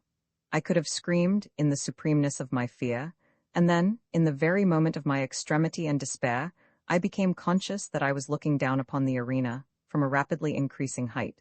I was rising. In an inconceivably short while, I had reached an altitude of many hundred feet. Beneath me, the spot that I had just left was occupied by the foul swine creature. It had gone down on all fours and was snuffing and rooting, like a veritable hog, at the surface of the arena. A moment and it rose to its feet, clutching upward, with an expression of desire upon its face such as I have never seen in this world. Continually, I mounted higher. A few minutes, it seemed, and I had risen above the great mountains, floating, alone, afar in the redness. At a tremendous distance below, the arena showed, dimly, with the mighty house looking no larger than a tiny spot of green. The swine thing was no longer visible. Presently, I passed over the mountains, out above the huge breadth of the plain. Far away, on its surface, in the direction of the ring-shaped sun, there showed a confused blur. I looked toward it indifferently. It reminded me, somewhat, of the first glimpse I had caught of the mountain amphitheater. With a sense of weariness, I glanced upward at the immense ring of fire. What a strange thing it was. Then, as I stared, out from the dark center, there spurted a sudden flare of extraordinary vivid fire. Compared with the size of the black center, it was as naught, yet in itself stupendous. With awakened interest, I watched it carefully, noting its strange boiling and glowing. Then, in a moment, the whole thing grew dim and unreal, and so passed out of sight. Much amazed, I glanced down to the plain from which I was still rising. Thus, I received a fresh surprise.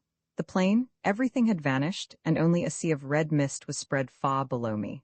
Gradually, as I stared, this grew remote, and died away into a dim, far mystery of red against an unfathomable night. A while, and even this had gone, and I was wrapped in an impalpable, lightless gloom. Roaming far the earth thus I was, and only the memory that I had lived through the dark, once before, served to sustain my thoughts.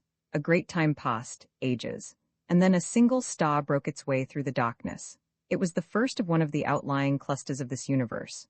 Presently, it was far behind, and all about me shone the splendor of the countless stars. Later, years it seemed, I saw the sun, a cloud of flame. Around it, I made out presently several remote specks of light, the planets of the solar system. And so I saw the earth again, blue and unbelievably minute. It grew larger and became defined. A long space of time came and went, and then at last I entered into the shadow of the world, plunging headlong into the dim and holy earth night. Overhead were the old constellations, and there was a crescent moon. Then, as I neared the earth's surface, a dimness swept over me, and I appeared to sink into a black mist. For a while, I knew nothing. I was unconscious. Gradually, I became aware of a faint, distant whining. It became plainer. A desperate feeling of agony possessed me. I struggled madly for breath and tried to shout. A moment, and I got my breath more easily. I was conscious that something was licking my hand. Something damp swept across my face. I heard a panting and then again the whining. It seemed to come to my ears now, with a sense of familiarity, and I opened my eyes. All was dark, but the feeling of oppression had left me. I was seated, and something was whining piteously and licking me. I felt strangely confused and instinctively tried to ward off the thing that licked. My head was curiously vacant, and for the moment, I seemed incapable of action or thought. Then, things came back to me, and I called Peppa, faintly. I was answered by a joyful bark and renewed and frantic caresses. In a little while, I felt stronger and put out my hand for the matches. I groped about for a few moments blindly, then my hands lit upon them, and I struck a light and looked confusedly around. All about me, I saw the old, familiar things. And there I sat, full of dazed wonders, until the flame of the match burnt my finger, and I dropped it, while a hasty expression of pain and anger escaped my lips, surprising me with the sound of my own voice. After a moment, I struck another match and, stumbling across the room, lit the candles. As I did so, I observed that they had not burned away, but had been put out. As the flames shot up, I turned and stared about the study, yet there was nothing unusual to see, and suddenly a gust of irritation took me. What had happened? I held my head with both hands and tried to remember. Ah, the great, silent plain and the ring-shaped sun of red fire. Where were they? Where had I seen them? How long ago? I felt dazed and muddled. Once or twice I walked up and down the room, unsteadily. My memory seemed dulled, and already the thing I had witnessed came back to me with an effort. I have a remembrance of cursing, peevishly, in my bewilderment. Suddenly, I turned faint and giddy and had to grasp at the table for support. During a few moments, I held on, weakly, and then managed to totter sideways into a chair. After a little time, I felt somewhat better, and succeeded in reaching the cupboard where, usually, I keep brandy and biscuits. I pawed myself out a little of the stimulant and drank it off. Then, taking a handful of biscuits, I returned to my chair and began to devour them, ravenously. I was vaguely surprised at my hunger. I felt as though I had eaten nothing for an uncountably long while. As I ate, my glance roved about the room, taking in its various details, and still searching, though almost unconsciously, for something tangible upon which to take hold, among the invisible mysteries that encompassed me. Surely, I thought, there must be something, and in the same instant my gaze dwelt upon the face of the clock in the opposite corner. Therewith I stopped eating and just stared. For though its ticking indicated most certainly that it was still going, the hands were pointing to a little before the hour of midnight, whereas it was, as well I knew, considerably after that time when I had witnessed the first of the strange happenings I have just described. For perhaps a moment I was astounded and puzzled. Had the hour been the same as when I had last seen the clock, I should have concluded that the hands had stuck in one place, while the internal mechanism went on as usual, but that would, in no way, account for the hands having traveled backward. Then, even as I turned the matter over in my wearied brain, the thought flashed upon me that it was now close upon the morning of the 22nd, and that I had been unconscious to the visible world through the greater portion of the last 24 hours. The thought occupied my attention for a full minute, then I commenced to eat again. I was still very hungry. During breakfast, next morning, I inquired casually of my sister regarding the date, and found my surmise correct. I had, indeed, been absent, at least in spirit, for nearly a day and a night. My sister asked me no questions, for it is not by any means the first time that I have kept to my study for a whole day, and sometimes a couple of days at a time, when I have been particularly engrossed in my books or work. And so the days pass on, and I am still filled with a wonder to know the meaning of all that I saw on that memorable night. Yet, well I know that my curiosity is little likely to be satisfied. The thing in the pit this house is, as I have said before, surrounded by a huge estate and wild and uncultivated gardens. Away at the back, distant some 300 yards, is a dark, deep ravine, spoken of as the pit by the peasantry. At the bottom runs a sluggish stream so overhung by trees as scarcely to be seen from above. In passing, I must explain that this river has a subterranean origin, emerging suddenly at the east end of the ravine, and disappearing, as abruptly, beneath the cliffs that form its western extremity. It was some months after my vision, if vision it were, of the great plain that my attention was particularly attracted to the pit. I happened one day to be walking along its southern edge, when suddenly several pieces of rock and shale were dislodged from the face of the cliff immediately beneath me, and fell with a sullen crash through the trees.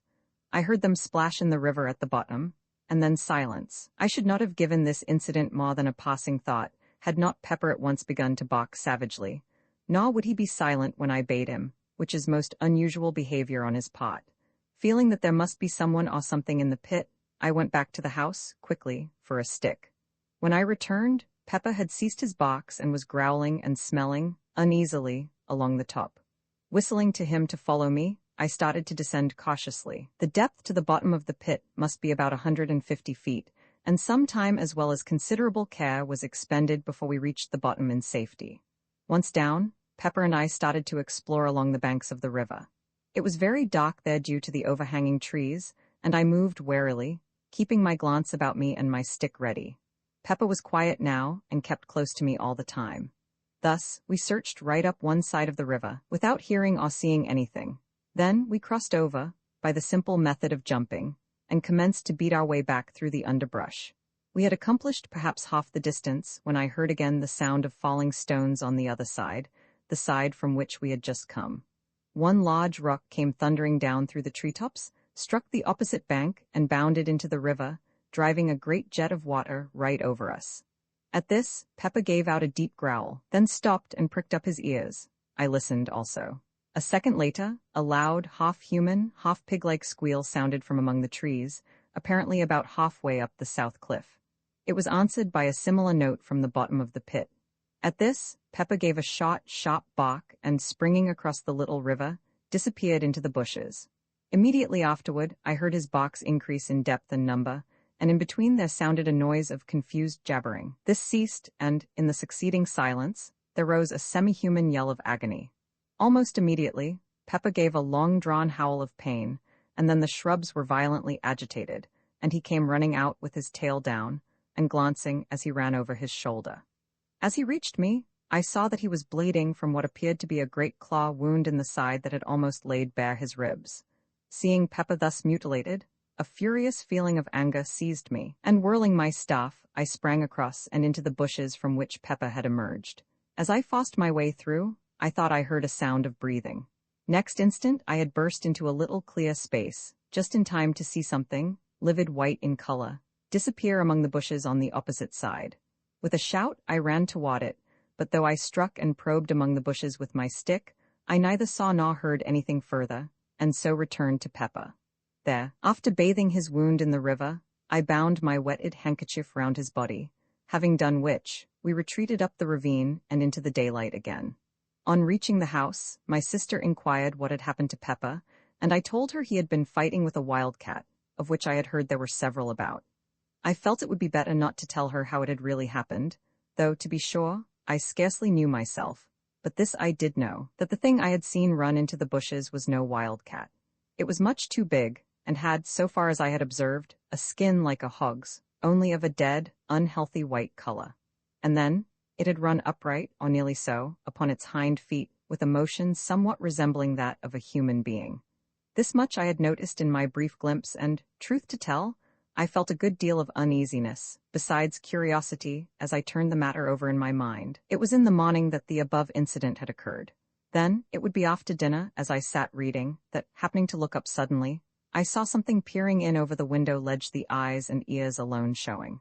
"A pig, by Jove!" I said, and rose to my feet. Thus I saw the thing more completely, but it was no pig, God alone knows what it was. It reminded me, vaguely, of the hideous thing that had haunted the great arena. It had a grotesquely human mouth and jaw, but with no chin of which to speak. The nose was prolonged into a snout, thus it was that with the little eyes and queer ears, gave it such an extraordinarily swine-like appearance. Of forehead there was little, and the whole face was of an unwholesome white color. For perhaps a minute I stood looking at the thing with an ever-growing feeling of disgust and some fear. The mouth kept jabbering, inanely, and once emitted a half-swinish grunt. I think it was the eyes that attracted me the most. They seemed to glow, at times, with a horribly human intelligence, and kept flickering away from my face, over the details of the room, as though my stare disturbed it. It appeared to be supporting itself by two claw-like hands upon the windowsill. These claws, unlike the face, were of a clayey brown hue, and bore an indistinct resemblance to human hands in that they had 4 fingers and a thumb, though these were webbed up to the first joint, much as are a duck's. Nails it had also, but so long and powerful that they were more like the talons of an eagle than aught else. As I have said before, I felt some fear, though almost of an impersonal kind. I may explain my feeling better by saying that it was more a sensation of abhorrence, such as one might expect to feel, if brought in contact with something superhumanly foul, something unholy, belonging to some hitherto undreamt-of state of existence. I cannot say that I grasped these various details of the brute at the time. I think they seemed to come back to me afterward, as though imprinted upon my brain. I imagined more than I saw as I looked at the thing, and the material details grew upon me later. For perhaps a minute I stared at the creature. Then, as my nerves steadied a little, I shook off the vague alarm that held me, and took a step toward the window. Even as I did so, the thing ducked and vanished. I rushed to the door and looked round hurriedly, but only the tangled bushes and shrubs met my gaze. I ran back into the house and, getting my gun, sallied out to search through the gardens. As I went, I asked myself whether the thing I had just seen was likely to be the same of which I had caught a glimpse in the morning. I inclined to think it was. I would have taken Peppa with me, but judged it better to give his wound a chance to heal. Besides, if the creature I had just seen was, as I imagined, his antagonist of the morning, it was not likely that he would be of much use. I began my search systematically. I was determined, if it were possible, to find and put an end to that swine thing. This was at least a material horror. At first I searched cautiously, with the thought of Peppa's wound in my mind, but as the hours passed and not a sign of anything living showed in the great, lonely gardens, I became less apprehensive. I felt almost as though I would welcome the sight of it. Anything seemed better than this silence, with the ever-present feeling that the creature might be lurking in every bush I passed. Later, I grew careless of danger, to the extent of plunging right through the bushes, probing with my gun barrel as I went. At times I shouted, but only the echoes answered back. I thought thus perhaps to frighten or stir the creature to showing itself, but only succeeded in bringing my sister Mary out to know what was the matter. I told her that I had seen the wildcat that had wounded Peppa, and that I was trying to hunt it out of the bushes.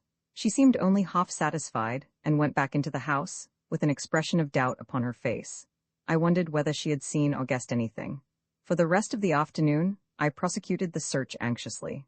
I felt that I should be unable to sleep, with that bestial thing haunting the shrubberies, and yet, when evening fell, I had seen nothing.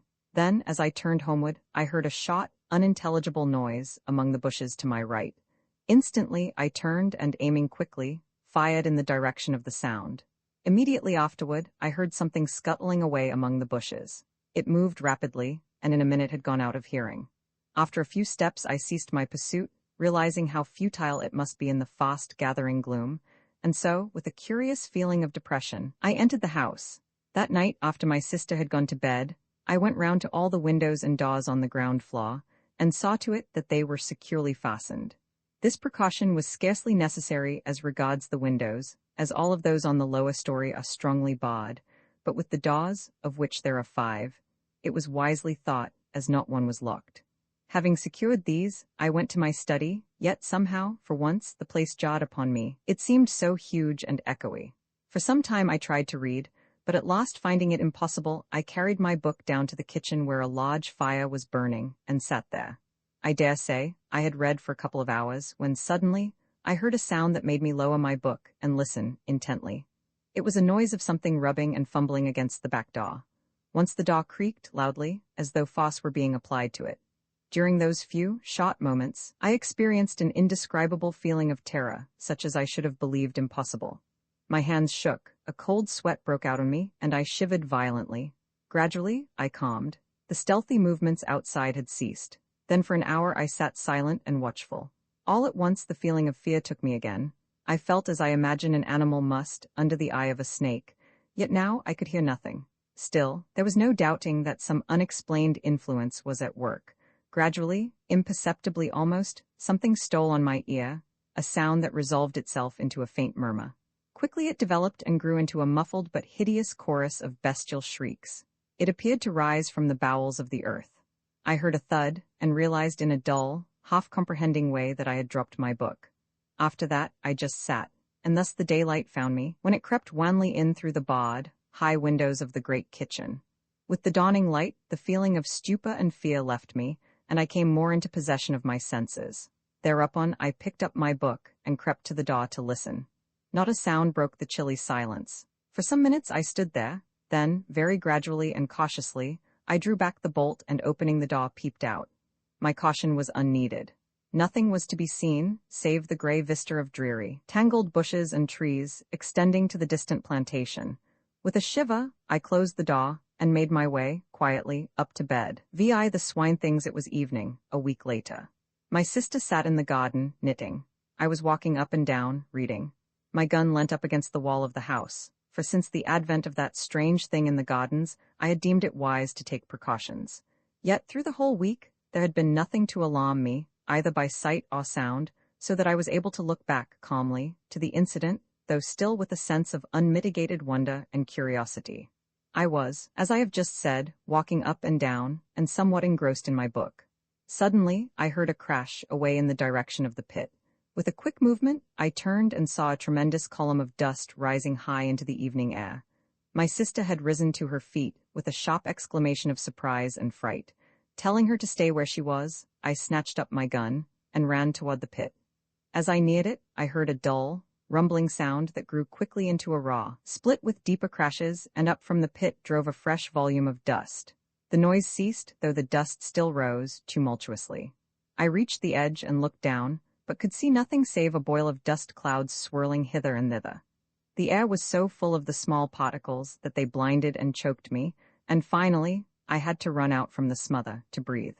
Gradually, the suspended matter sank and hung in a panoply over the mouth of the pit. I could only guess at what had happened.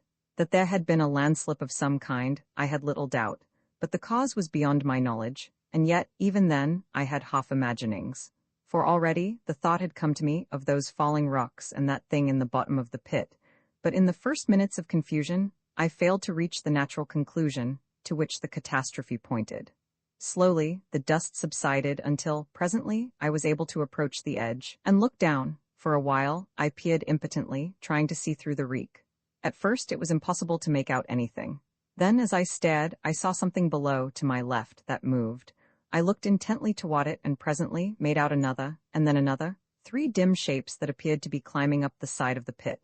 I could see them only indistinctly. Even as I stared and wondered, I heard a rattle of stones, somewhere to my right. I glanced across, but could see nothing. I leant forward and peered over and down into the pit, just beneath where I stood, and saw no further than a hideous white swine face that had risen to within a couple of yards of my feet. Below it, I could make out several others. As the thing saw me, it gave a sudden, uncouth squeal, which was answered from all parts of the pit. At that, a gust of horror and fear took me, and bending down, I discharged my gun right into its face. Straightway, the creature disappeared, with a clatter of loose earth and stones.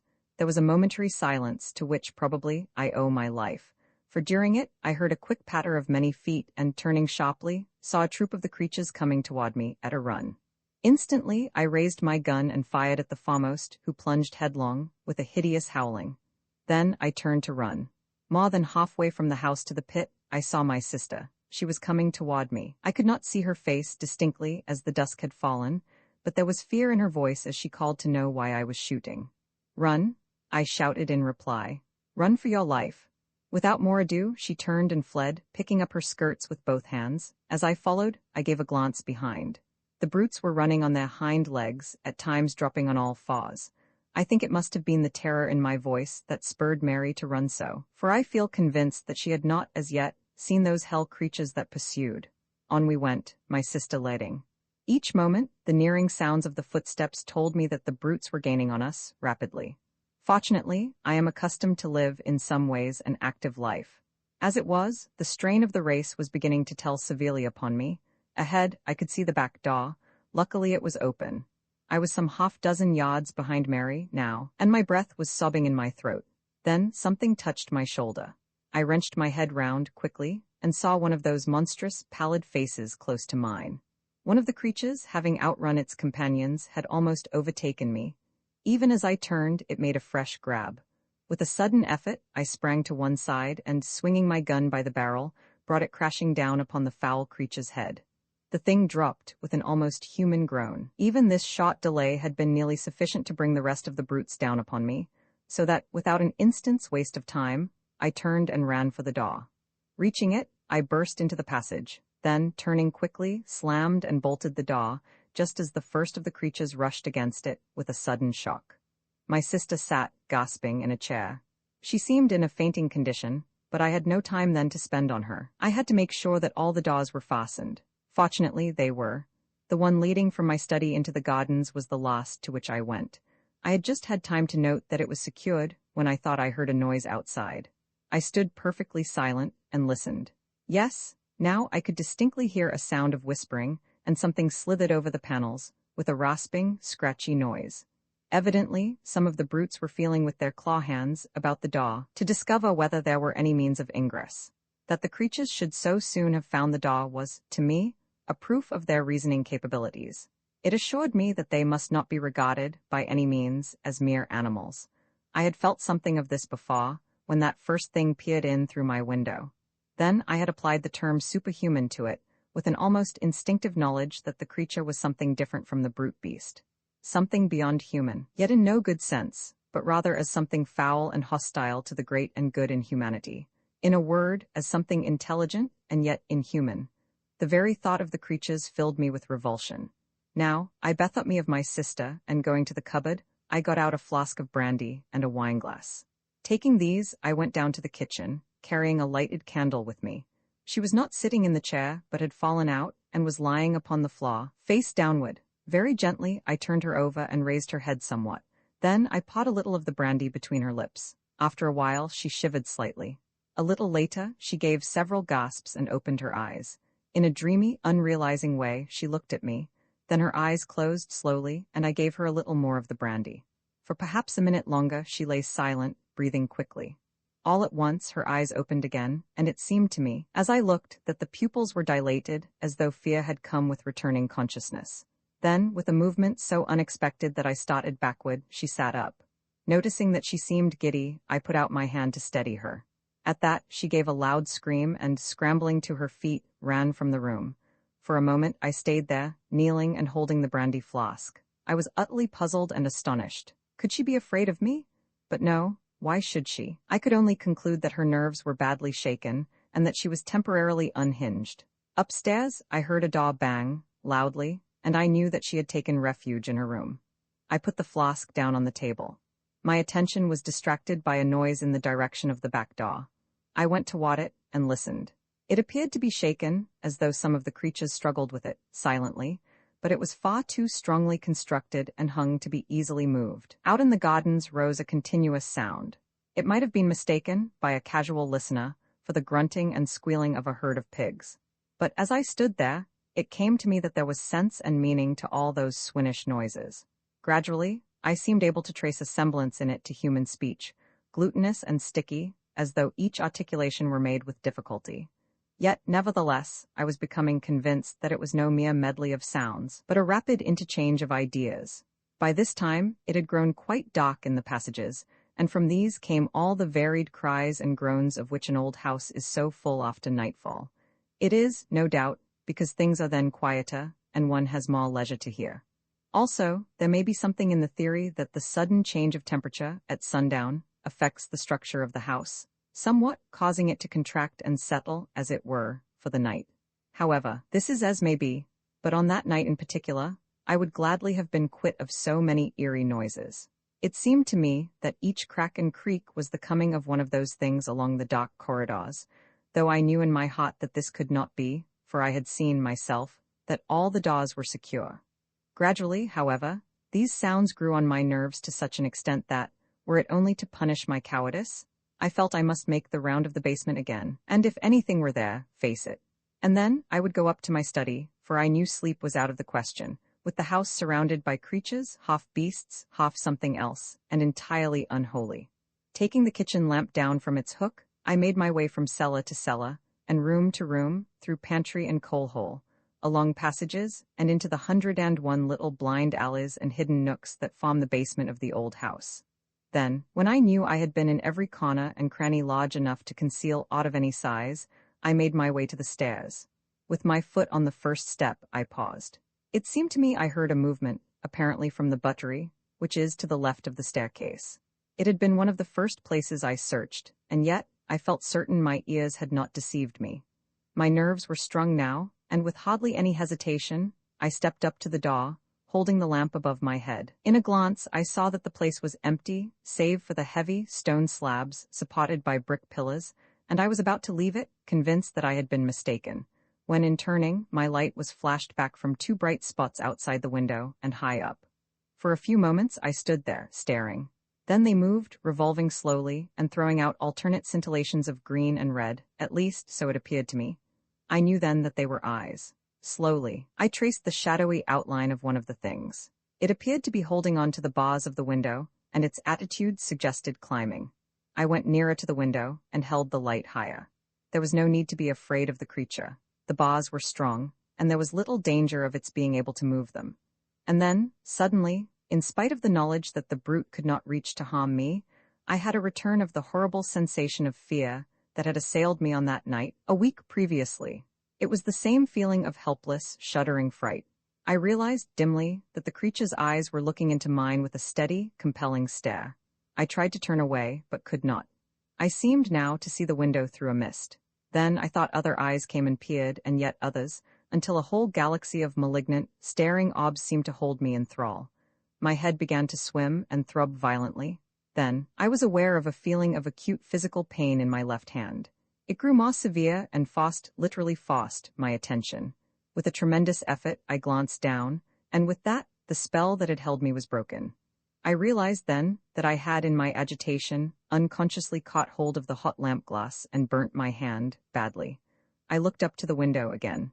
The misty appearance had gone, and now I saw that it was crowded with dozens of bestial faces. With a sudden access of rage, I raised the lamp and hurled it, full at the window. It struck the glass, smashing a pane, and passed between two of the bars, out into the garden, scattering burning oil as it went. I heard several loud cries of pain, and as my sight became accustomed to the dark, I discovered that the creatures had left the window. Pulling myself together, I groped for the door, and having found it, made my way upstairs, stumbling at each step. I felt dazed, as though I had received a blow on the head. At the same time, my hand smarted badly, and I was full of a nervous, dull rage against those things. Reaching my study, I lit the candles. As they burnt up, their rays were reflected from the rack of firearms on the side wall. At the sight, I remembered that I had there a power, which, as I had proved earlier, seemed as fatal to those monsters as to more ordinary animals, and I determined I would take the offensive. First of all, I bound up my hand, for the pain was fast becoming intolerable. After that, it seemed easier, and I crossed the room to the rifle stand. There I selected a heavy rifle, an old and tried weapon, and having procured ammunition, I made my way up into one of the small towers with which the house is crowned. From there, I found that I could see nothing. The gardens presented a dim blur of shadows, a little blacker, perhaps, where the trees stood. That was all, and I knew that it was useless to shoot down into all that darkness. The only thing to be done was to wait for the moon to rise, then I might be able to do a little execution. In the meantime, I sat still and kept my ears open. The gardens were comparatively quiet now, and only an occasional grunt or squeal came up to me. I did not like this silence. It made me wonder on what devilry the creatures were bent. Twice I left the tower and took a walk through the house, but everything was silent. Once I heard a noise from the direction of the pit, as though more earth had fallen. Following this, and lasting for some 15 minutes, there was a commotion among the denizens of the gardens. This died away, and after that all was again quiet. About an hour later, the moon's light showed above the distant horizon. From where I sat, I could see it over the trees, but it was not until it rose clear of them that I could make out any of the details in the gardens below. Even then, I could see none of the brutes, until, happening to crane forward, I saw several of them lying prone, up against the wall of the house. What they were doing, I could not make out. It was, however, a chance too good to be ignored, and taking aim, I fired at the one directly beneath. There was a shrill scream, and as the smoke cleared away, I saw that it had turned on its back and was writhing feebly. Then, it was quiet, the others had disappeared. Immediately after this, I heard a loud squeal in the direction of the pit. It was answered 100 times from every part of the garden. This gave me some notion of the number of the creatures, and I began to feel that the whole affair was becoming even more serious than I had imagined. As I sat there, silent and watchful, the thought came to me, why was all this? What were these things? What did it mean? Then my thoughts flew back to that vision, though. Even now, I doubt whether it was a vision of the plane of silence. What did that mean? I wondered, and that thing in the arena? Ugh. Lastly, I thought of the house I had seen in that faraway place. That house so like this in every detail of external structure that it might have been modeled from it, or this from that. I had never thought of that. At this moment there came another long squeal from the pit, followed, a second later, by a couple of shorter ones. At once, the garden was filled with answering cries. I stood up quickly and looked over the parapet. In the moonlight, it seemed as though the shrubberies were alive. They tossed hither and thither as though shaken by a strong, irregular wind, while a continuous rustling and a noise of scampering feet rose up to me. Several times I saw the moonlight gleam on running, white figures among the bushes, and twice I fired. The second time my shot was answered by a short squeal of pain. A minute later, the gardens lay silent. From the pit came a deep, hoarse babble of swine talk. At times, angry cries smote the air, and they would be answered by multitudinous gruntings. It occurred to me that they were holding some kind of a council, perhaps to discuss the problem of entering the house. Also, I thought that they seemed much enraged, probably by my successful shots. It occurred to me that now would be a good time to make a final survey of our defenses. This, I proceeded to do at once, visiting the whole of the basement again and examining each of the doors. Luckily, they are all, like the back one, built of solid, iron-studded oak. Then I went upstairs to the study. I was more anxious about this door. It is, palpably, of a more modern make than the others, and though a stout piece of work, it has little of their ponderous strength.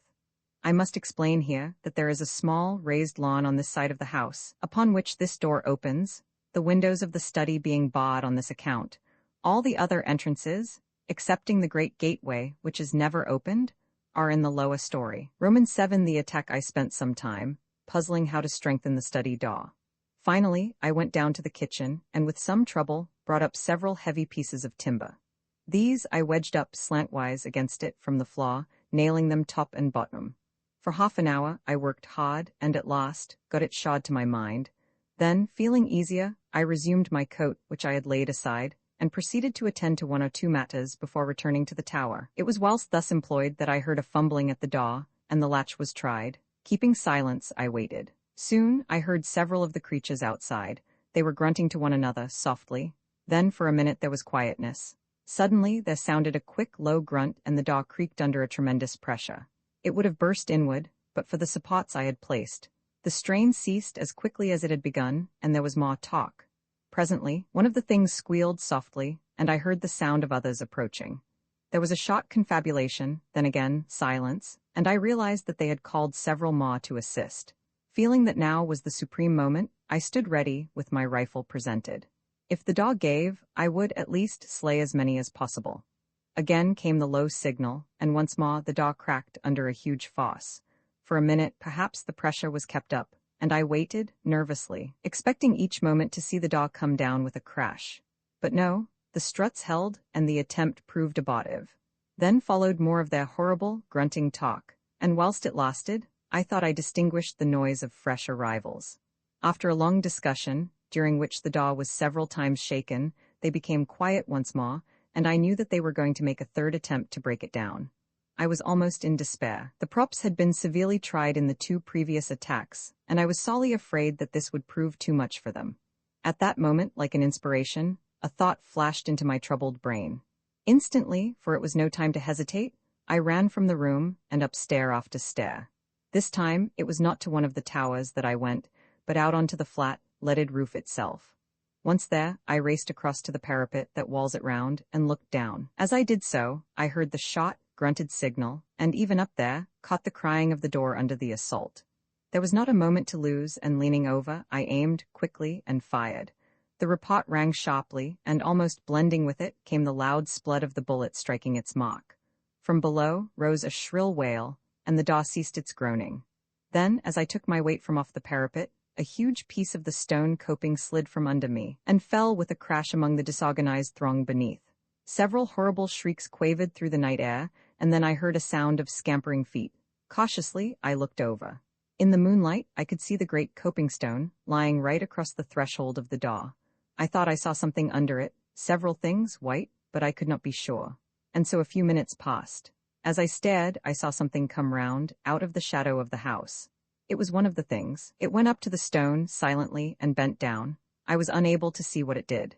In a minute it stood up. It had something in its talons which it put to its mouth and tore at. For the moment I did not realize. Then slowly I comprehended. The thing was stooping again. It was horrible. I started to load my rifle. When I looked again, the monster was tugging at the stone, moving it to one side. I leant the rifle on the coping and pulled the trigger. The brute collapsed on its face and kicked slightly. Simultaneously, almost with the report, I heard another sound, that of breaking glass. Waiting, only to recharge my weapon, I ran from the roof and down the first 2 flights of stairs. Here I paused to listen. As I did so, there came another tinkle of falling glass. It appeared to come from the floor below. Excitedly, I sprang down the steps and, guided by the rattle of the window sash, reached the door of one of the empty bedrooms at the back of the house. I thrust it open. The room was but dimly illuminated by the moonlight, most of the light being blotted out by moving figures at the window. Even as I stood, one crawled through into the room. Leveling my weapon, I fired point-blank at it, filling the room with a deafening bang. When the smoke cleared, I saw that the room was empty and the window free. The room was much lighter. The night air blew in, coldly, through the shattered panes. Down below, in the night, I could hear a soft moaning, and a confused murmur of swine voices. Stepping to one side of the window, I reloaded and then stood there, waiting. Presently, I heard a scuffling noise. From where I stood in the shadow, I could see without being seen. Nearer came the sounds, and then I saw something come up above the sill and clutch at the broken window frame. It caught a piece of the woodwork, and now I could make out that it was a hand and arm. A moment later, the face of one of the swine creatures rose into view. Then, before I could use my rifle or do anything, there came a sharp crack, crack, and the window frame gave way under the weight of the thing. Next instant, a squashing thud and a loud outcry told me that it had fallen to the ground. With a savage hope that it had been killed, I went to the window.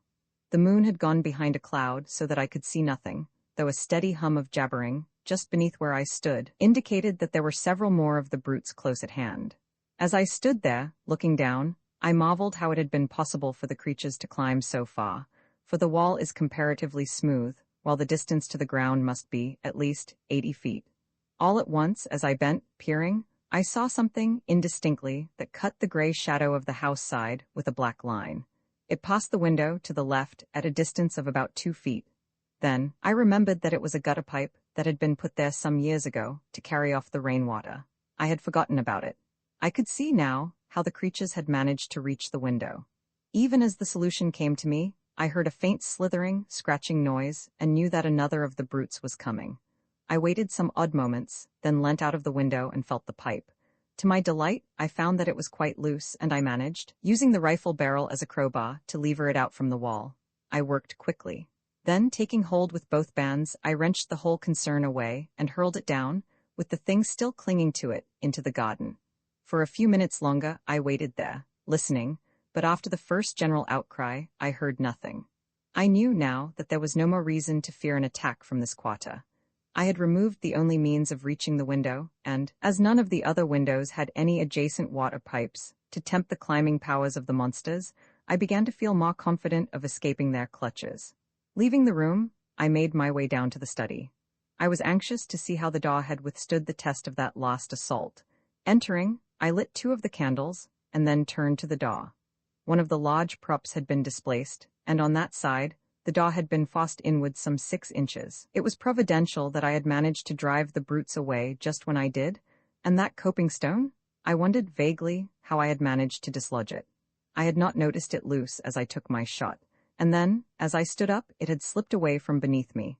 I felt that I owed the dismissal of the attacking force more to its timely fall than to my rifle. Then the thought came that I had better seize this chance to shore up the door again. It was evident that the creatures had not returned since the fall of the coping stone, but who was to say how long they would keep away? There and then I set to at repairing the door, working hard and anxiously. First I went down to the basement and, rummaging round, found several pieces of heavy oak planking. With these, I returned to the study, and having removed the props, placed the planks up against the door. Then I nailed the heads of the struts to these, and, driving them well home at the bottoms, nailed them again there. Thus I made the door stronger than ever, for now it was solid with the backing of boards, and would, I felt convinced, stand a heavier pressure than hitherto, without giving way. After that, I lit the lamp which I had brought from the kitchen, and went down to have a look at the lower windows. Now that I had seen an instance of the strength the creatures possessed, I felt considerable anxiety about the windows on the ground floor, in spite of the fact that they were so strongly barred. I went first to the buttery, having a vivid remembrance of my late adventure there. The place was chilly, and the wind, soughing in through the broken glass, produced an eerie note. Apart from the general air of dismalness, the place was as I had left it the night before. Going up to the window, I examined the bars closely, noting, as I did so, their comfortable thickness. Still, as I looked more intently, it seemed to me that the middle bar was bent slightly from the straight, yet it was but trifling, and it might have been so for years. I had never, before, noticed them particularly. I put my hand through the broken window and shook the bar. It was as firm as a rock. Perhaps the creatures had tried to start it and, finding it beyond their power, ceased from the effort. After that, I went round to each of the windows in turn, examining them with careful attention, but nowhere else could I trace anything to show that there had been any tampering. Having finished my survey, I went back to the study and pawed myself out a little brandy. Then to the tower to watch. Roman 8 after the attack, it was now about 3 a.m., and presently the eastern sky began to pale with the coming of dawn. Gradually the day came, and by its light I scanned the gardens earnestly, but nowhere could I see any signs of the brutes. I leant over and glanced down to the foot of the wall to see whether the body of the thing I had shot the night before was still there. It was gone. I supposed that others of the monsters had removed it during the night. Then, I went down onto the roof and crossed over to the gap from which the coping stone had fallen. Reaching it, I looked over. Yes, there was the stone as I had seen it last, but there was no appearance of anything beneath it, nor could I see the creatures I had killed after its fall. Evidently, they also had been taken away. I turned and went down to my study. There I sat down, wearily. I was thoroughly tired. It was quite light now, though the sun's rays were not, as yet, perceptibly hot. A clock chimed the hour of 4. I awoke with a start and looked round hurriedly. The clock in the corner indicated that it was 3 o'clock. It was already afternoon. I must have slept for nearly 11 hours. With a jerky movement, I sat forward in the chair and listened. The house was perfectly silent. Slowly, I stood up and yawned. I felt desperately tired still and sat down again, wondering what it was that had waked me. It must have been the clock striking, I concluded presently, and was commencing to doze off when a sudden noise brought me back once more to life.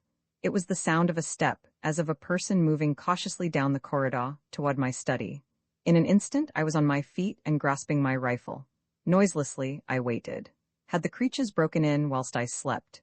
Even as I questioned, the steps reached my door, halted momentarily, and then continued down the passage. Silently, I tiptoed to the doorway and peeped out. Then I experienced such a feeling of relief as must a reprieved criminal. It was my sister. She was going toward the stairs.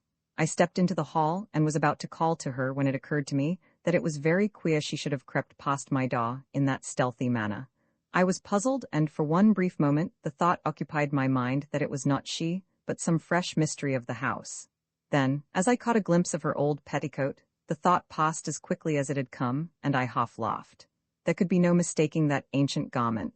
Yet I wondered what she was doing, and remembering her condition of mind on the previous day, I felt that it might be best to follow, quietly, taking care not to alarm her, and see what she was going to do. If she behaved rationally, well and good. If not, I should have to take steps to restrain her. I could run no unnecessary risks under the danger that threatened us. Quickly, I reached the head of the stairs and paused a moment. Then I heard a sound that sent me leaping down at a mad rate. It was the rattle of bolts being unshot. That foolish sister of mine was actually unbarring the back door. Just as her hand was on the last bolt, I reached her. She had not seen me, and the first thing she knew, I had hold of her arm. She glanced up quickly, like a frightened animal, and screamed aloud. "Come, Mary?" I said sternly. "What's the meaning of this nonsense? Do you mean to tell me you don't understand the danger that you try to throw our 2 lives away in this fashion?" To this she replied nothing, only trembled violently, gasping and sobbing as though in the last extremity of fear. Through some minutes I reasoned with her, pointing out the need for caution and asking her to be brave. There was little to be afraid of now, I explained, and I tried to believe that I spoke the truth, but she must be sensible and not attempt to leave the house for a few days. At last I ceased in despair. It was no use talking to her. She was obviously not quite herself for the time being. Finally, I told her she had better go to her room if she could not behave rationally. Still, she took not any notice, so without more ado, I picked her up in my arms and carried her there. At first she screamed wildly, but had relapsed into silent trembling by the time I reached the stairs. Arriving at her room, I laid her upon the bed. She lay there quietly enough, neither speaking nor sobbing, just shaking in a very ague of fear. I took a rug from a chair nearby and spread it over her. I could do nothing more for her, and so crossed to where Peppa lay in a big basket. My sister had taken charge of him since his wound, to nurse him, for it had proved more severe than I had thought, and I was pleased to note that, in spite of her state of mind, she had looked after the old dog carefully. Stooping, I spoke to him, and in reply, he licked my hand feebly. He was too ill to do more. Then, going to the bed, I bent over my sister and asked her how she felt, but she only shook the maw, and much as it pained me, I had to admit that my presence seemed to make her worse. And so I left her, locking the door and pocketing the key. It seemed to be the only cost to take. The rest of the day I spent between the tower and my study. For food, I brought up a loaf from the pantry, and on this and some claret I lived for that day. What a long, weary day it was. If only I could have gone out into the gardens, as is my wont, I should have been content enough. But to be cooped in this silent house, with no companion, save a mad woman and a sick dog, was enough to prey upon the nerves of the haughtiest. And out in the tangled shrubberies that surrounded the house, lurked, for all I could tell, those infernal swine creatures waiting their chance. Was ever a man in such straits? Once in the afternoon and again later, I went to visit my sister. The second time I found her tending Peppa, but at my approach she slid over, unobtrusively, to the far corner, with a gesture that saddened me beyond belief. Poor girl? Her fear cut me intolerably, and I would not intrude on her, unnecessarily. She would be better, I trusted, in a few days. Meanwhile, I could do nothing, and I judged it still needful, hard as it seemed, to keep her confined to her room. One thing there was that I took for encouragement. She had eaten some of the food I had taken to her on my first visit. And so the day passed. As the evening drew on, the air grew chilly, and I began to make preparations for passing a second night in the tower, taking up 2 additional rifles and a heavy ulster. The rifles I loaded and laid alongside my other, as I intended to make things warm for any of the creatures who might show during the night. I had plenty of ammunition, and I thought to give the brutes such a lesson as should show them the uselessness of attempting to force an entrance. After that, I made the round of the house again, paying particular attention to the props that supported the study door. Then, feeling that I had done all that lay in my power to ensure our safety, I returned to the tower, calling in on my sister and Peppa for a final visit on the way. Peppa was asleep, but woke as I entered and wagged his tail in recognition. I thought he seemed slightly better. My sister was lying on the bed, though whether asleep or not, I was unable to tell, and thus I left them. Reaching the tower, I made myself as comfortable as circumstances would permit and settled down to watch through the night. Gradually, darkness fell, and soon the details of the gardens were merged into shadows. During the first few hours, I sat, alert, listening for any sound that might help to tell me if anything were stirring down below. It was far too dark for my eyes to be of much use. Slowly, the hours passed, without anything unusual happening. And the moon rose, showing the gardens apparently empty and silent. And so, through the night, without disturbance or sound. Toward morning, I began to grow stiff and cold with my long vigil. Also, I was getting very uneasy concerning the continued quietness on the part of the creatures. I mistrusted it and would sooner, far, have had them attack the house openly. Then, at least, I should have known my danger and been able to meet it. But to wait like this through a whole night, picturing all kinds of unknown devilment, was to jeopardize one's sanity.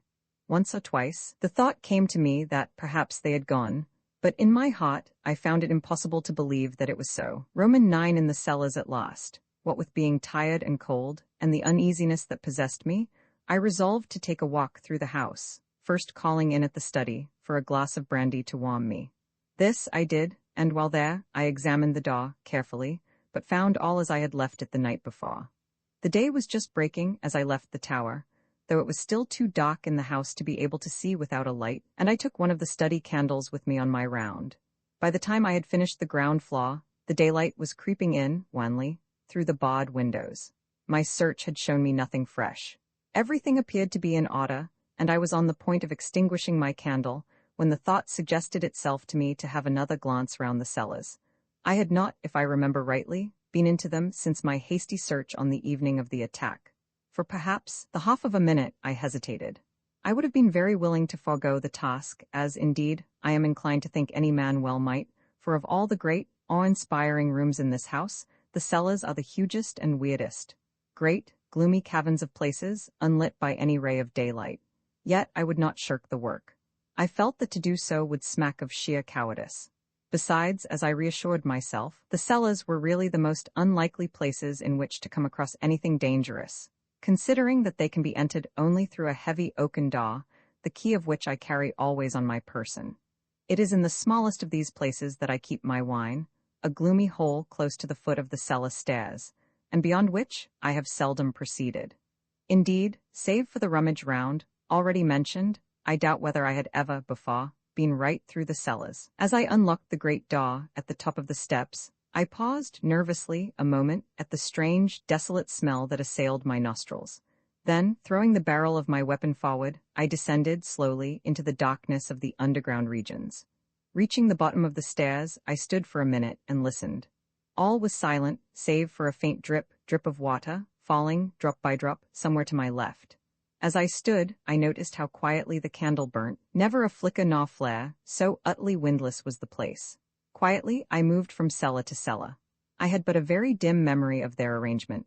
The impressions left by my first search were blurred. I had recollections of a succession of great cellars, and of one, greater than the rest, the roof of which was upheld by pillars. Beyond that my mind was hazy, and predominated by a sense of cold and darkness and shadows. Now, however, it was different, for, although nervous, I was sufficiently collected to be able to look about me, and note the structure and size of the different vaults I entered. Of course, with the amount of light given by my candle, it was not possible to examine each place minutely, but I was enabled to notice, as I went along, that the walls appeared to be built with wonderful precision and finish, while here and there, an occasional, massive pillar shot up to support the vaulted roof. Thus I came at last to the great cellar that I remembered.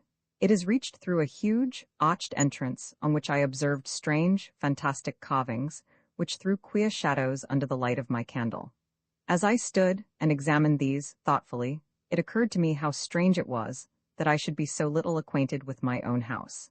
Yet this may be easily understood when one realizes the size of this ancient pile, and the fact that only my old sister and I live in it, occupying a few of the rooms, such as our once decide. Holding the light high, I passed on into the cellar, and, keeping to the right, paced slowly up until I reached the further end. I walked quietly and looked cautiously about as I went, but so far as the light showed, I saw nothing unusual. At the top, I turned to the left, still keeping to the wall, and so continued until I had traversed the whole of the vast chamber. As I moved along, I noticed that the floor was composed of solid rock, in places covered with a damp mold, in others bare, or almost so, save for a thin coating of light gray dust. I had halted at the doorway. Now, however, I turned and made my way up the center of the place, passing among the pillars and glancing to right and left as I moved. About halfway up the cellar, I stubbed my foot against something that gave out a metallic sound. Stooping quickly, I held the candle and saw that the object I had kicked was a large metal ring. Bending lower, I cleared the dust from around it and presently discovered that it was attached to a ponderous trapdoor, black with age. Feeling excited and wondering to where it could lead, I laid my gun on the floor and, sticking the candle in the trigger guard, took the ring in both hands and pulled. The trap creaked loudly, the sound echoing vaguely through the huge place, and opened heavily. Propping the edge on my knee, I reached for the candle and held it in the opening, moving it to right and left, but could see nothing. I was puzzled and surprised. There were no signs of steps, nor even the appearance of there ever having been any. Nothing, save an empty blackness. I might have been looking down into a bottomless, sideless well. Then, even as I stared, full of perplexity, I seemed to hear, far down, as though from untold depths, a faint whisper of sound. I bent my head, quickly, more into the opening and listened intently. It may have been fancy, but I could have sworn to hearing a soft titter that grew into a hideous chuckling, faint and distant. Startled, I leapt backward, letting the trap fall with a hollow clang that filled the place with echoes. Even then, I seemed to hear that mocking, suggestive laughter, but this, I knew, must be my imagination. The sound I had heard was far too slight to penetrate through the cumbrous trap. For a full minute, I stood there, quivering, glancing, nervously, behind and before, but the great cellar was silent as a grave, and gradually, I shook off the frightened sensation. With a calmer mind, I became again curious to know into what that trap opened, but could not then summon sufficient courage to make a further investigation. One thing I felt, however, was that the trap ought to be secured. This I accomplished by placing upon it several large pieces of dressed stone, which I had noticed in my tour along the east wall. Then, after a final scrutiny of the rest of the place, I retraced my way through the cellars to the stairs, and so reached the daylight with an infinite feeling of relief that the uncomfortable task was accomplished.